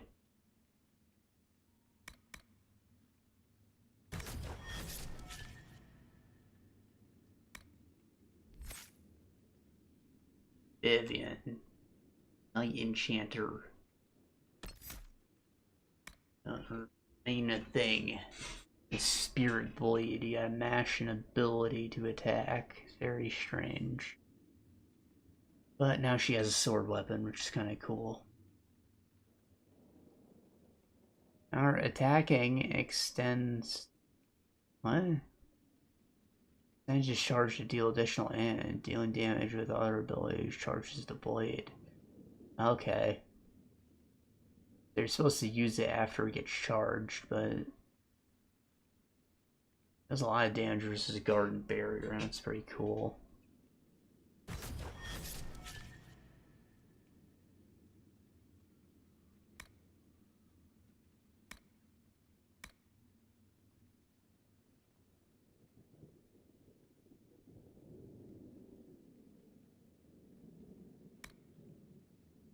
You can deflect incoming projectiles, send a shockwave back.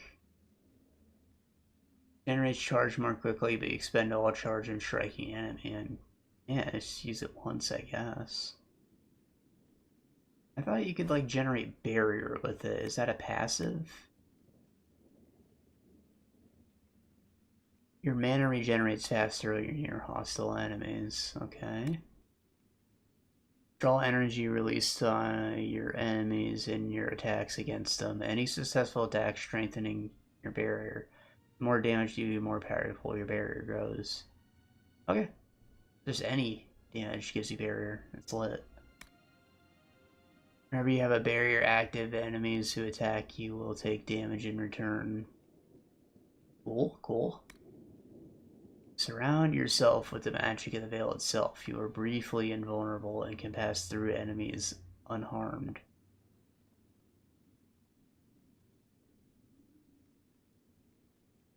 It's a lamer version of the Frost Step. Rematerialize inside an enemy, they're blasted with massive force. Okay, that's sick. The lower the charge your spear blade, the longer faded cloak lasts. Resurgence.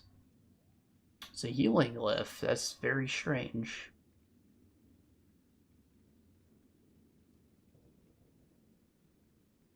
Who knew? Depth with defensive magic, barriers you create take longer to naturally decay. Disruptive field, this is a force mage skill I thought didn't really make sense being there with the pool, like they did the same fucking thing.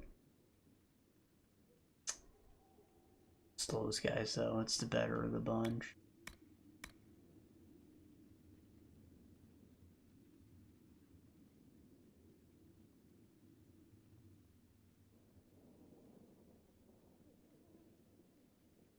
Alright, and that all seems pretty good.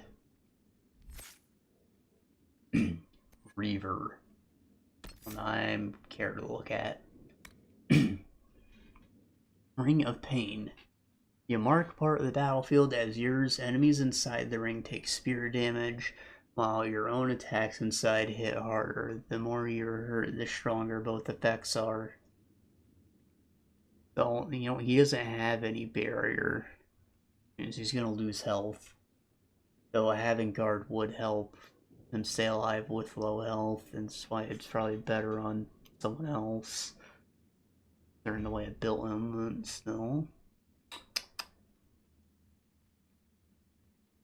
It does general damage as spirit damage, and you get a damage bonus for missing health.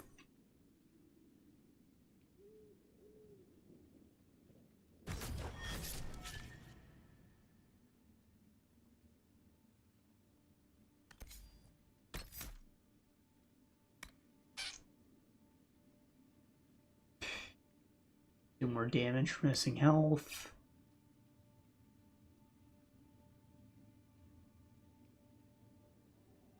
Enemy dies, you get a damage bonus.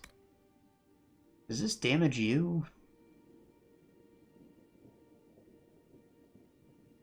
No, it doesn't. You just use this. No, it costs stamina. Cooldown reduction, cost reduction. Moves to follow you, and that's probably the way to go. Oh, it's a cost reduction for a different skill. Dragon Rage costs less severe on health. What is Dragon Rage? Rampage, still force ability, yeah, your attacks are harder and faster. You gain health with each strike. And that's good, but it's only for you.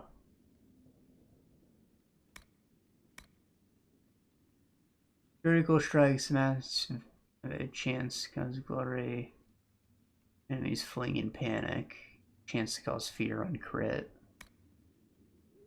Being near a badly wounded enemy spurs you into frenzy, driving you to move faster and giving you a better chance of striking deadly blows. So, it's not you on low health, it's the enemy is low health, and it makes you attack faster. And you're a critical chance boost. That's kind of sick. This has nothing to do with you being low on health. I mean, you get bonuses from it, but you don't need to sacrifice anything.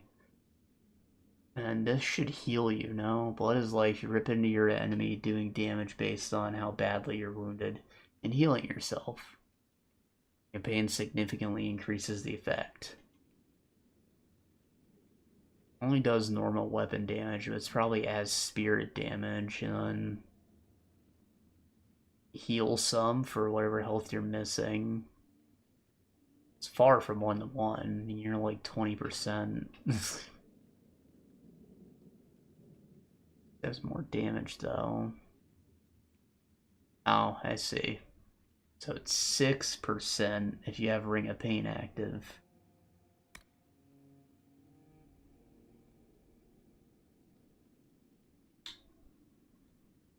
Crit bonus on Dragon Rage after using it, or more healing, which is probably the way to go. Because a crit chance on one spell, are you kidding me? You launch an attack fueled by your fury, ripping into foes for damage. It increases as your own wounds deepen. Ring of Pain significantly increases effect. You take damage with each swing. Is this a mode? Or is it a duration-based thing? It costs 2% health.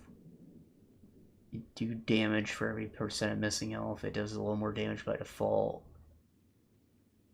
200% damage if you have Ring of Pain active already. I guess this is just an attack. It doesn't have a cooldown. You have to replace your main attack.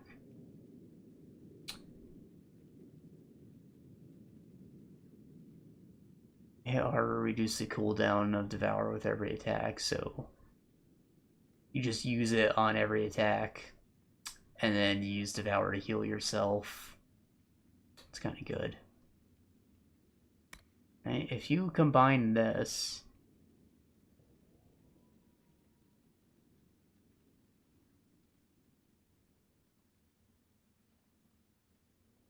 .4, .8, is that like the total? And it's almost getting all your health back from it, right?